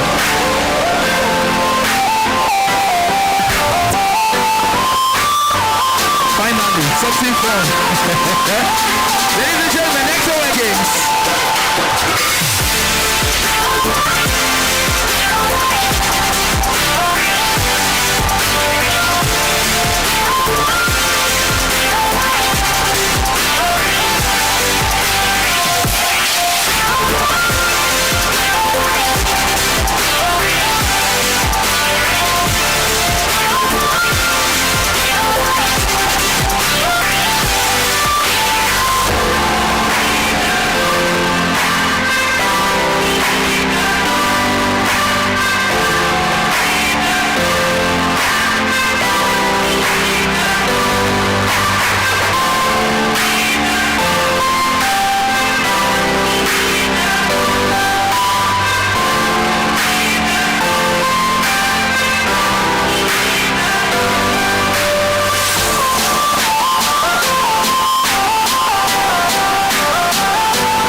Good day, everyone. Thank you for having me. My name is Amadi Chimgozrim from the Department of EE Final Year, and we are here to present our Web3/crypto game, also known as Gone Drive. Now, let me talk about the problem that the app aims to solve. So many of us are involved in Web3 projects. Some of us mine crypto in different sites and also other apps. So the problem that we at Ectowe have discovered is that we have problems regarding to how cumbersome it is to perform all the tasks required to actually earn these tokens. For example, you have doing referrals. Someone can meet me and tell me to do like 20-something referrals just to earn or to for a certain token. They can follow me social media accounts and then a lot of transactions that you do on the chain depending on which one you're doing. Okay, so what crypto mining is, it helps bring more people into this space, this Web3 space, which we are all trying to get into. So when you add an element of entertainment and fun for any app that has to do with cryptocurrencies, it tends to attract like students doing it. One reason why we get to easily learn how to play it. So you play and then you fight enemies in the game. The green boxes that fall when you defeat enemies are actually the tokens that you earn. They are all stored in your wallet, whatever you want to call it. There are shops, so we have skins which we eventually, going forward, want to make them be like NFTs that you can send. Let's say there can be competitions or battle passes. Then battle seasons. Then you need an NFT to participate. That's also another way of making money within the app. There are weapons and all that. Okay, currently within the app we have a section for transactions. It's just a demo right now because we didn't have time to integrate all these Web3 features. We've spent so much time working on the game play and all that. So currently, all you just need to do is to put in the username of, because you have to log in, you have to be online to play the game. So once you put in the username of who you want to send the tokens to, then the amount to send, only if your balance is higher than that, then you can send. We also want to integrate a feature where we don't launch only on one chain, on many cryptocurrency chains to make payment processing faster. Then you just put in your passcode and you send. Okay, there are leaderboards within the game which also help add to a competitive sense to it. So you can compete with people, see people's scores, and then keep trying to earn more of that cryptocurrency. Okay, future plans is deploying multiplayer. Currently, we have a multiplayer part of the game, but we didn't upload it. We need to pay for servers and all that. Okay, thank you so much for having me. Thank you.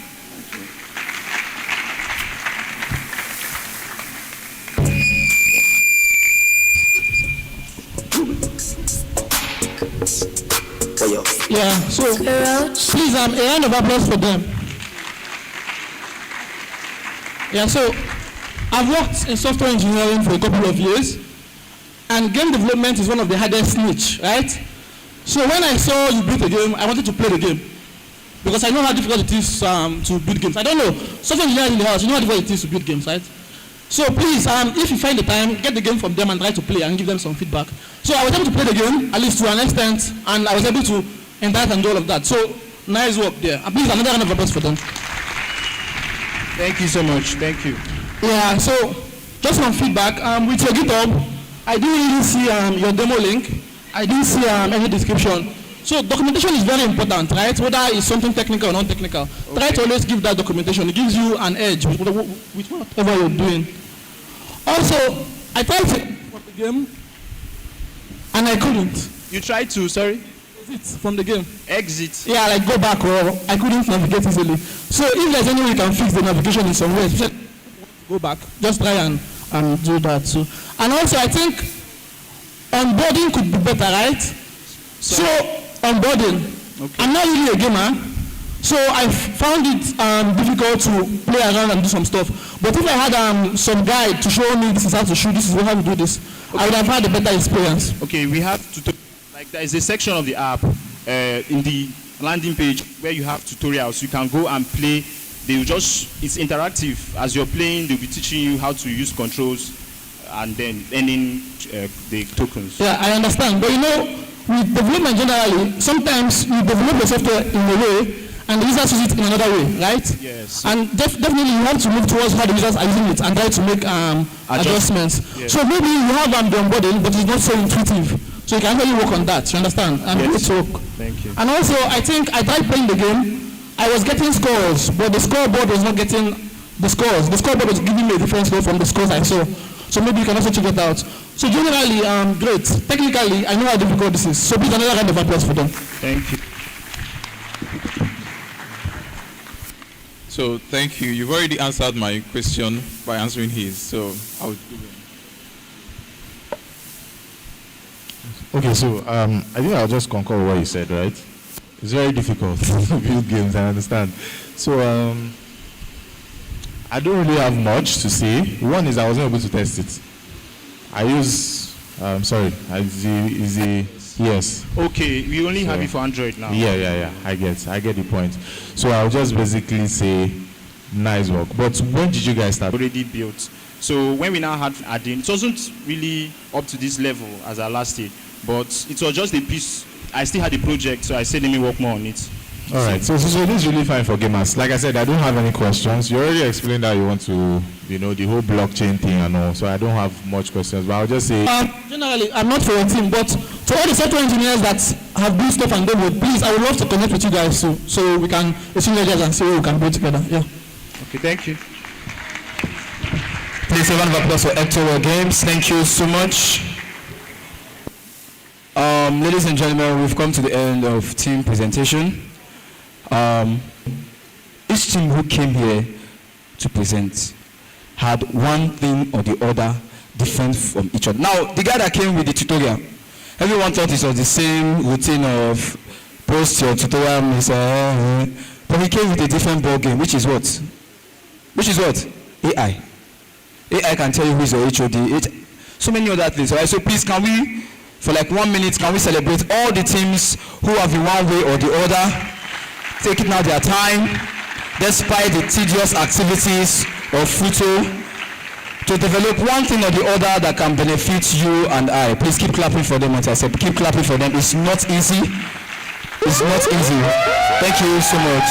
Now, see that guy now. This guy now that just finished. See the way he's rubbing his head. He's sure. Sorry, my man. I'm so sorry. Eh? As you're cracking, I'm cracking my head too. All right, so ladies and gentlemen, we move to our speakers who are in the building. Please play the video for the next speaker. Udokaku Ugochukwu is a cloud solution architect at Microsoft.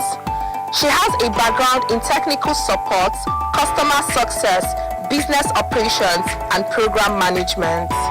Ugochukwu enjoys identifying problems, and in the spirit of community building, she has engaged in empowering people into technology. And as an effect, she was appointed the co-lead of her school's tech community, where she co-organized tech-concentric events that involve ideas and resource sharing among students. Ladies and gentlemen, please let's celebrate Udoka Ugochukwu. And she's also one of our. Please keep clapping, keep clapping. She's my namesake.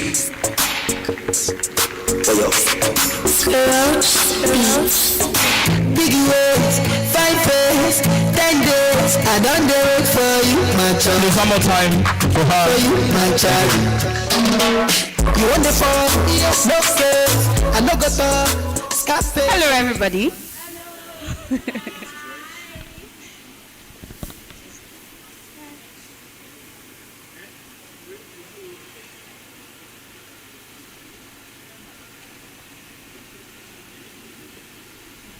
Hello, everybody.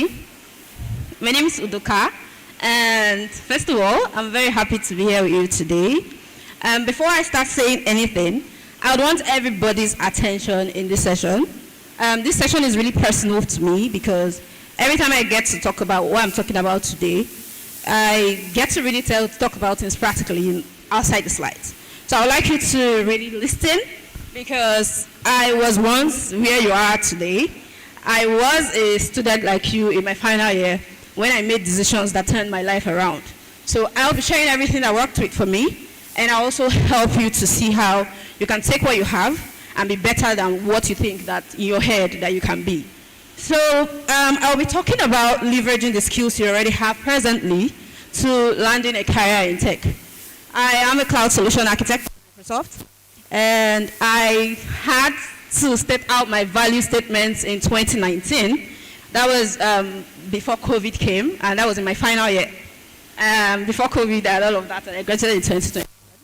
I did a little bit of people, customer support, and all of that, and I am a business analyst.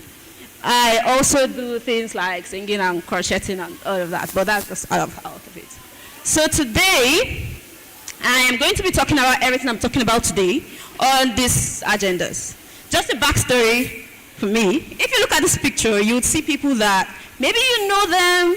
That's my friend there. Do you see? We all started together. And he was the one that organized this event that I went to. If you look at the right, you'll see Oma. I know some of you will know her. She's a designer now. This was my first event ever, and it happened to be the one that my friend organized. And this was in 2019. I came for this event, and after this event, I went back home and I asked myself, what do I want to do? I already knew the things I wanted to do, so I started making a list. Right? I made lists without knowing what I was doing, but that was the first step for me doing everything I went on to do after I graduated from school. It was first of all, me changing my mindset about everything before any other thing came in place for me. I already had the skills, but I didn't know that I was able to do what I am doing today. So the first thing for you to do is, if I ask everybody to stand up, please just stand up. Just stand up. Stand up. Stand up. Stand up. Stand up. Look around the hall. Look around this hall today. This is something that, because I came late for that event, I had to do it, and it helped me a lot. So I want you to look around this hall today. The faces you're seeing here today Some are going to go to Silicon Valley very soon. That's just the truth, right? But it's not about saying amen. Amen is not going to take you from Futo to Silicon Valley. Never. Right? You're not going to go to the interview and say amen or pray for your interviewer and they'll give you the job. Never. So what I'm saying is, if you look at yourself as a this world, and you look at this world as a global market, where you have to do things to make you different from the person that is sitting next to you, the person that got admitted with you the same day, or even the person you're going to meet when you leave this door, the things that you decide to do today, or the things you've been doing before, are the things that are going to make you different from the person. So the first thing for you to do is to change your perception about things. I've met with people that are really doing great things, and they can do more, but when you listen to them talk, you just know that they're just stuck within their space. Please sit down, sorry. Please sit down. They're just stuck within their areas. They're only stuck within, for instance, Futo. They're not thinking outside of Futo. For me personally, I've been somebody that dreamt of the impossible things, right? I would tell you that I can't do this thing, not because I really have the skills now, or I think that somebody is going to believe me, but I'm going to get it done, right? My friend can attest to that. So the first thing you need to do is to start looking at the tech industry as you, as a piece in the entire world, or in the entire tech industry, something to bring. We've been talking from the beginning of this session to this point, and there's been a lot of talk around development solution, this as a solution to sell.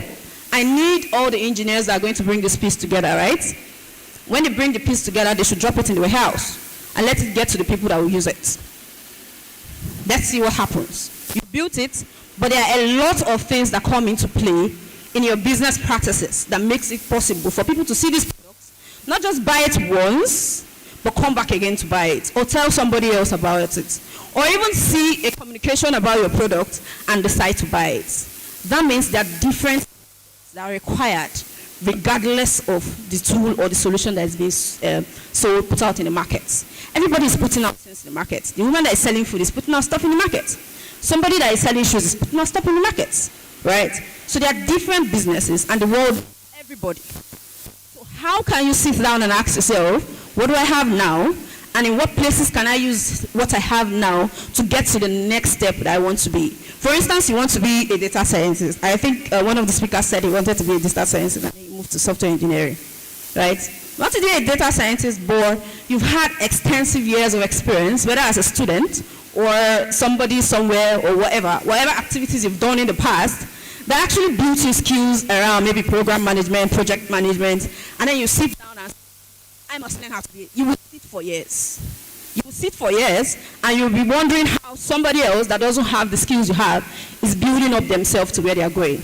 Now, for instance, you have a program management skill or a project management skill, and you say, it's people that are software engineers only that are making it. Okay, that's good. Everybody's going to code. Who's going to sell the product? Who's going to maintain it? Who's going to make somebody see it and come back to it? Who's going to deploy and make sure that those solutions exist within the customer basis, right?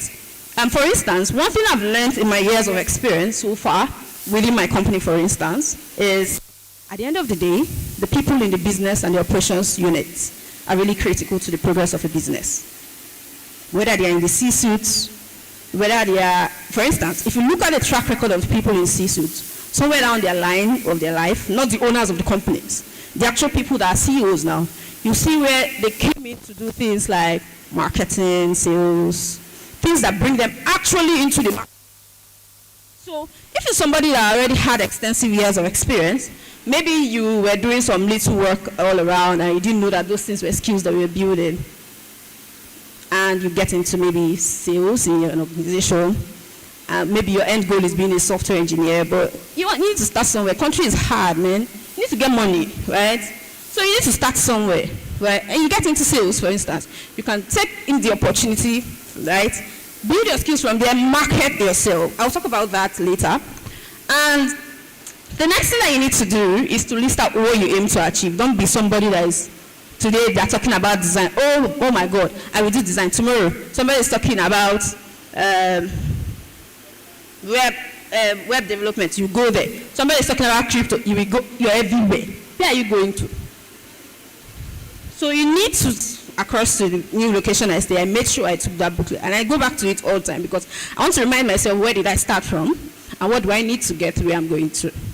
So you need to list out what you want to achieve. They might be big, they might be small, but just start. List them out, and so that you have a mental picture of, okay, this is what I want to do. Even if nobody believes me, even if I think that I can't get it, you can. I'm not trying to be a motivational speaker, but I'm trying to tell you that if you sit within yourself, you would find where you placed in life. It must not be in a funk, but it might be somewhere that will take you to where you want to go. The next thing you want to really take note of is taking note of where you are right now. I'm a student, I'm in my final year. I'll use the guy that did game. I'll use him because my partner started where you are today and is really doing great for yourself, right? So, for instance, you did game, right? And you go to the market. Where am I? I've learned skills for game development. How many of those skills are transferable? Where am I? I've done project management all this through school. I've convinced students. I've done this, I've done that. List out those skills.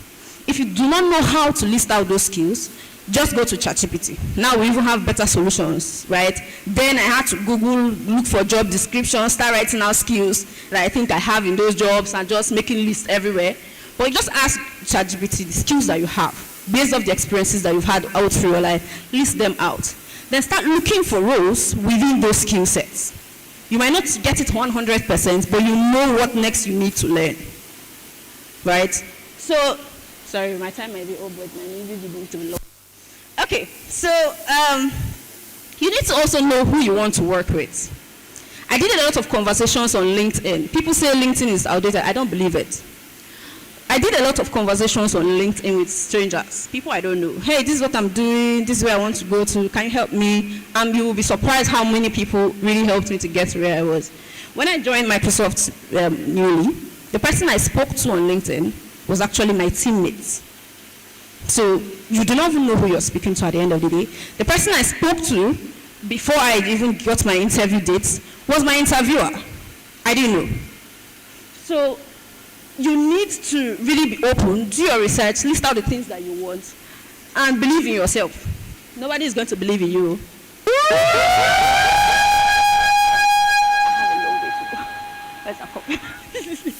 So, so like I've said, take note of the skills, research the areas that you want to go, and be driven by your own purpose, right? So there is a saying that I have in my book, and I decided to add it here. If you film an idea in your head and you execute it shot by shot, you'll be surprised how far you can go. The next thing you need to do is to go for what you want. Speak to people, engage in open source, write, talk about what you do. If you're in a global market or a big stage, if you don't shout, nobody will know that you're in this hall. Only the people that came up here today to present that will be remembered as, in my mind, I don't know everybody here, but I'll always remember the people that did something significant, right, in this gathering. So that's how you make yourself to stand out.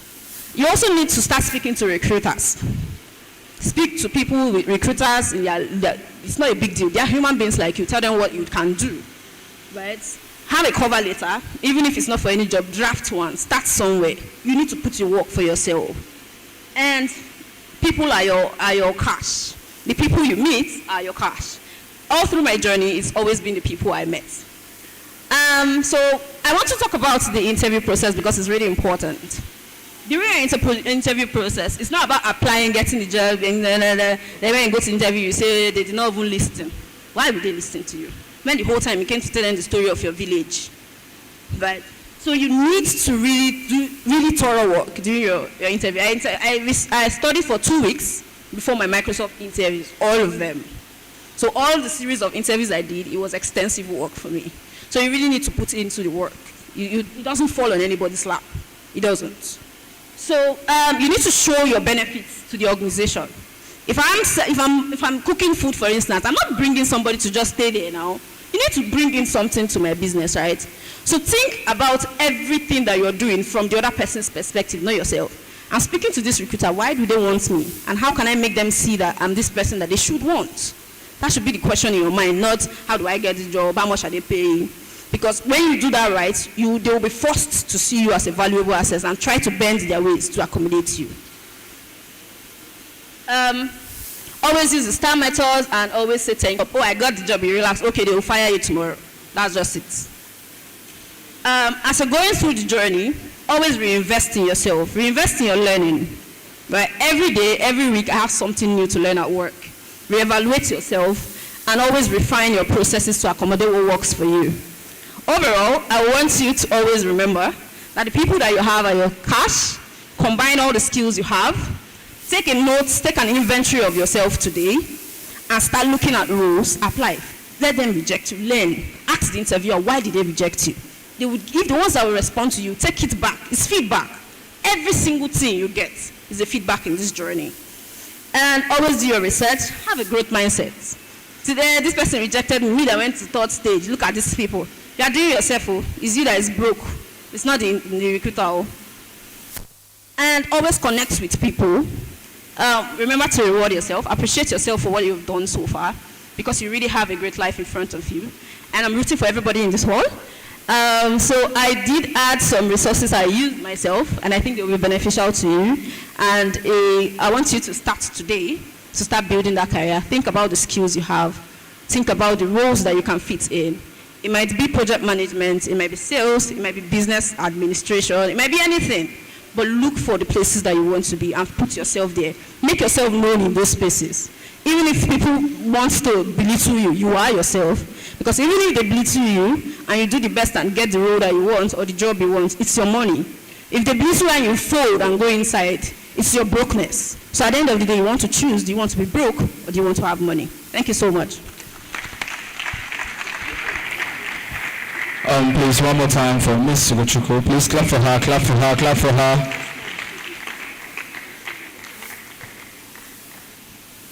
All right, okay. I don't know if you can entertain one question. No question. Sorry, Tim. Sorry. All right, we'll move next. Thank you so much for your... I know, sir, you must be so proud of her. You'll be so proud of her after seeing that picture. Said he's proud of you. All right, so we'll go straight to the next speaker. All right, those for the Kahoot game, please get ready. Now, somebody was asking if you're married, but I refuse to ask that question officially. I was just gossiping. Please, the next speaker, thank you. You actually came alone. The next speaker, please. Alfred is a seasoned software engineer with extensive expertise in crafting both monolithic and microservices architectures. He's dedicated to delivering superior code quality while fostering collaborative environments within cross-functional teams to achieve strategic objectives. Alfred harbors a profound fascination for blockchain solutions, leveraging his experience to contribute meaningfully to teams pioneering advancements in the Web3 sphere. Ladies and gentlemen, please make some noise for Mr. Johnson, our Alfred. Keep clapping, keep clapping, keep clapping. We the best music, no DJ Khaled. I don't know if you could take it. No, you wanna see me make it. I wanna be a baby. Spin it in as much as I can. Praise the Lord. Sorry. Good evening, everybody. Can you all hear me? How are we doing? How are we doing? All right, let me not waste so much of your time. All right. So I want to talk about a topic that is technical and non-technical at the same time. So if you can't hear me, just let me know, right? So I'm talking about open source contribution, how to get started and make an impact. So how many people know what open source is? Open source, wave your hands very well. All right, so I guess this is the right audience. All right, so I'll start with the definition of what open source is, right? So we've all used softwares in the past, Figma, Adobe, Microsoft, Excel, and the likes of them, right? And you may or you may not know that some of the softwares that you use, they have their source code in the internet, like it's open on the internet, right? And this particular category of softwares are what we call open source softwares, right? A very popular, who can give me a very popular open source software? Yeah. Blender, right? Blender is used for 3D animation. So what this means is that if you go to GitHub, I think it's on GitHub, right? If you go to GitHub, you can find the full source code of Blender. Everything that you need to replicate Blender and even make it better, right? That's an open source software. So I'll talk about how to, get started, and also how you can maybe make some money out of it, right? All right. So why is it important for you to contribute to open source? What I'm trying to say is, why is it important for you to be part of those who are building softwares like Render, right? Why is it important? The first thing I have there is knowledge sharing. We can all agree that we all have different levels of experience, right? What I know might not be the same thing that Chidera knows, right? It creates a room for Chidera to learn from me, right? And vice versa, right? Because I can't know everything. So that's knowledge sharing. I'm going to try and rush because it's a lot. Then secondly, community building. I don't think this is my latest slide. Software like Blender, right? It's a great way to start a community. And just like Futo is a community, right? Am I correct? Yes, and under this Futo community, you can actually have a software that you guys are developing, right? So open source creates room for community building. Then third thing, how there is skill development, very obvious, right? You probably have, or maybe you have interest in a particular software that you would want to contribute, but you don't have all the required knowledge, right? So when you start contributing to open source, right, it's an opportunity for you to develop your skills, both soft and hard skills. Soft skills in terms of managing human beings, right? Because we are all different, right? The way I react to something is different. The way Chidera will react to something, right? So it's a room for you to develop your skills. And then last one, the software accessibility. Of course, when you have software out there that is open, it creates room for people to replicate even a better version of that particular software. So let me go to the next slide. All right, so how do you get started? How do you find the right open source projects to contribute to? How do you find the right open source projects? So the first thing I have there says project alignment. So you'd have to choose a project that aligns with your skills and your interest. Most times it's not just about your interest, right? You should have at least, let's say, the lowest level of skills to contribute to that particular software. So you would have to look for a project that you have the base skills and then also something that you have interest in, right? Then community support is very important. There are many open source projects there that have little or no community support. A very popular software that we all use, you have React developers in the house. React developers. React.js developers. Are you kidding me? Maybe answer now. Are you proud? All right, so React.js is a very popular JavaScript library that has a very large community support, right? Very large, backed by Facebook. Then third thing they have there is the project scope. Different projects have different complexity, right? Some projects are just starting and some have been there since ages past, right? And this is also something you want to consider before jumping into that particular project. So how do you get started? For every project, for every open source project, there's something called a README, right? A README contains very useful information about that particular software, like how to set up, how to run it, and contribution guidelines, license, everything is inside there. The second thing you need to know is how to set up that particular project to run on your machine, right? Whether you have a Mac or a Windows machine. Then you mostly have to have a GitHub account. GitHub is not the only open source contribution platform out there. There's GitLab. I think there are some other ones out there, right? But we'll just use GitHub as the basics. For you to contribute to open source, you have to have an account. All right, so now that you have this project set up and you probably understand how it works, right?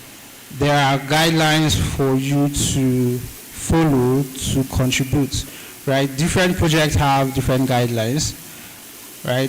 So we don't understand the process of contributing. So there's something called issues on GitHub.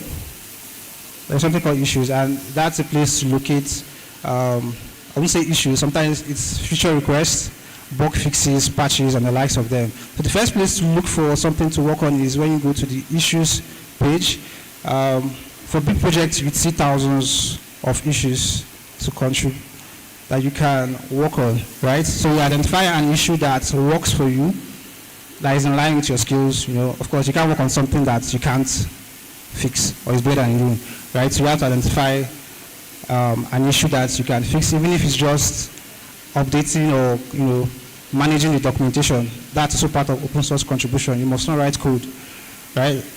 Then now you've identified the issue that you want to contribute. So the next thing you have to do is to contribute by, sometimes you can contribute to the documentation. You can contribute to the documentation. You can contribute to the code itself, right? Then you can also contribute to the design. So open source is not just for software engineers or, let's say, technical writers, right? Designers can be part of an open source project.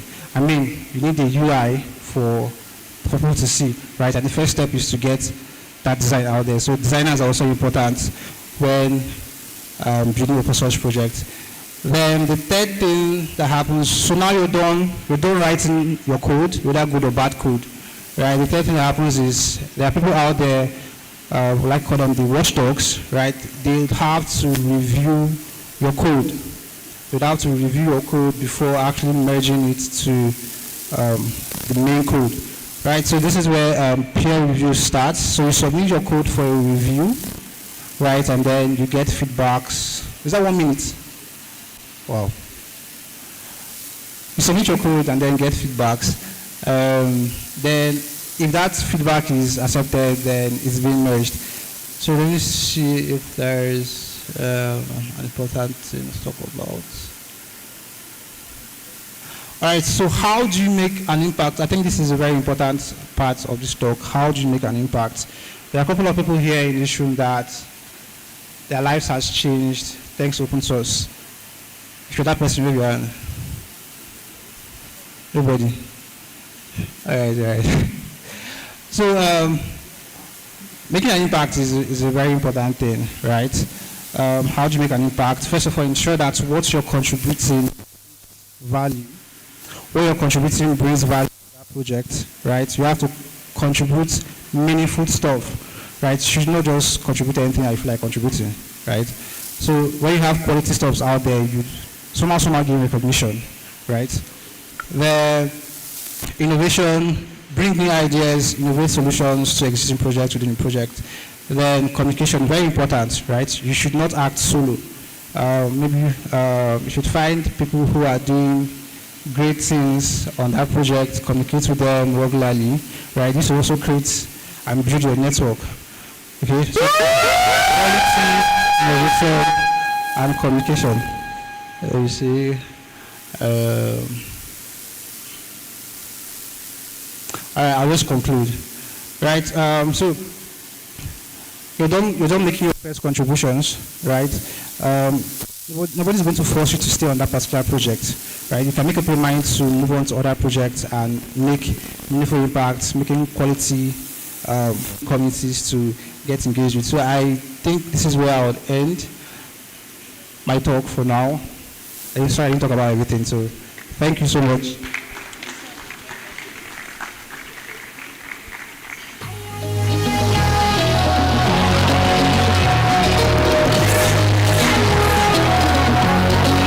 So much for your time. Please a round of applause for our beloved speaker.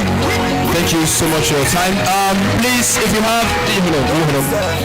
have any question, direction, you're confused about something, you can meet him. Okay, he's still here. You can just come close to him, whisper in his ears. You have questions to ask. All right, you are here. Sir, you are here, right? You are willing to listen, right, sir? Yes, they're already meeting already. All right, ladies and gentlemen, we're going to give you 10 minutes. I want to dedicate 10 minutes. I know we have overloaded our brain with too much tech stuff, and they say too much of everything is bad. All right, so I'm going to give 10 minutes to our DJ. Our DJ, please just give us some kind of vibes now that will make us organic. DJ Noni, let's have it. So after this, we are going straight to panel.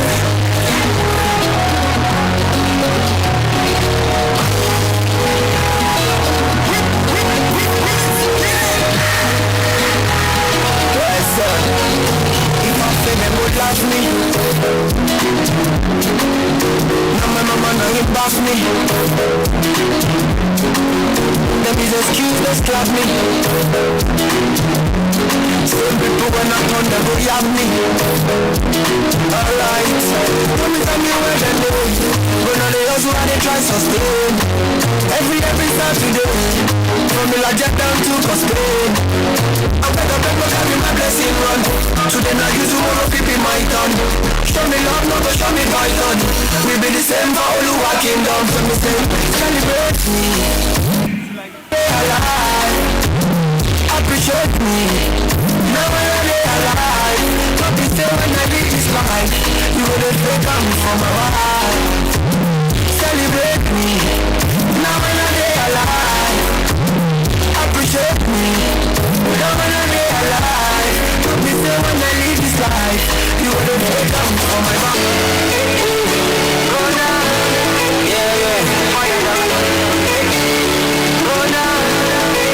They told me everybody's 15 minutes in a different time zone. And since I had it up alone, you the one I wanna shine my light on. Get your life, little mama, won't you get your life on? Ain't nothing cooler than the wrong rules. You should really do it to the right song, Let's put this movie and put this shit on repeat. I heard the stories, I think we fall asleep. Before we hit the road, put our phones on silent. Nobody's trying to bring sight to the beach. What would it take to change the past for the week? Inside, I'm trying to put it like heat. Now one thing, keep all the pieces. Don't be doing to leave with Jesus. I like you, girl, in particular. You in particular. I like your waist in particular. I like you, girl, in particular. You in particular. Bang, bang.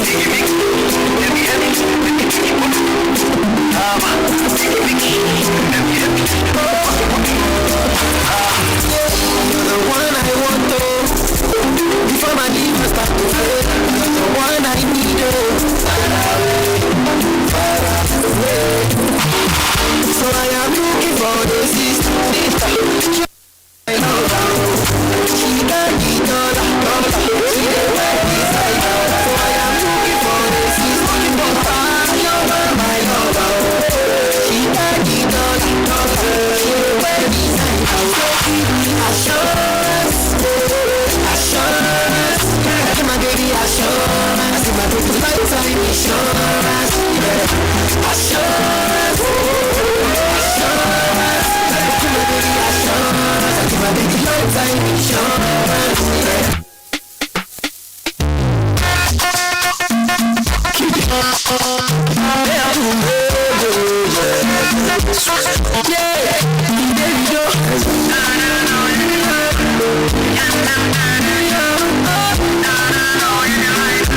See me, I know get that billion,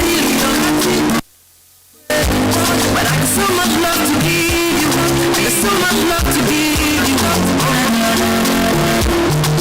I bless the day I found you.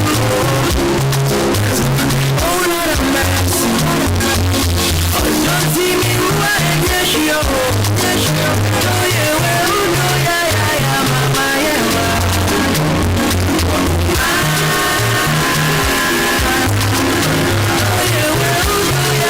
Every little thing you did to me, it's sweet to me for love. She a loving fee for love.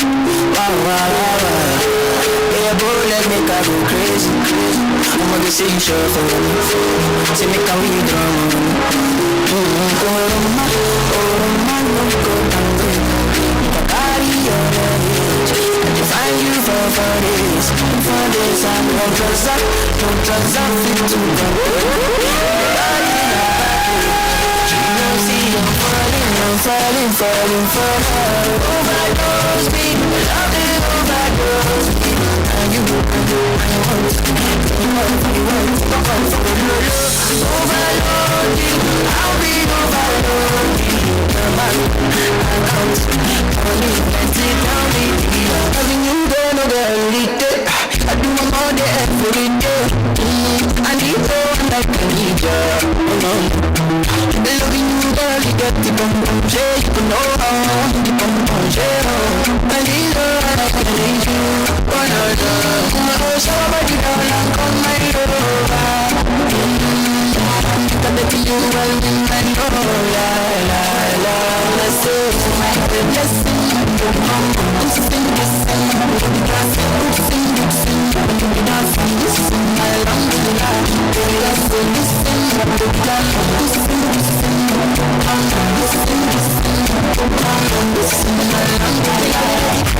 Every time wire me money. Hello baby, have you sent it? You don't even know what you do to me. If I don't show my food, you discover I get my ladies for fun. Baby, you blow my mind. I don't go lie. See baby, if you want to be for me, don't do shakara. Don't make a leave your shoulder. I can see this whole baby. Now because of you, I don't go. See I don't get go. Want to get over. Fire, fire,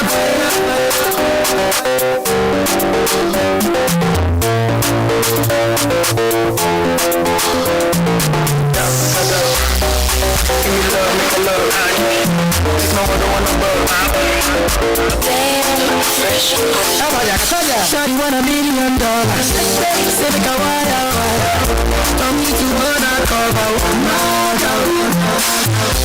He said all our friends, we need la vida loca. It's on me, my lover. Yeah, you for there for me. You for there. I for die for you. But you say if you don't get money, hide your face, hide my face. Make another man picking on my way. I love you, no means say. If you say make a put one out for fire, I go do one for fire. You know me say. If you say make a put one like for fire, fire burn them. I go do like for fire. Yeah, touchdown, no so damn it. If I'm there, I give a time, no one of them. I thought, what do you looking like a million bucks? Give it just some. Don't believe that, you got that trust. Tell them for the street and they gonna talk. Don't be just, they're gonna talk. Me, I know the green like gonna jump. Back in them. So no back in them. General, so no back in them. The first time we may use love that was. You know my style, you know my follow. And I'm not gonna lie, I'm not gonna small. Very dogs, I'm sure love. I want to look like I give a fuck. Do I look like I give a fuck? Do I look like I give a fuck? I don't give a shit, forever post. Do I look like I give a fuck? Do I look like I give a fuck? Do I look like I give a fuck? I don't give a shit, forever post. Do I look like I give a fuck? Lifestyle, banana. I feel like the bag or the wafa. Give them a chance to clean out. I feel like the family more. OG,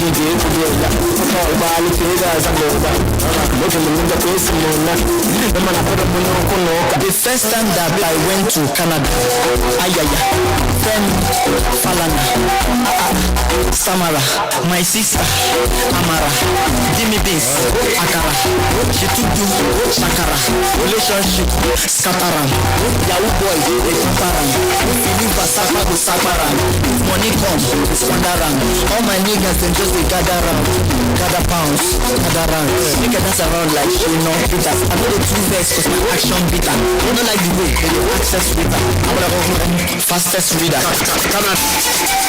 Hey, wara.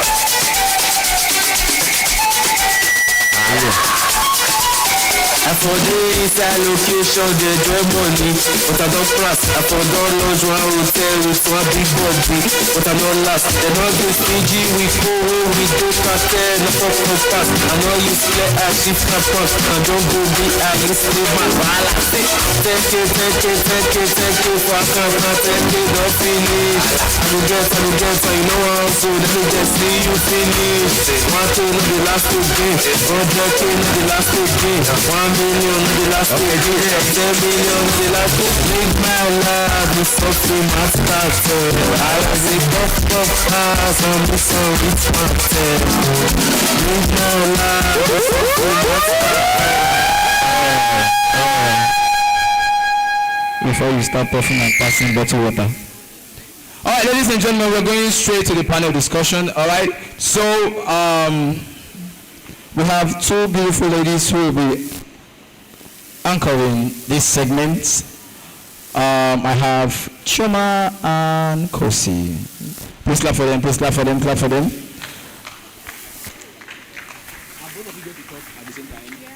You need some mic. So I think.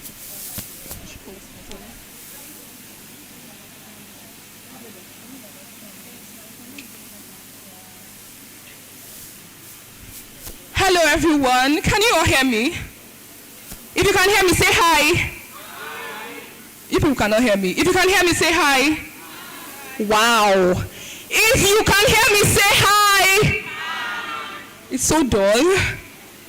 But nevertheless, so I'm going to call out the panelists. And please, if I call out your name, please just come up here. So the first person I'll be calling is Akribe Chikire. Please a round of applause as she's coming out. The second person is Amarizu Mesoma. Please come out, come out. Match for life, match for us. Let's remember that we're going to because you get me with black. Let's see. The third person is Ofebu Chidima. Please come out. All I know is that when I do cocaine. Okay, the next person that will be joining us on this panel section is Osinachi Patrick. Please clap for him. A round of applause for him as he comes up. Osinachi Patrick, while we wait for him to come, the next person that will be joining us is Miss Olivia Okuta. Please clap for her. And then we have Johnson at DBC. Please clap for them. They're not your hair. Clap for them. Supposing I fall in with my color like this and that. I'm dressed in black. Opportunity no. Mr. Precious Opara. So I light my Precious Opara. man with my pump. Tear got a knot on the monkey. And DBC Marvelous. Are you here? If I follow the cipher country, I go DBC Marvelous. Higher cash, phone, while I fall. Sean, I also only lost. Cause all I know is that when I be cocaine, it can go. All I know is that when I be truth, I use the whole. All I know is that when I be cocaine, it can go. Okay, thank you guys so much for joining us. Thank you all so much for joining. Thank you, Osinachi, Olivia, Precious, Johnson. You guys are looking so lovely. This panel session is hot. I don't even know where to start from, but everybody, if you're here, this is one of the highlights of this event. I will tell you to bring out your notes because they're about to drop germs and it's going to be step-by-step direction for how you're going to navigate your tech career and how to pivot from an undergraduate techie to a full-time techie. We'll be asking the questions in no particular order, depending on their spheres, but we want them to just introduce okay, from the left. Okay. Good evening, everybody. Okay, so my name is Akribe Chikire Cherika. I'm a final year student of Electrical and Electronics Engineering here in Futo. I'm into project management and I have 1 year plus of experience in Nigeria and in Gracie for Good. Thank you. Okay, hi everyone, good evening. My name is Chidima Ofebu, final year student of biotechnology, and since my 200 level, so I have 4 years of experience in content marketing. So I've worked for brands and I'm excited to be here. Thank you so much. Please a round of applause for them as they are introducing themselves, mechanical engineering here in Futo. I'm equally a front-end web developer, and I've interned in some companies. I equally served as the Women Engineering Chair of IEEE Futo chapter. Thank you. Thank you so much. Hi everyone. My name is Ndubisi Marvelous. I'm a final year student of Civil Engineering Department. I'm a social media manager with over 3 years experience, and I'm also a video content creator, video storyteller with 1 year experience. I've worked with brands in fintech, SaaS, and the crypto industry. Thank you. Thank you so much. Hi everyone, my name is Precious Opara. Most people know me as Prospect 360 in Futo or Mr. Prospect. So I'm a creative content creator, and also a UAV operator with over 9 years experience in the UAV industry. I've worked with oil and gas industries, I've worked with in the film industry, and I've also worked with some really cool guys. Yeah. So I'm also a final year student of the Department of Mechatronics Engineering. Wow, thank you so much. Thank you so much. Okay, hello everyone. My name is Olivia Oputa. I'm a final year student in the Department of Electrical and Electronics Engineering. I'm a software developer at Maya World. I'm also very much passionate about women empowerment. Those of you that know me in Futo will know that I have served as the president of the Female Media Network for over 2+ years, and I've empowered over 1,000 ladies here in Owerri, basically. And aside from that, I'm a mother of so many other communities in Futo, Microsoft ADC League lead for Futo. I'm also a Gold Microsoft ambassador. Thank you. Hello everyone, my name is Johnson Adebisi Chinedu. I'm a 500 level student of the Computer Science Department in Futo here. I've been a product designer for the past 4 years, and I'm currently venturing into the venture capital space. And I've been that since, I think I've been in the VC space for the past 2 years as well. So thank you very much. Okay, hello everybody. My name is Osinachi Patrick. Sorry, good evening everybody. My name is, you're building multiple startups at the same time. And I'm also, I like making friends. Awesome, thank you so much. Thank you so much. So to the rules of the game, not really a question and answer. So I need you guys to be very comfortable. We're not asking you, Olivia has asked me several times, what kind of questions are we asking? We're not asking you questions that will make you pee on your pants. It's just something that you can answer, right? So please be comfortable. So each of you have a specific question, right? And then we have general questions that anybody can make, just give a response. Is that clear? Can I go forward? Are you okay? Okay, let's go. So Olivia, the first question is for you. You are recognized for your commitment to women's empowerment. I mean, you've mentioned that when you were introducing yourself. So could you share the story behind this dedication and what motivates your involvement in programs empowering women? Just tell us what motivates you.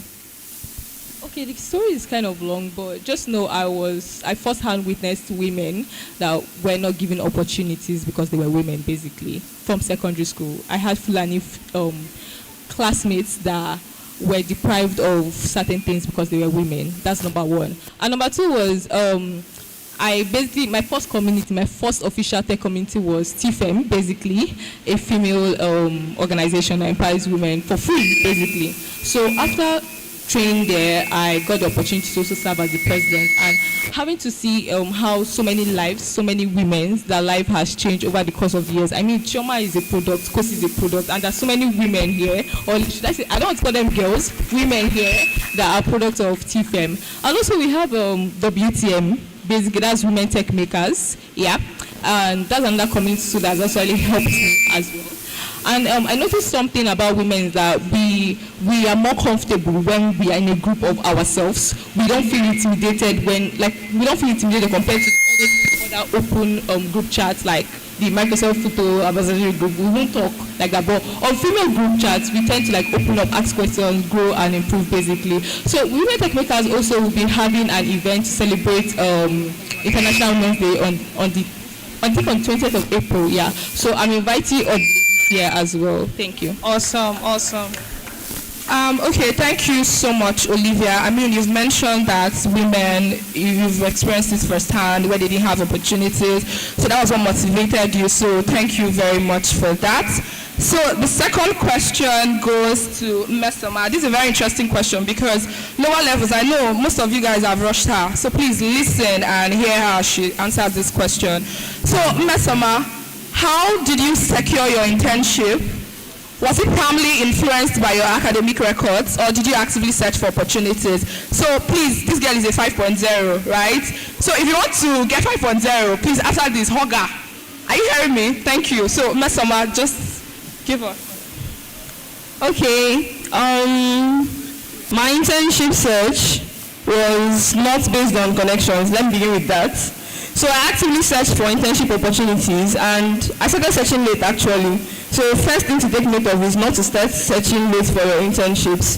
So one thing I did very well, and I think helped me a lot, was leveraging LinkedIn.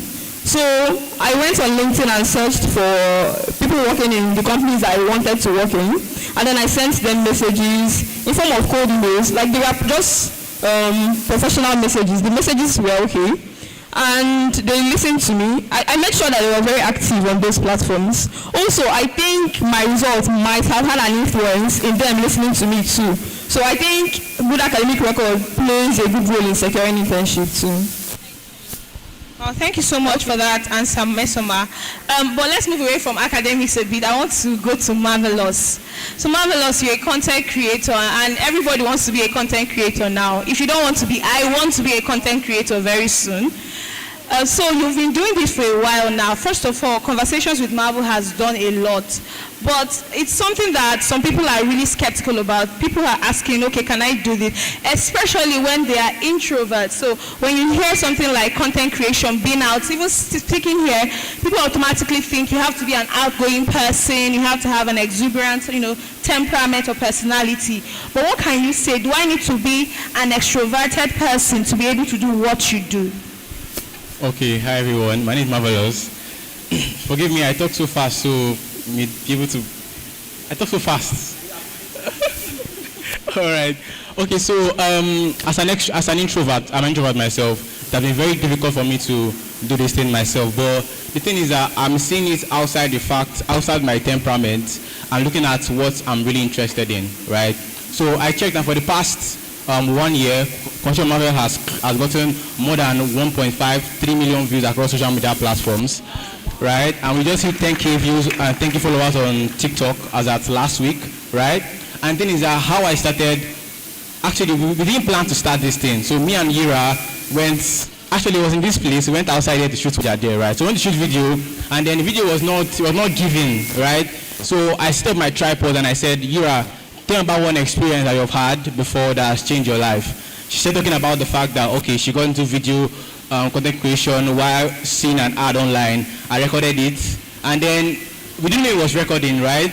And then I posted it online that day, got like 800 views-ish. I was like, okay, should we continue this? And then we continued. So far, I've gotten many influencers and public figures on this stuff, and it had nothing to have done with the fact that I'm an introvert. Right, so every day, almost every day, every week, I go into the streets and then I have conversations with random strangers every single week. Most of you have seen me, I've met some of you here, right? I meet them, I talk to them, right? One vital thing that has helped me was the fact that I was a campus ambassador for Butter App by Flutter with one time, and we were getting paid $1 for every sign up we got, right? And then, I'm big out of it, and helped me boost my confidence, and also joining in actors also to help me boost my confidence, talking to people. So, right, that's it. Several things you can do, and Marvelous has already listed them. But Mr. Prosper, you are almost in the same thing like Marvelous, and your profile spans across several fields: cinematography. If you don't know, he's the founder of Futo Drone Club, so I think that deserves a round of applause. Content creation, digital marketing. So could you share the story behind this, diverse journey? It's cinematography, content creation. It's like you just have all these skills in your bag. How are you navigating them, and how did you start? Okay, if I tell you that whatever I'm going to say now, I had already thought about it, that would be a big lie. So, but actually I've asked myself these questions before, the thing is, I just found myself wearing so many hats, right? It started off from performing arts. I used to be in the performing arts, Society for Performing Arts of Nigeria. I got a scholarship there in 2014. I started there 2015. I used to be a very good dancer back then. So I got the scholarship and I've been on several performing arts platforms. So being in the arts made me saw different opportunities, made me experience myself in different ways. So then in the arts, and I discovered that, okay, I really want my videos, I really want my dance choreographies and my routines to really be nice for people to enjoy them and consume them. So there was one time I was on a competition platform for GCGT. For some of us that might know it, we got the second time I actually won.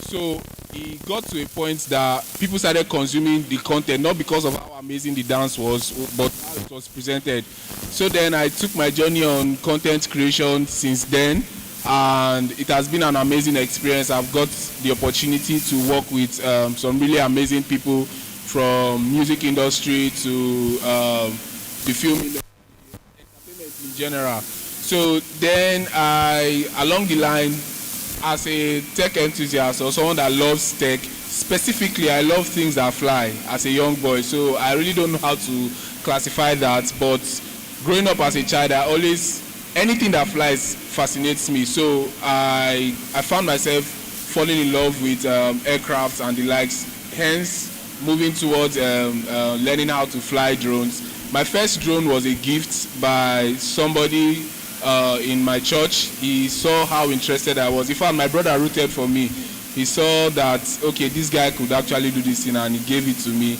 Then I went on to take it on professionally, and it's been 9 years, and trust me, the experience has been amazing.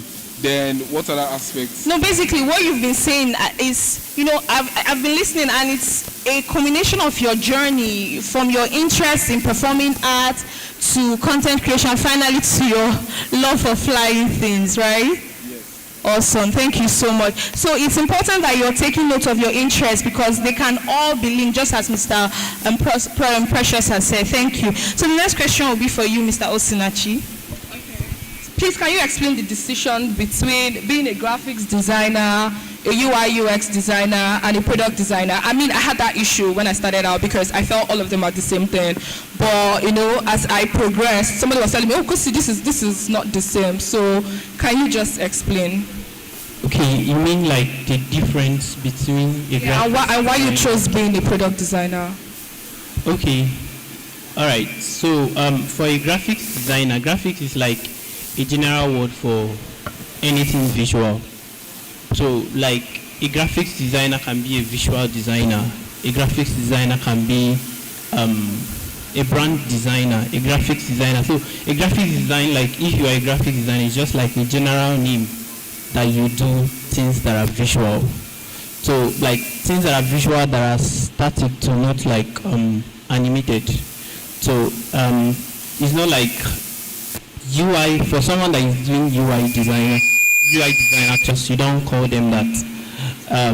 You just call them maybe visual design. For instance, I currently work with a company that basically what I do there is just like visual brand related assets that I design, and what they call the role there is visual design, not graphics design.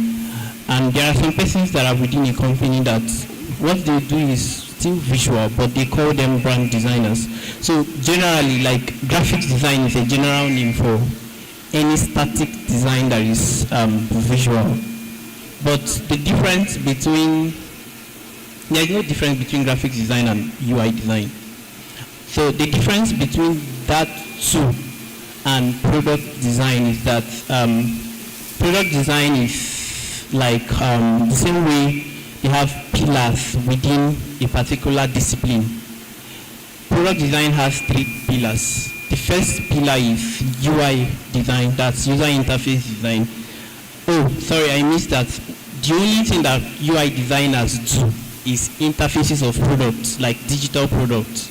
So let's say you are a UI designer, like focusing on UI design in a company, because there are certain companies where they have specializations because they are too big, like where you have will I say, a lot of things to figure out within the UI of a product. So, like, you wouldn't have the time to both do UI and then also do UX. So they are very different. UI, graphic, product, they are different. I just want to ask one because now you've called, there's UI, there's graphic, now there's brand. But no, graphics is like,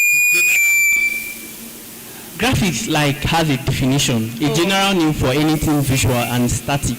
Oh, but UI product designer. Yes. Wow, I think I want to ask you more questions, but I want to listen to Chidima talk about writing because I'm partial. Can I explain? Because most persons don't know what product design is. Awesome, yes. Okay, so I was saying that product design as a discipline has 3 basic pillars, which has UI design, which is designing interfaces of applications.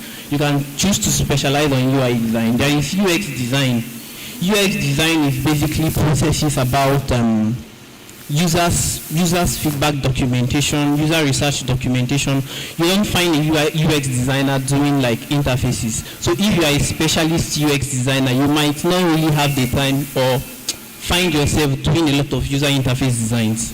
So a product designer merges UI design, UX design, and design systems engineering. Wow. So the product design is like everything together. It's like the orga bata bata of all of them.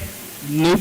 Wow. It just has 3 components. Wow. We need to have a class on this. It's a lot because we need to listen to Chidima contribute on other things. Thank you so much. Okay, Mesoma. Sorry, not Mesoma, it's actually Chidima. Okay, so Chidima, while growing up, I know most of us, we read novels. Me personally, I'm a fan of Wattpad novels, right?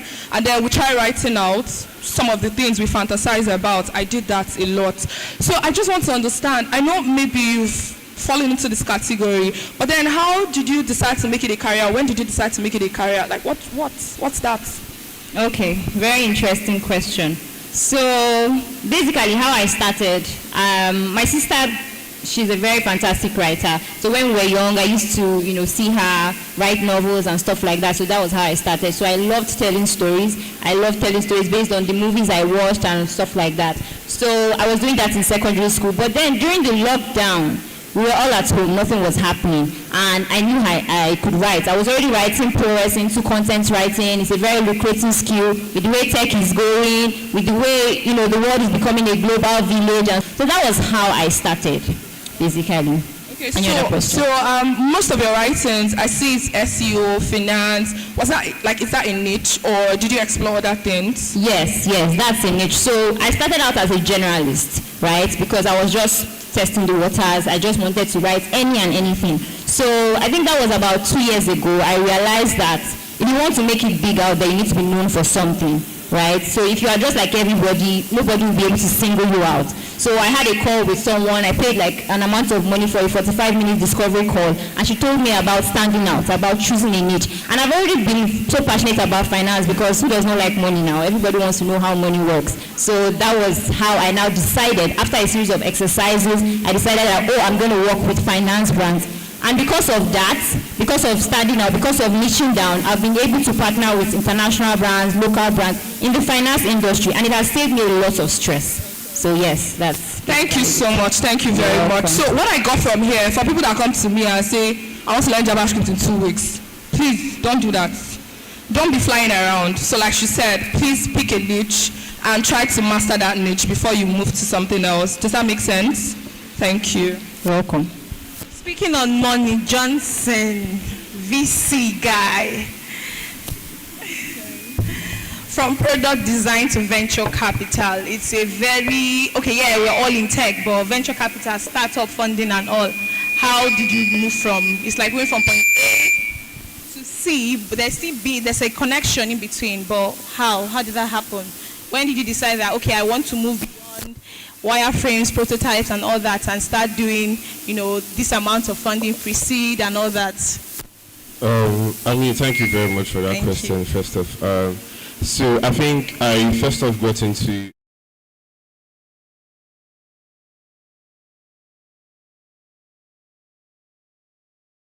one of the biggest tech hubs in the country, actually. That was CC Hub. situated in Lagos, Yaba, and then I went there, and I think when I got in there, I was like really exposed to like the tech ecosystem and all. I think one of my initial interests at that point in time was working with founders. Like I literally I got into the hub, and then I was seeing the way like founders were solving problems and all, and I was fortunate enough to get a lot of interactions with the founders as well at a very young age. But I mean, I got into school, and then the whole, I think, confusion came. I started with programming. It didn't work out one way or the other. I randomly entered into I think it was a class at one of the halls, right? And then I randomly ran into a product design class, and I was like, oh, I mean, I can actually try this out. So decided to focus on product design for a while because it paid us at that time, right? And then, but I think at a point where I became sustainable enough, I literally decided to go back to what I literally wanted to focus on from the very start, so which is venture capital. How's that been going so far? How do you combine that with being a student? It's been very, so I think one word, it's been very interesting actually. I think I didn't really give one more context to the question you asked earlier. In terms of the whole transition, I actually took a fellowship, a venture capital fellowship for Pan-African investors and all, and then I think after the fellowship I kind of like got my own accreditation to operate in the venture capital space in Africa, right? And in terms of the second question, it's been very interesting, to be very honest. Being able to be one of the major decision makers at firms that invest in startups, like helping these firms to make critical decisions on which startups to invest in and which not to invest in, and then actually even defending your rationale for why they need to invest in those startups and why they should not invest in those startups has been very interesting for me. At some point in time, it's been quite challenging as well. I think along the way, I had to take out some time to learn a lot of things around finance, private equity, and the rest. And yeah, so I mean, just in summary, it's been very interesting and then challenging as well. Wow. So you're not denying the fact that it's been interesting, but still challenging, but you've been able to navigate it. So I want to ask Chikeren one question, because she's the queen of navigating. Okay. So first of all, Chiki is one person that when she's in your group, just go and chill, because you're getting A. Once she's in your group, I can attest to that. So Chiki, your question is, as a fresher, when you came into Futo, we all have a focus, 5.0 or nothing. I did that too. But I just want to understand, like, how were you able to, stay focused? Because you're still an A student. So how are you able to stay focused regardless of whatever? How?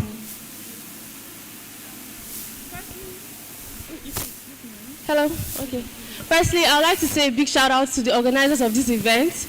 You all did an amazing job, right? Okay. So, being focused, like, I think it's all about having a plan, having a goal. Right from secondary school, I've always been passionate about the course I'm studying. Even when we had to choose between science and arts, I was so passionate about going into sciences, because I know that was something I really want to do.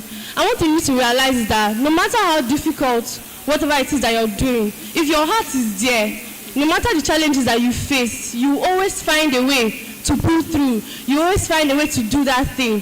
So one of the first things I would like to say to everybody here, if you still want to release and stuff like that, one is the God factor. You have to talk to God about what you want. You have to be intentional about it. Another thing is goal setting, right? All of us here, when we entered Futo, we wanted to get a 5.0, right? You know that's what I wanted, right? That's that goal there. You have to set that goal. You have to write it down. You have to say, this is what I want to do, and make necessary steps to achieve that, like meeting colleagues above you who are already on good GPs, getting materials ahead of time, being calculative with your time, because you know that it's not just school. You also have to also work towards developing yourselves, like skills, networking, and things like that. So it's all about intentionality, right? And then from time to time, because of the nature of how the school is, you have to find like ways to keep that positive energy alive. No matter the difficulties you face in your department, always try to be happy, always try to be confident that irrespective of what you're doing, like you always got this. You always like can handle whatever it is that this school puts to you because you know what you want, right? So any time that you feel like overwhelmed and all, always remember your why. Why are you here? What do you want to achieve? And what are you looking to graduate with, right? Thank you. Chiki wanted to turn this thing to a prayer ministry, but I hope you guys are writing down because Chiki mentioned a whole lot of things. So I know that most of us that are aiming for 5.0, she mentioned a whole lot of things that is going to help you. So please take notes and take action. Thank you. Thank you. This panel session has been very informative, hearing from people from diverse, skill sets and just hearing their journey. And one thing that is very unique is that everybody on this panel section is still a student. So it's not like if you have the excuse that I'm a student, I cannot start. They are already here debunking it. They are doing well academically and they are doing well. So in conclusion, I just want to hear from you all individually. How have you been able to balance it? How can you tell them how can they balance it? You're doing VC, you're doing women empowerment, you're a digital marketer. Chiki, since you're with the mic, balancing, because that's the key to it. We don't want to become techies and graduate with thank you for coming to Futo. We want to graduate well and we want to still be relevant. So in 1 minute, how do you balance it? Okay, thank you for that question. So basically you have to outline all the things that are important to you. Yes, your education is important to you, scaling up is important to you, learning about leadership is important to you, and then align them with actions and your goals. Like me, for example, I look forward to be a CEO one day, right? So even if I want to be sound academically, right, I also want to build leadership skills. Right? I also want to meet people. I want to give people the opportunity to be themselves. I want to spread opportunities because I want to be a door opener. And I believe that everybody can achieve whatever it is that they set their minds to. Thank you. Thank you so much. Okay. All right. So it's not easy to balance. That's just what I'm going to say. So first of all, it's planning. I'm very big on planning. I cannot start a day without knowing how that day will go. The day is just going to go haywire. So another thing is, at the beginning of every semester, you need to have like a goal, like she said, for the semester. And not just a vague goal. It should be very, detailed, specific. We all know what SMART goals are, right? And it should be somewhere that you can see it, right? So that you always remind yourself that this is what you're aiming towards. And another thing is priority. There are sometimes I've had to leave jobs because this is like now, exam is fast approaching. Don't deceive yourself saying that you can do both at the same time. I'm sure most of us have had to, leave. We've had to compromise certain times. I've done it a lot. I've lost jobs because of school. But that is it, because I know the jobs will always be there. The money will always be there when I'm done with school. Another thing is God, right? Ask him for wisdom. How am I going to run through this semester? Because it's not easy. We say balance like it's a very easy thing. It's not easy. It's not easy to combine both things and excel. And another thing is, like she said, know your why. Very important. Thank you so much.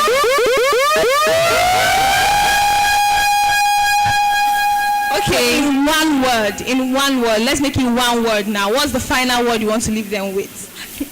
I have a lot of things to say. I don't know how to compress them into one word. Make it a sentence. What I would say is that goal setting is very important. And my friends used to think I was a robot, and I still am. Because of the way I set my plans for this semester, this is what I will do. And then goal setting is not just about writing down your goals and forgetting them. I think reviewing our goals are very important. Then mentorship too.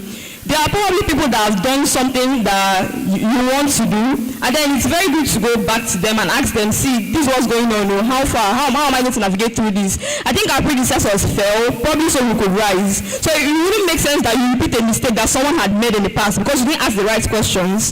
So make sure to review your goals and then set smart and specific goals too. Thank you. Marvelous. One sentence. A friend of mine one time said balance is an illusion, right? Work life, school life, work school, balance. Sometimes it's an illusion, right? So the thing is that at one point in your life, one must suffer, right? So you have to pick a priority, which one should suffer when, right? Okay, from my own point of view, balance is a very painful thing to think about. I'm sorry. Yeah, so quickly, last week I got a call to actually do a quick project for Brother Shaggy, and I was in between, should I stay in the school or should I go for this? Should I stay in the school? the moment of thinking about it is really difficult. And I would say that whatever is most valuable to you, or whatever it is that is within your scope, like at the moment that you can grasp on, just hit on it. Think about it later.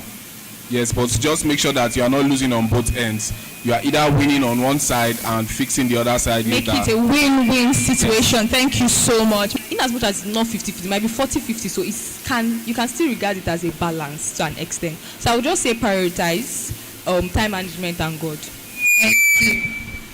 Yeah, so I think on my own end, I'd literally just say know when to make trade-offs, right? So know when to focus on growth, know when to focus on academics and different other things. I think secondly is know when to ask for help as well. What has worked for me is, probably we start out the semester and then I focus on like growth and different other projects I've been working on. And then towards the, end of the semester, I just run to my guys who literally have been helping me from my very early days to, okay, guy, Alpha, beg, do me this, do that, and that's how I've been able to scale through. So know where to do the trade-offs and know. Thank you so much. Thank you. Okay, for me, what I would say is one of the ways to balance things is peace of mind. Like, if you can be able to ensure your peace of mind anyway, just do it. And then secondly is teamwork. Like, you can't do everything. There are some things your money can do, but not sorting. I've never sorted before, but I can.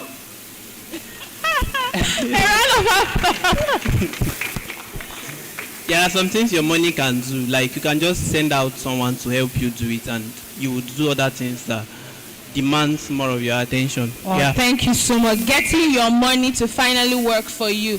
This has been such an informative panel section. What can you say, Kosi? I've learned so much. I know my own, right? But the fact I'm seated and I'm listening to everybody here, I'm taking in so much. So thank you, everyone. Thank you, Tiki, and every other person here. Thank you. Please, a round of applause for them. This has been so informative. If you look at them, they should be your pictures of possibility.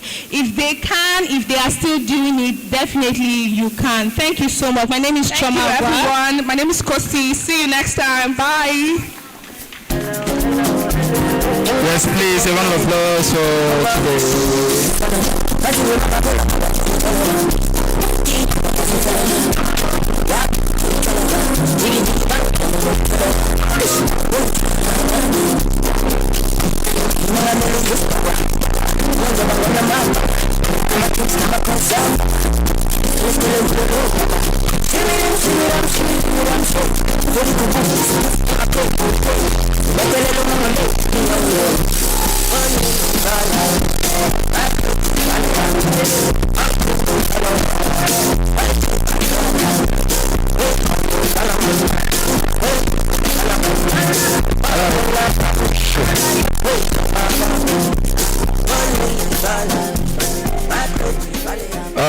ladies and gentlemen, we are about to hit the Kahoot. How many of you know what is Kahoot? You all know what is Kahoot, right? Yeah, so special announcement, if you're using Glue Network, you might want to just skip this game. Because your lock will not blow. Just leave it. Anytime Glue Network enter this Kahoot game, it always scatters. So if you're using Glue Network, please don't bother. Don't bother. If you borrow data for Kahoot, don't bother. Alright, so we're moving straight to the Kahoot game. We thank the panelists and the panel session. I learned a lot. I never knew that Chike was on. Chike, I knew you were in first class, but I'm so proud of you. I'm proud of you. I will buy you egg roll after this show. Right? Alright, we're moving straight to the Kahoot game. Tim, are you ready? Are you ready for the Kahoot game? Please, don't pressure yourself. I'm not saying first class is impossible, but don't kill yourself. Yes, my friend has studied banking and finance. He's selling power bank in front of Zenith Bank.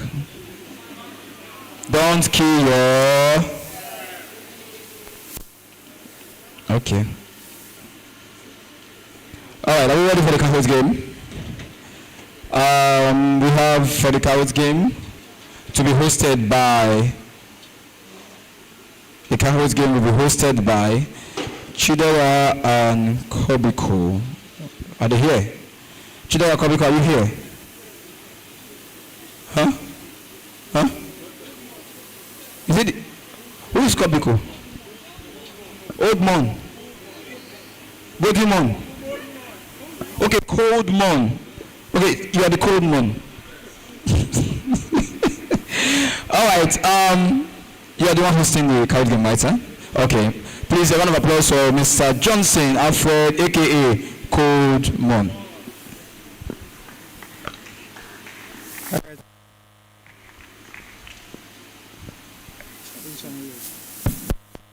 All right. Can you guys hear me? Sure. Can you guys hear me? Who's ready to win something? Sorry, those at the back. Are you with us? Are you sure? All right. So you probably need to come closer if you want to be a part of this. Right, so right about time, we're playing a game. We're playing a game where the winner goes home with something. Right, so at the end of the game, I'll let you know what person is going home with. So to be a part of this game, like our host said, you'd have to have a strong network. And also important, you have to know the correct answer. So, okay, people are already joining. So visit the link, joinmyquiz.com. Joinmyquiz.com.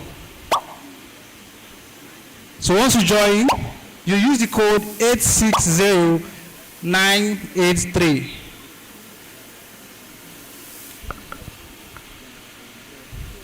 Should we start? So once you just get to like 50, we just start. So join quickly. Joinmyquiz.com. The code is 860. So we have like 18 left. Sorry, Mr. Awa. Sorry. Kobiko, I don't even know where Kobiko is. Hosted there, right? Now, they'll be picking 3 winners, right? 3 winners, and they'll be getting 1 month free subscription to their hub. Alright? So if you know where Kobiko is, the top 3 will be getting 1 month free subscription to Kobiko Hub. Alright? So while you are joining, who is answering Jogo? Yeah, sir. Alright, so I think we can just start. Maybe just like 200 have joined. 4 people extra join, then you just start. Yeah, 100. Alright, start.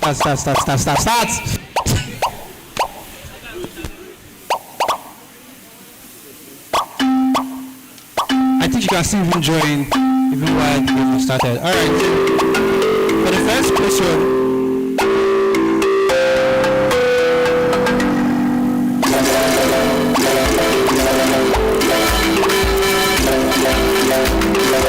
I don't understand. Now to go star.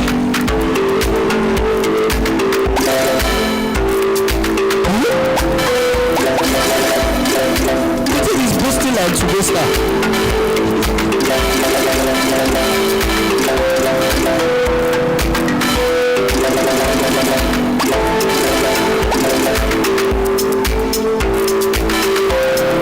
Sorry, what's going on? Don't on Yahoo. I don't understand. What is happening?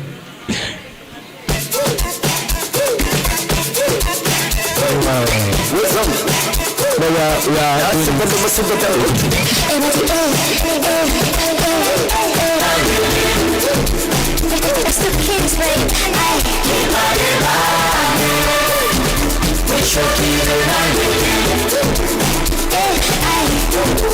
See my niggas acting on the way. I'm pushing down the every number. The diamonds is a man, the shiny number. The shiny number for someone to say. I push you real fresh to la gala. I keep it bigger than Portosa. I'm feeling in just a barriga. I keep it like man to la gala. So my niggas acting on the way. I'm pushing down the every number. The Então me sinto bem, cheio na bagunça do céu. Aqui fica feliz, toda gala. Aqui o vermelho é só uma dança. Eu vou dinheiro de ser a ninguém. Fica mais toda gala. Eu penso que fizer de mão, que fizer de mão, que fizer de mão, essa mão, que fizer de mão. So let's join quick. Let's join. We have like 30 seconds to join. 10 seconds left.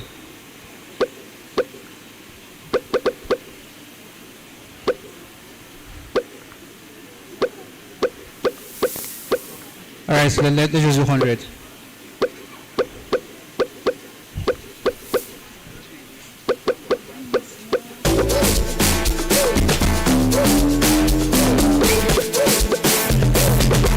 Alright, let's start.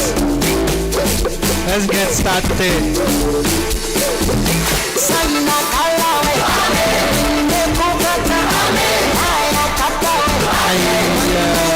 Question number 1, who is the convener of Hack for Futo 2.0? I believe on the phones you have the options looking at you. I don't know the options. So who's the convener for Hack for Futo 2.0?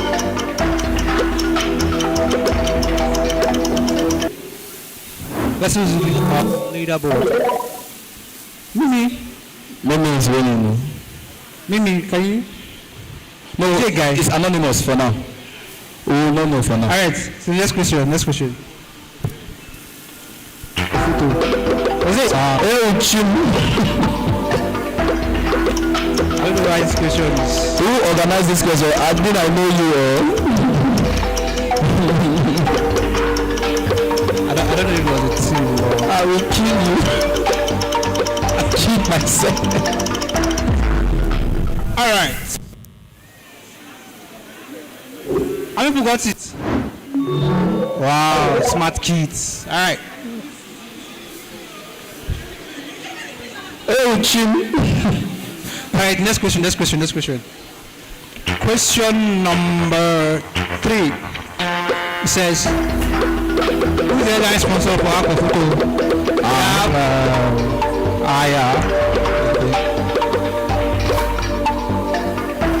I think we should give 10 seconds to these questions and then just proceed. Oh, yes. I want to proceed. What's next? So they can see it in their phones. Okay. They can see it in their phones. Which of these is not one of the areas in which Hack for Futo is set? Alright. I think next. Question number 5. Let's go. How many?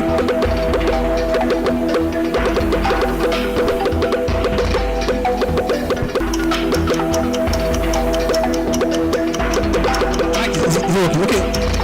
Cool. Please make use of your phones. You don't have to look at the screen, alright? I will just call the questions from here. Yeah.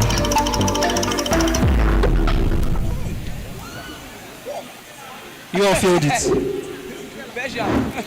Sorry. Alright. JP is leading the board. JP.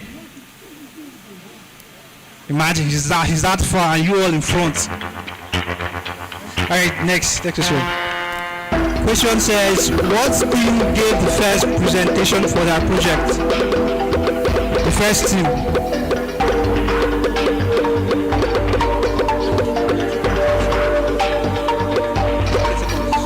Time's up.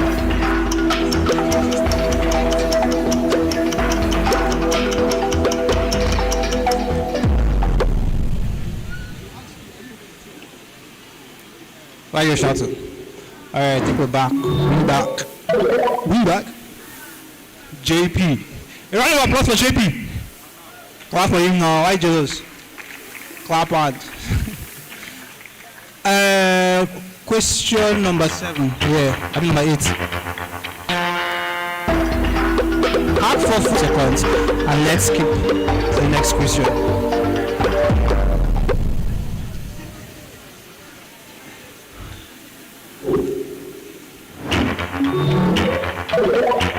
Alright, JP is there. So remember we're taking the first 3.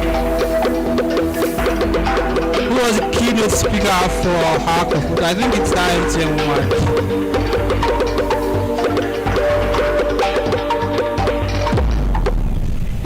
Yeah, I like that. Like after 5 seconds. Next question. Question number 9. I'll be 10. Adia Jesus Christ.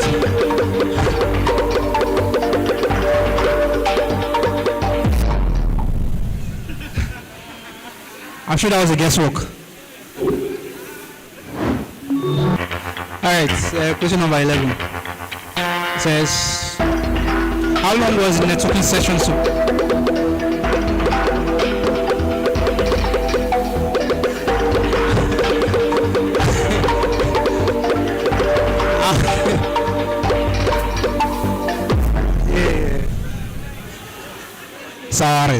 Sorry. Alright, let's see who's on the board. JP. Oh, wow. Let's proceed out. Pull out.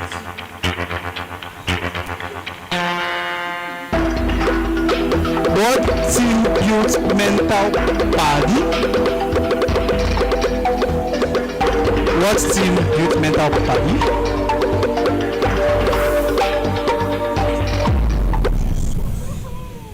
Are you all getting F's or W's?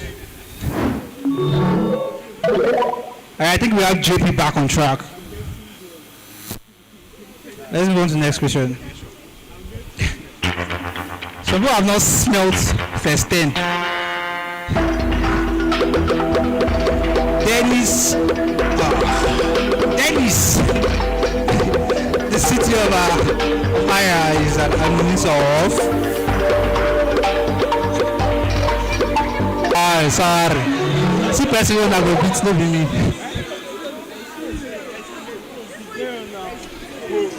So, project and go community. The loss 8.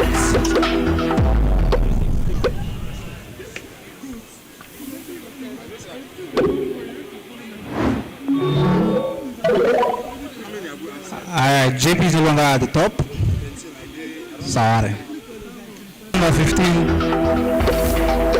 Okay, 14. What was the first item on the bring something from the audience? I don't think I was here for this.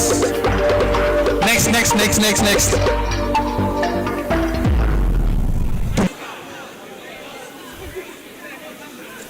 Sorry. Not plenty. Alright, next question. Only 27 persons. Question number 14. Just 10 more questions left. Jeremiah. I don't bite my tongue. Give me talk on. Sorry, no this. Next. I'm sure you'll. Voila. Alright, so for the first position, persons. Who is the cloud solution architect at microphone?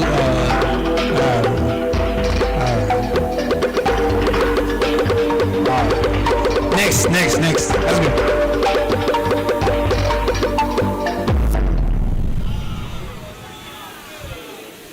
She'll be very disappointed. Like very disappointed. Alright, JP. Next question. Question number 17. Who is the co-convener for I can tell what I do. I'm sure you all should just get it. I mean, it's easy. Only at the top. Bing. Alright, you guys got this one. Next question. Question number 18. For the sum of 200,000 naira. What are the 3 R's? Reverse, reevaluate, refine. Next.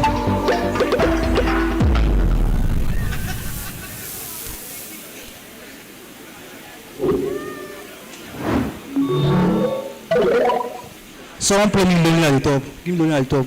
DJ. They never pay you.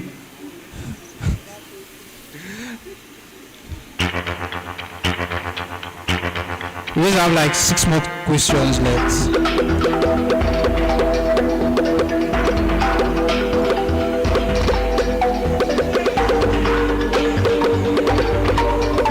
Now one sets me up. I didn't agree to swap it. So what was the answer? Spaghetti. Who's spaghetti here? Nobody. Sorry. Alright. Next question. Question number 20 says, what are the key factors? Hold on. Next.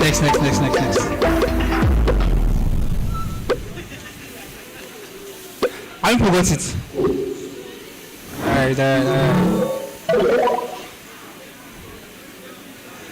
Alright, so we're moving on to a very critical stage. The last 5 questions. Who wants to be the millionaire? How many panelists graced the stage? There was, from left to right, that girl.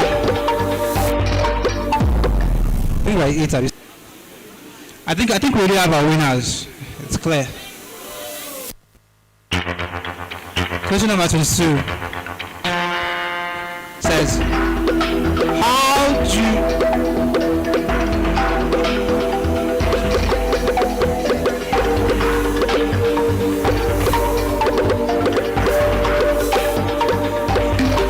like I said, it's possible.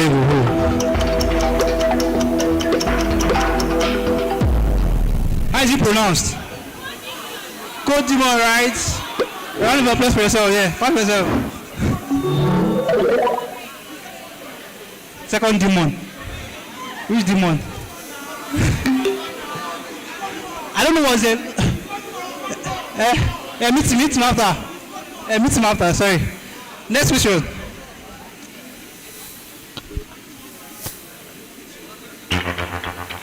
Question number 23.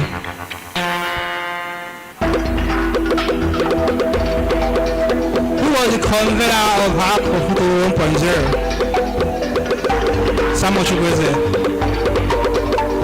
Samuel.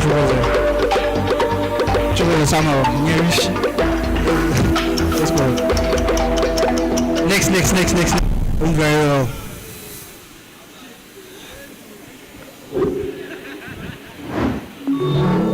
Alright, 2 more questions to go. As you can see, we already have our winners. Question number 24 says, how would you describe our panel? I don't think there's a wrong answer. I think there's a better answer. Next. Alright. I'm moving on to the last question. Let's go. What was the key thing that stood out for?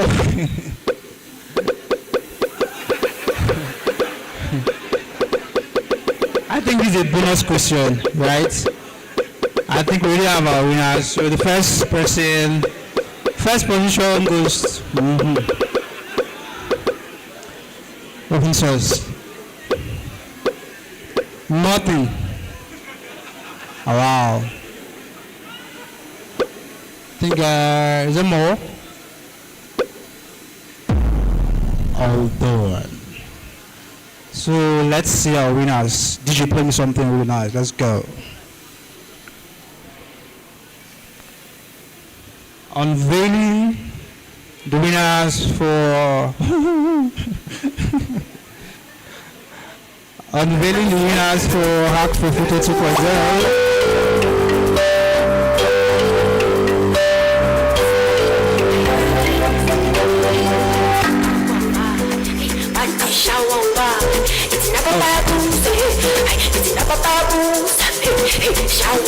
Sure. Ladies and gentlemen, we have 3 winners for today, right? 3 winners. All right, if you know your name is among the top 3, come out with your proof. Need proof. Evidence. Show me evidence. Is it the first position? Okay, came second. I am showing this like who carry first. Who is Chike? Who is the Chike? Who is the Chike? One man scored. Sharp. Nice. Yes, who's the third person? You are the third person. All right. A round of applause for them. It's not easy. All right, please, can you come on stage? I need to make an announcement. A very lovely announcement. Now, first of all, this one is sweet though. This providing comfortable co-working space and 24 hours electricity. They also provide unlimited high always. You are looking for a space where you can work. Some of you are looking for a space where you can read, where you can study, make research and all that, and you're looking for fast internet services. Just visit Kubicule. I think it's at Futo SUG Resource Center. Alright? Now, these 3 men here have won 1 month subscription, so they are eligible to access these services for 1 month. For Jesus. Courtesy of Kubicule. Now, it doesn't end there. Now, who was the team presenter for StudyMate? Who presented StudyMate? Who held the mic and presented StudyMate? Who? You don't? Are you the StudyMate? Alright, Kubicule is adding extra 1 month subscription for you. So you have 2 months subscription courtesy of Kubicule. I don't know, where's the Joshua? Mr. Joshua? The person that's directed me to give this speech. Alright, so later you meet Kubicule. You've got yourself 2 months, the others get 1 month each. You for presenting, I think they're interested in your work, alright? So later you go to Kubicule and talk to them, and they'll give you a 2 months free subscription. So congratulations to all of you. Later, yes, that is what Kubicule is about. This is a graphic. So later, please go to Kubicule behind at SUG Resource Center next to what's the English you use for us? The E. Round of applause for our winners. Congratulations. Thank you so much for answering those wicked questions. Issue, well done. Well done, you've done well. All right, ladies and gentlemen, we're going straight to our award presentation, and I would like to invite the convener himself, Mr. Marshall, for the award presentation. Then next, we are going to find out the winner of today's team presentation. Mr. Marshall. Good evening, everyone. Yeah, so we are coming to the close of this session. So this is basically the highlight of the event, right? So we'll be recognizing a few of us that actually have done well and they have helped us to organize this event and make it a success today. Some of them of which are not present today, but we are extending our gratitude to them. You have also contributed to the growth of this community and been award of honor. And in the persons of Chinedu Modi, Samson Amogo, Sam Obisike Chibweze, Osinachi, Chukujama Ralph. So in their absence, thank you very much. So we will be also recognizing some of our speakers who have been here with us today. In the person of Johnson, our friend, right? And Jeremiah Isma, please come and take your award.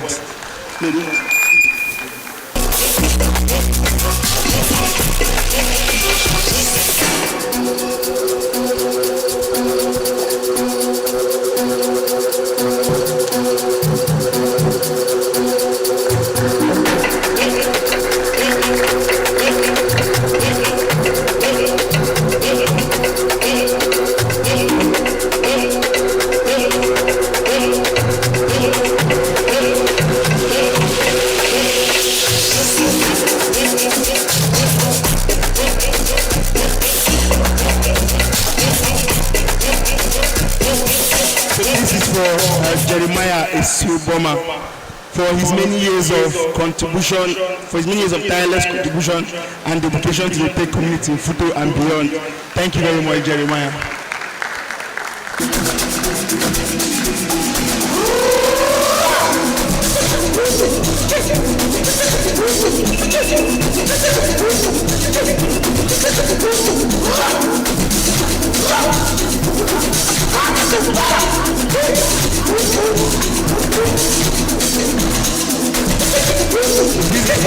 This is our friend. This is our senior tech bro, and for his many years of tireless contribution and dedication to the tech community in Futo and beyond.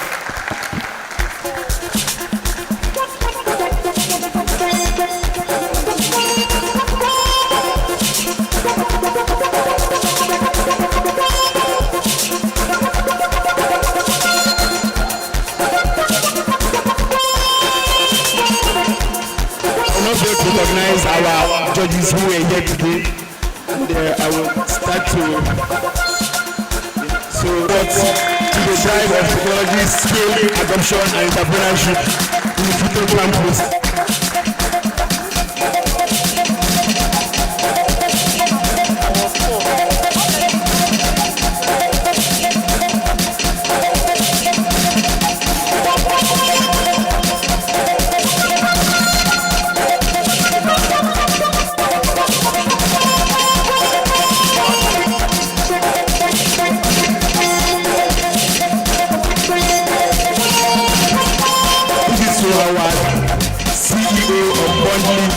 The person of David Chima, also an award of merit for his significant support to the drive of technology, skill adoption and entrepreneurship in Futo campus. A round of applause for him, please.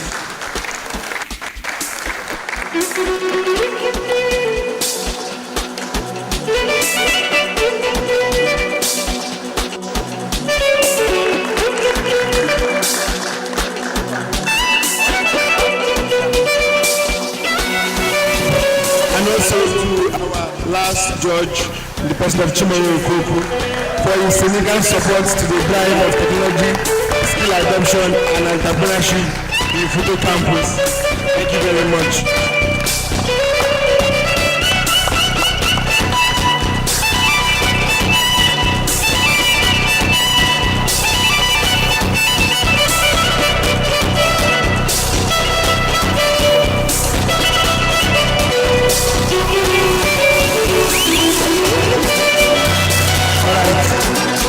This is the most important part of this event now, to be able to award the first, second, and third position.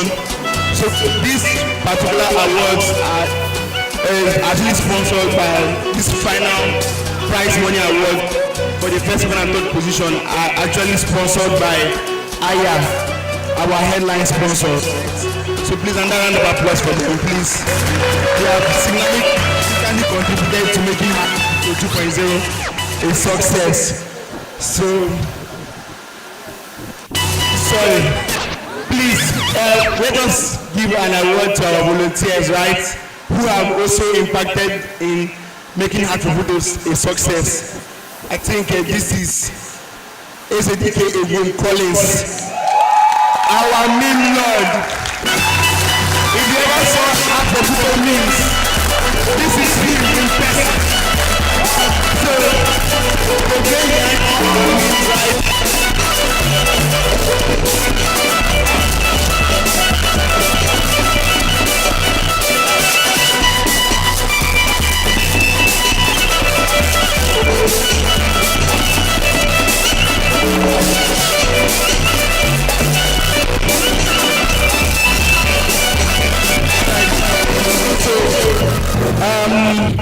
This is also an award of service to our volunteers.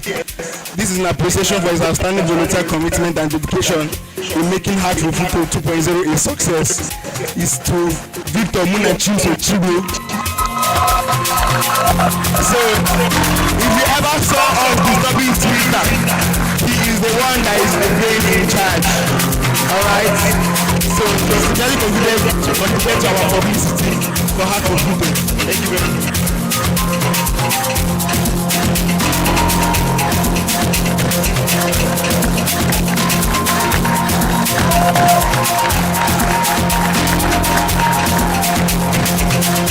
Yes, then this is the last one of a word of service to our volunteers. And in appreciation for his volunteer commitment and dedication in making Hyper Futo 2.0 a success. Edeki Chukwunyeyem Chuks. So he was in charge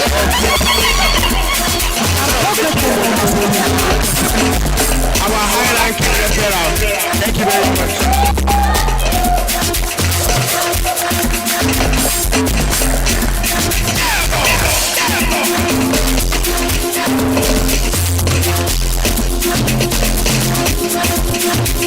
Alright, there's also someone who wants to award the first and second best volunteers for their hard work with a sum of 10k each.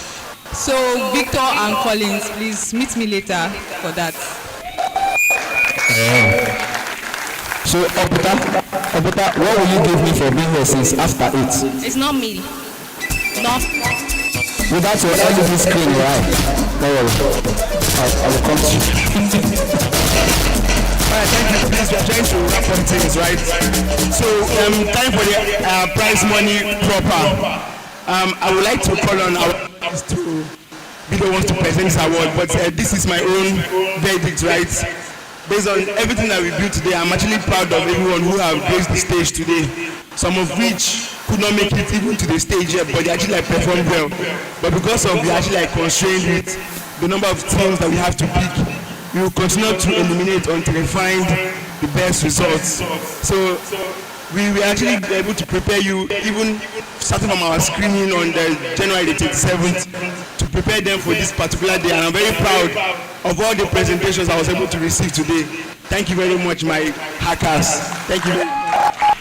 All right, please let my judges do the grace of giving these awards. Please, you guys should come up to the stage, and I appreciate. So the third position is a sum of 50,000, and the second position is a sum of 100,000, and the first position is a sum of 150,000. Proudly sponsored by Aya.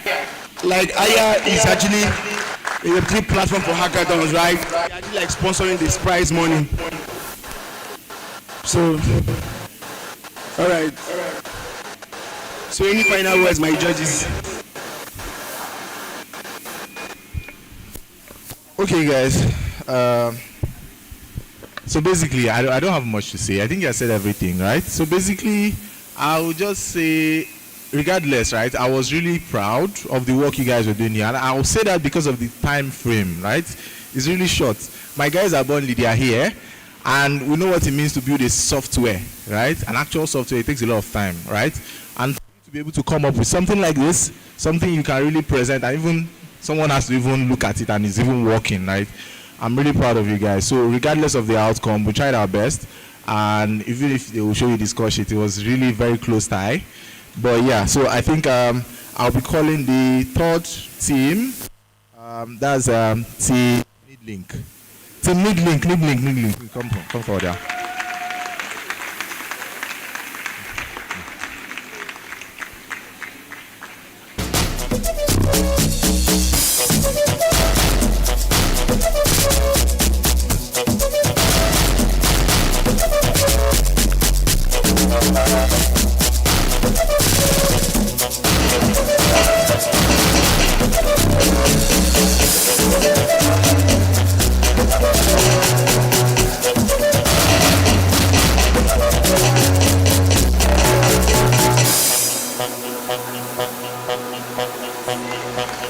Alright, thank you guys. I think the second position goes to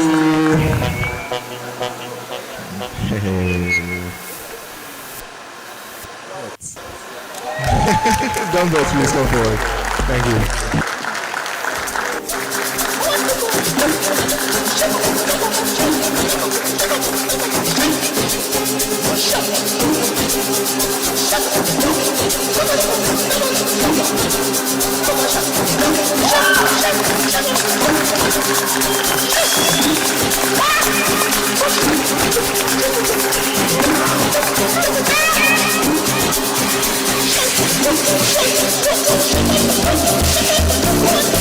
What?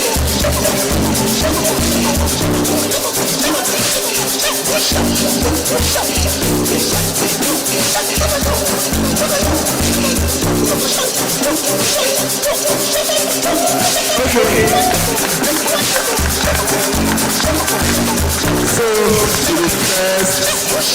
the first thing. Okay, let's just do guess. Can anybody guess? Oh yeah, I want to hear.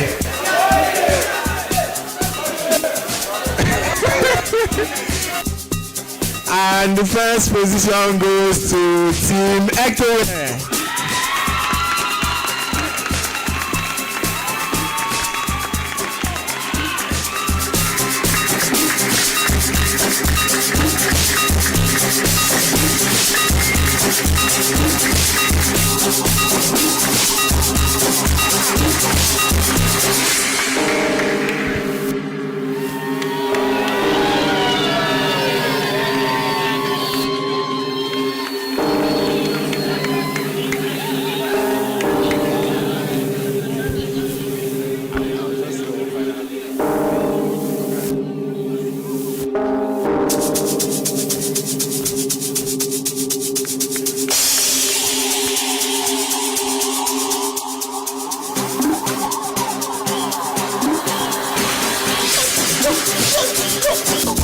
Okay, are we done?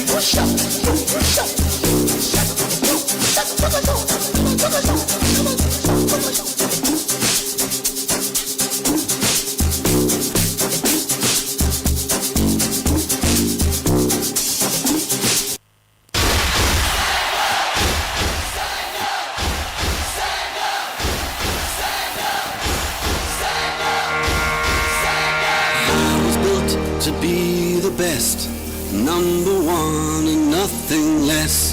Lead me to my destiny. I have waited patiently.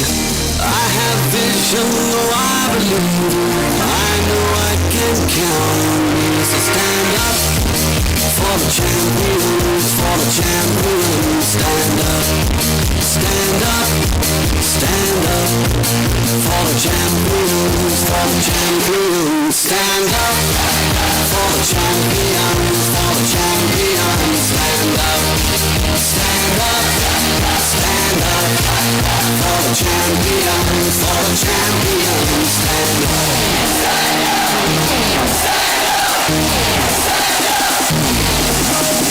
Here we go, it's getting close. Now it's just who wants it most. It's just like that's how it is. Cause we have our strengths and weaknesses. Oh, I have vision, can't you see? I'm on the move, make way for me. So stand up for the champions, for the champions. Stand up, stand up, stand up for the champions, for the champions. Stand up for the champions, for the champions. Stand up, stand up, stand up for the champions, for the champions. Stand up.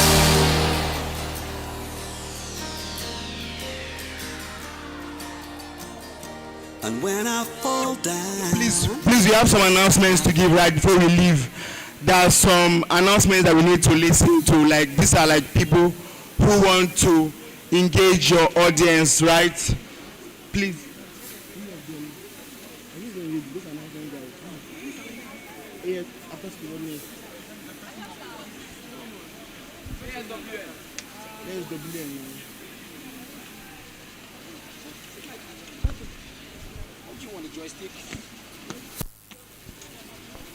Good evening, everybody.